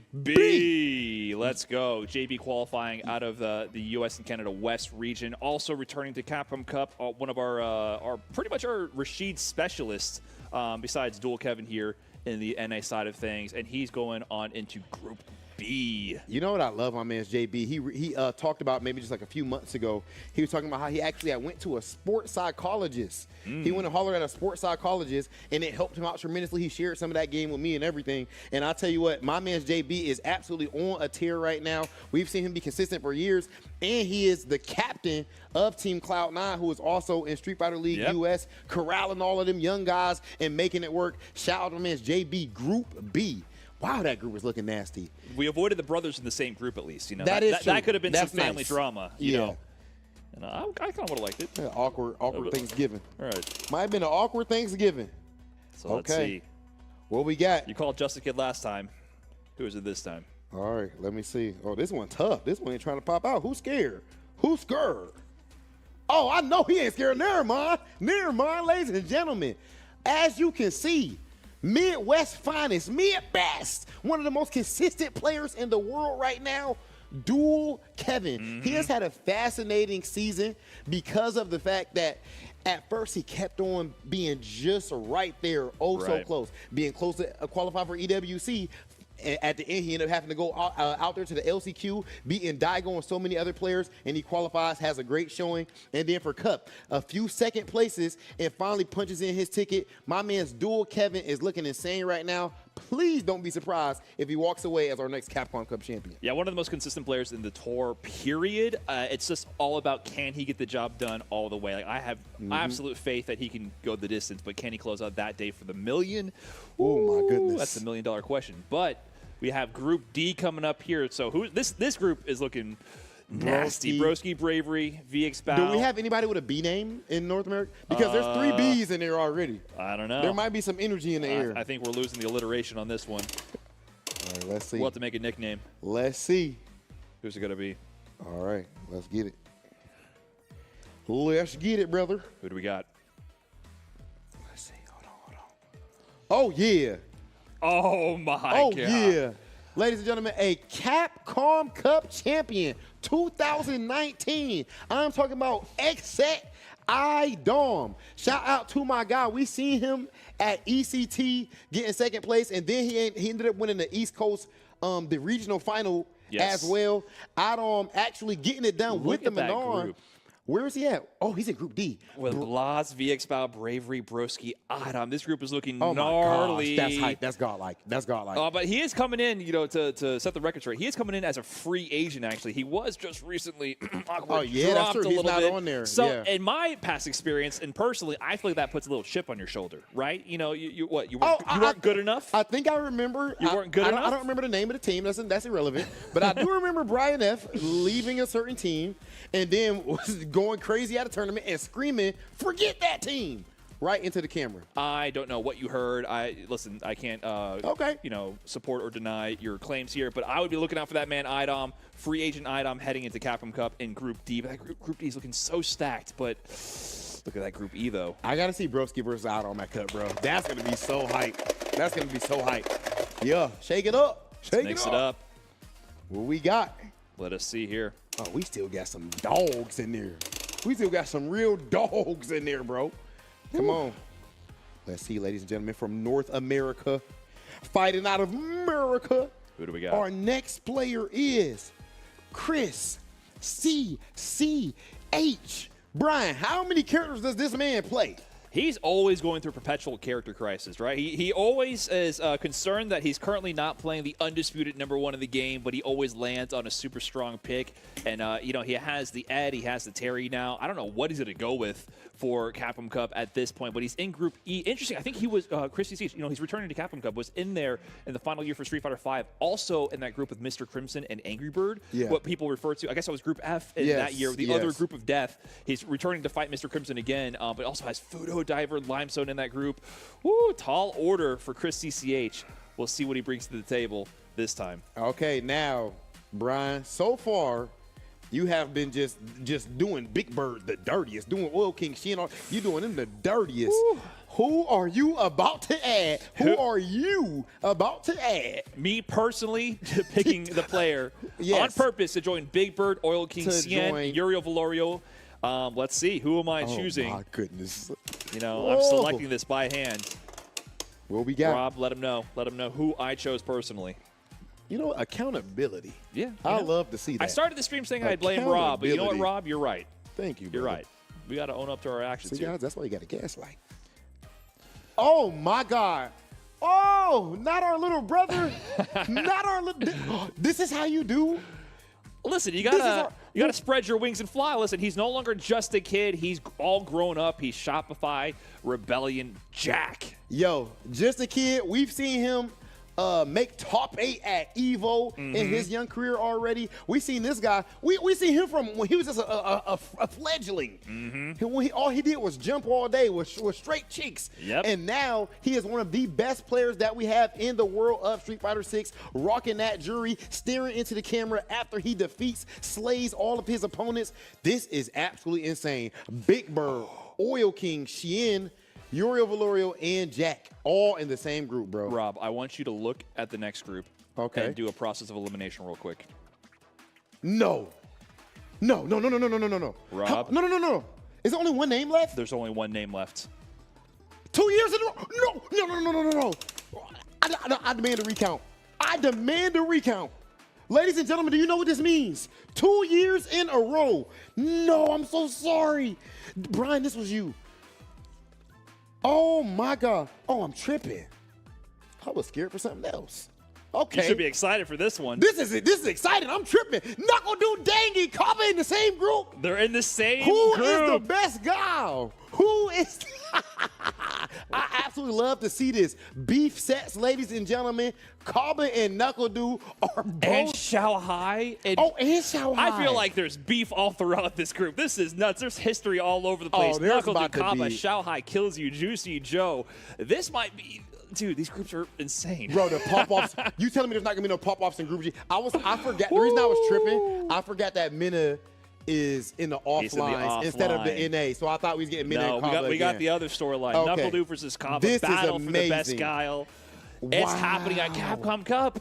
Dude, you know what? Officially, I don't care. Listen, can we put this officially out there? Okay. And we can see if the chat agrees. I don't care who wins that. I mean, which character you guys pick in the matchup. Whoever wins is the best guy. I don't care. It could be Kimberly versus Cammy. It don't matter. This was almost a $10,000 money match. Now it's a $1 million money match. Kaba versus... Yes. Oh, that's fire. I absolutely Ignore love the that. technicalities. It's definitely the $1 million match happening there in Group G. And that's it for the NA. I mean, look at where we stand so far. The groups are really coming together here. And, dude, like, this is just nuts. Like, just... This is killers crazy. in every pool here. And look at that. We still have And we didn't even do offline, bro. Group to go. The offline qualifiers. Bro, I can barely breathe right now. We actually have to put the offline qualifiers in these groups. This is absolutely terrifying. I'm not going to lie. You cook with that Group G pick, my brother. You cook with that one. I ain't going to lie. Now, I don't know why you did our little boy like that, put him in Group F, my man's Jack, but you know what? He's a grown man. You're He right. can handle it. Step up to the plate and handle your He can business. get it done. All right, now let me go ahead and shake this up. Shake it up. This is all of our offline qualifiers. The players ladies that and gentlemen. traveled around the world to qualify at the premier tournaments, facing off against the best of the best, the international competition. These are the players who got the job done when the lights were bright. Okay. Who's it going to be? Our Who's first our first offline player? pick. Here you go, Brian. Let's see. Let's see who it is. Offline. Probably makes it offline man does the ting. The first offline pick. Who we got? Is going to be Itabashi Ooh. Zangief out of Ooh. Japan, qualifying from East Coast Throwdown, getting that first place finish over Idom. Idom getting second at that event. He takes it, and he's going to Group A with Phenom, Takamura, Hot Dog, Salvatore. This is an interesting group. This is an interesting group. Yes, it is. Itabashi, we saw him going crazy at East Coast Throwdown. I mean, how many years have we seen this guy absolutely dominate with the biggest smile on his face, Brian? You up there. Terrifying. Have you played him in tournament before? Oh, yeah. Oh, yeah. It's terrifying.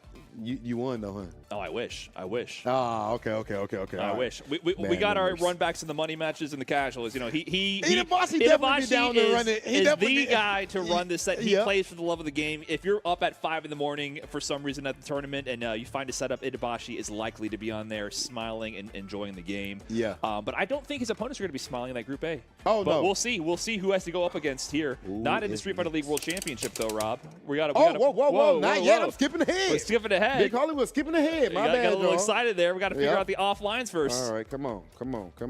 This is also going to Group A. They get 2 offline qualifiers in this group.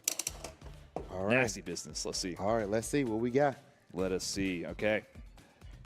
The next offline qualifier into Group A is going to be none other than Fly Punk, the Evo champion, the first place seed in Street Fighter League US. He is Yes. going to Group A to join the Killers there and to be the shark in a pool of sharks up against Itabashi, Zangief, Salvatore, Hot Dog, Takamura, and Phenom. There really are no easy groups, bro. It doesn't exist. There are no easy groups, bro. It does not exist. That's actually wild. Punk the God, of course, as you said, Evo champion, fighting to be the first player to, in the same year, win Evo and Capcom Cup. There is definitely an argument to be had that he is in the best form of any player in the world right now. He seems to be winning with ease. It's kind of weird. Yes. It's like the way he's approached the game. He's simplified it again, which is what he always aims to do. When like when he won in Street Fighter V, it looked like he understood the game at a different level. He made the game look easy, and I feel like he's finally found that that pace in this game. I mean, he was doing it in Season 1. He just didn't quite get the W's at the end. He was one of the most consistent players, getting those third-place finishes all over the place in the big major tournaments, getting second place at the LCQ. And I think he would have gone really far if he managed to close out the LCQ and Capcom Cup. But now he's also is closing out on top of making it look easy. So Man. I'm terrified for anyone he has to fight in this group. All right, now that's it. The level is not about to be going down. We're about to pull another offline competitor, ladies and Let's gentlemen. see. Let's see who we got up next, Brian. Let's see. Let me see. Which tournament? Which tournament is this? Which big dog The next coming out the cage? Player. Shuto qualifying out of CPT Singapore Super Premier. He actually won that whole event, got first place over Nephew. I believe it was Jen. Rocket is DJ, who ended up getting into winners finals, and then Shuto beat him to qualify and also lost to Nephew as well to get third. So shout out to Jen. But Shuto, where is he dropping into? Where did he go? Shuto is all the way at the end, Group H. Group H. He's in the Oh, Relax, I Angry see. Bird, Soul, Junia Ross. Then my man Shuto. Yeah, Shuto, I feel like he's actually one of the first players from that new wave of Japanese godlike players. It's been a few years now, but Yes. remember it was only the OG fighting game gods, and then all of a sudden you had the Kawanos and Shutos and guys like that. Yes. We've seen him before doing it with the Urian, and then right now, of course, he switched away from the Marissa. Do you wish to see some Marissa at Capcom Cup? Do you think it's a possibility at all? It's actually a possibility. We've seen him bust out the Marissa here and there when he feels like he has to dig deep for a certain kind of matchup pick.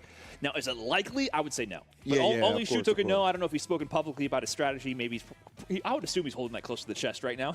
Yeah. Maybe he's looking at these names right now and figuring out what he's going to do. But it's not out of the question that he might bust out the Marissa. But I would definitely expect some top level, clean Akuma gameplay from Shuto in Group H. You know what I'm liking? I feel like we're seeing some good character diversity in that Group H too, man. Mm-hmm. Like there's so many general. viable characters right now. Like general. overall in this event. Okay, our next was one of my favorites to win Cup. In America love basketball. I feel like everybody in Japan loves Street Fighter. Like if there's one game that I really seen as of recent, like really get exposure like that, is literally Street Fighter. I think it's the biggest game over there. It is, right? It is, right? Like it's like, I mean, like the players out there There's are like so many are famous. players. Like just the experience. I'm surprised you just mentioned that you haven't been to Japan before, because I got to go for the first time. You have to even just booting up on Wi-Fi, going to a random arcade. Like it's insane the amount of dedication the players there have. Like you're getting match after match after match of people playing amazing. Like the level Good of play, players. amazing. Everyone loves this game in Japan. usually it's a godlike and- players that you never heard of. Right. No, I've never heard of these players in my life, but they all know, they know some Street Fighter. Yeah. They know some Street Fighter, and just the level of play and it's just in the culture. You'll see random, Capcom collaboration all over the place. You'll see Ryu and Ken popping up, Chun-Li all over the place. It's really part of the culture in Japan. Like Jammers was just out there. Shout out to Jammers. He said he literally went into like a random convenience store and they literally had a Street Fighter League sign. Yeah, It's in the wild. Just to talk about it. It's in the wild. Like, You will yeah, see exactly. Street Fighter League. I took photos of them everywhere I saw it. There's random Street Fighter League. You see Kowano, Good 8 Squad on there. And you a see random Tokido. store. Yeah, they also. I mean, there's also there's a Capcom store out there, so they have that put out there. There's esports cafes where they're showing some Street Fighter League reruns. But even in the wild, you'll see a random Street Fighter League sign here and there. And they watch Street Fighter League live in person at these cafes. They put on some viewing and they do the regional finals offline. There's a big audience there, and we've seen the big events they've been doing. So that culture has been building up, and it's exploded with Street Fighter 6 to a whole new level, and now it's culminating in this Capcom Cup. Yeah, it really is a whole new level, right? Because like for years and years, we've always heard about the salarymen getting off work, going to the arcade, putting their quarter in, putting their yen in for some Street Fighter, right? That's been a thing, right? 100%. But now we do get, it feels like a whole new level where we had players flying over to Japan and like getting interviewed by local news outlets, and they're like, "Oh, we're here for Street Fighter," and then they even like, "Oh, I got a 1700 Yeah, Marisa." that's a real clip. Yeah, yeah, that's a real thing that happened, right? Like that's wild to see how popular it is in the masses now. And I think the basketball analogy is point. I don't know what I'm trying to say. Spot on. There we go. No, Right. For sure. Yeah, and the players are actually flying out there right now to actually train, right? So like Mena RD, I think he took him and the whole Bandit squad as well. So they're in Japan training. And Mena's been saying over and over, like, this is the place to be, this is the place to train. Just the level of play is super high. So a lot of players are actually making that journey to just get to Japan early, just to be near the competition, right? Because a lot of these players, they're the top representative from their region. And some of them are like the outstanding player from that region, right? And, iron sharpens iron, right? To a little bit of a degree, a lot of these players are seeking out even stronger competition in order to prepare for this Capcom Cup because it's $1 million on the line. A little bit of a hot take. I could potentially see Mena eventually moving to Japan. Absolutely. For an extended period of time. For an extended period of time. It's because the business, I think the business is in Japan. The business is there. Yes. I think like in the end of the day, it's so huge over there. Yeah, we saw Lashar already. I would not be surprised if we start to see more superstars. I mean, the Birds, they just got sponsored by Team Reject. Do you not expect them to be in Street Fighter League Japan coming up soon? If you want to get real with it, That'd be crazy. So it'll be like them two, Tokido, huh? No, but if they go cook up in every Street Fighter League, that's history. Exactly. That is history. Angry Bird was MVP over here. Yeah. MVP in Europe. EU. And then imagine he goes. That's true. That's right. To be real, I honestly Regional think dominance. if you're a top player, like really a top player, and you don't move to Japan, like I think you're spinning your You're wheels. missing out a bit. You're missing out. It's opportunity cost. I honestly believe that. I agree. think the culture and the business is in Japan. I think that's where we're going. Okay, now we need to get down to business as far as looking at these groups that we have for Capcom Cup. Of course, all of the good, even groups that you see are the ones I drew. And then, of course, you got the Brian F groups as well. I don't know. Now, that said, we can just pretty much freestyle this, man. You know what I'm saying? Who do y'all got coming out of these groups? First and foremost, for me, I'm going to go ahead and say, I got Noah coming out of that Group B, brother. I got Noah and... Ooh, I'm biased, JB, my man. I got Noah and NL, bro. Noah and Winners, bro. Two per group. Noah Winners. I like Noah Winners as well, actually. What? I think actually no. He's in there I like JB Winners. I like Noah JB Losers. Winners. JB Winners, Noah Losers. So y'all both got I got JB. There's a bit of an ABC situation here. I don't know if JB and NL have played head to head that often, but Noah has been giving NL some problems. Yes. In the Esports World Cup qualifications, they've been trading. I think they traded wins, but I think Noah is actually the favorite so far in a very small sample set. But we've seen Noah beat NL in the past, right? So I wouldn't be surprised if he can repeat that victory here. JB, I think historically has the edge over Noah. And those are the top three we're looking at in that group. Think any upsets happening? I mean, let me highlight Grand Total Kai. Credit to that man. No. I Possibly. definitely been following him for a very long time, for Street Fighter 5, of course. But if there's one player that I see that really cares about really getting good and like really showcasing his results, is definitely Grand Total Kai. There was a point in time where he actually felt about like giving up on the CPT side of things because he felt like he wasn't going to qualify. But look, but the World Warrior, of course, finished off strong, and now he has an opportunity to play some of these great players here today. I'm a big fan of the Dark Horse stories. Yeah. So can I see Grand Total Kai beat JB and Noah?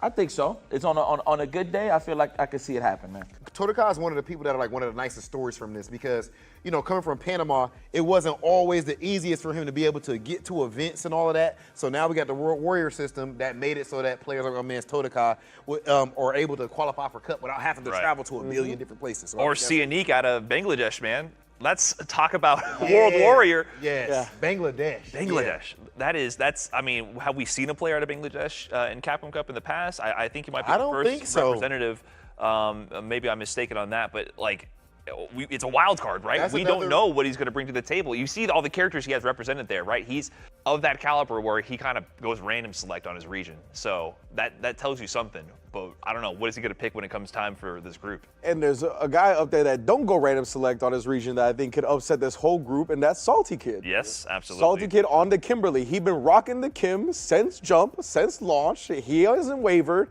Now this character is extremely dangerous. I think everybody can agree on that. That's true. And it's one of those characters that you're gonna have not as much time facing the character as he's gonna have time facing your character, right? He's gonna have the matchup advantage just in terms of hours spent. So I think 100% Salty Kid I honestly think he could make it out. JB is my winners, but like I could totally see Salty Kid upsetting. Honestly, I could see him winning the entire group. Yeah, you don't know what flavor of Kim that Salty Kid's gonna bring, so I think the players in the group are gonna have to like really study Salty Kid because every Kim you fight is different, right? And they all have like their favorite options and what they tend to gravitate towards more. So if they sleep on Salty Kid, I can definitely see some big upsets happening. You know a group that I feel like people slept on, and it was frustrating to me. Group D is insane. Let me see what we got here. Let me see. That's what I was saying. Group D is, yeah, you was talking about it on that was my top three. Group D: Broski, Bravery, VX Bao, Blaz, Idom, Armper. I mean, but I'm of two minds when it comes to Group D. Because I was thinking about it earlier on the way here. I was trying to be like, who are going to be my picks to get out of the group? I'm of two minds. I want to go quirky. I want to be one of those quirky fellas and go Idom and Broski. But at the same time, I just want to pick VX Bao and Armper. Really? Yes. I think Blaz might cause some upsets, man. It definitely could be. At 15 years old? I don't even know if he knows what that means, dude. The way that's a good point. I'm telling you, I've seen some of these offline events in Chile. I've seen the VODs with the crowd there. I mean, that's his home country. That's his people rooting for him as well. But so it's different, right? It's different than the pressure at Capcom Cup, of course. But it's not like he's only done this online. He has offline results. Bro, what do you do if you're a 15-year-old winning $1 million? You never even paid rent before. You never even paid a utility. He don't even understand the concept of money. Let me tell you something. I won Evo, right? It was $5,000. I was happy giving my mom $4K. So you can only. Hey, hold up. No, you a real one for that. No, that's real rap. But I took $1,000 to myself, young buck. I wasn't really paying nothing either at the time. Yeah. I gave $4K to my mom, so I can only imagine what you could do with $1 million. You know what I'm saying? Whenever I won tournaments early on, I would give I'll try to send my pop some paper, but it wasn't that high percentage. Better man than me. I ain't had much to do at that age. I ain't going front. You know what I'm saying? But all in all, that's a great opportunity for Blaz and his family. Like I said, I seen Blaz earlier today. He's with his father, man. Yeah. You know what I'm saying? Fire. So it's pretty cool to see that, family members and just homies in general are like. Man, who you got coming out of Group D though, y'all? No, Broski's playing. You already know the biases there. I'm going for Idom, but this is the thing, right? Of course. Who Idom hasn't played here in this group right here? Blaz. He hasn't played Blaz. I don't think he's played Armper. I don't know about any of these players. That's what makes it interesting because he never played any. I don't know if he's played Broski in Street Fighter 6. I don't know. The thing Idom is, okay, look, at the highest level, I mean, this is just fighting games in general, right? Obviously, in a 2 out of 3, 3 out of 5 setting, right? Obviously, the group stages is 2 out of 3, correct? You really have to make it count in terms of adapting against your opponent. Idom, he's so used to playing so much of NA's finest because of all these tournaments going on and when he travels, he kind of got that edge in terms of just having a lot of knowledge just synced in, you know what I mean, kicking in. But now you're going to play some fresh faces. Where you don't have that download. The one guy I wouldn't want to play is Broski. I've been watching Broski play. I mean, he's gotten some big wins. It's not just him winning the regional finals, taking it over Ending Walker, but he took a big set over Shanghai at UFA. He didn't participate in Street Fighter League EU, took some time to himself, but I've been watching his stream recently, and his level of comfort right now with Aki is next level. The conversions, the damage, the situational awareness. So he's beaten players of this caliber in multiple titles now, Street Fighter 5 and now Street Fighter 6.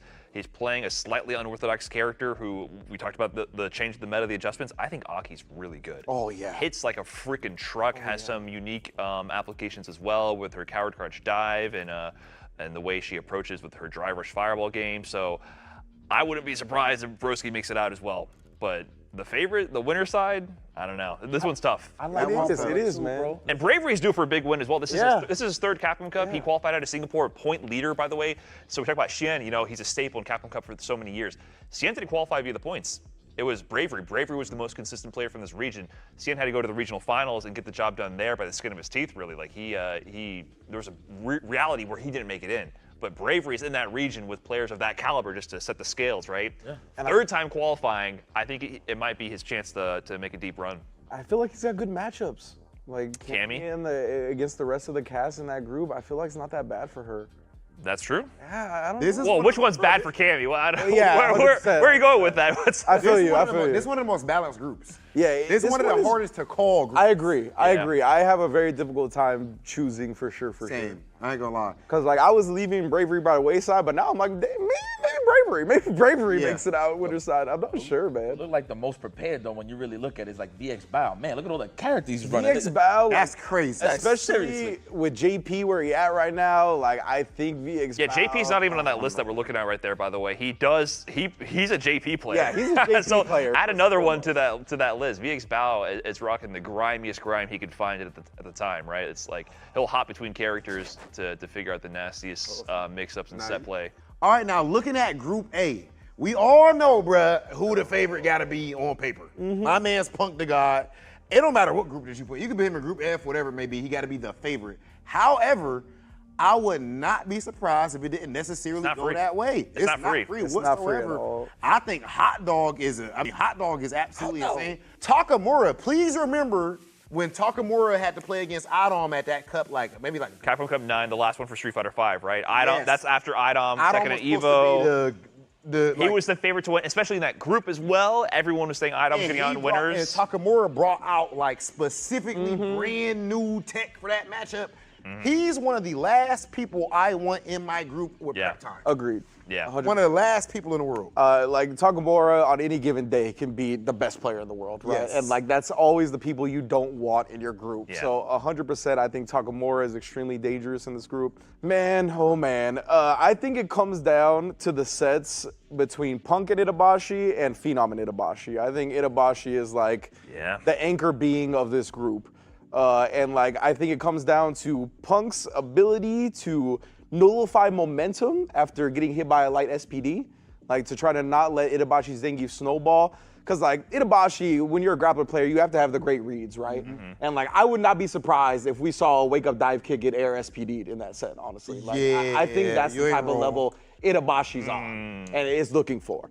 So I think that's something to look out for. And I think the other thing is, will Vegi's experience against Phenom help or hurt Phenom? I like that. Because sometimes you can get locked into how your buddy plays. Absolutely. Usually and it's Vegi supposed and to help Itabashi you. play different. Yeah, exactly. Very different. Yeah. So it's supposed to help you because you're with the character matchup, but when the players play significantly differently, it could hurt more than it could help. So those are the things. To put some respect on Phenom, though, that man is one of the most consistent 100%. players of Yes, all time. bro. People tend to forget with his shenanigans on Twitter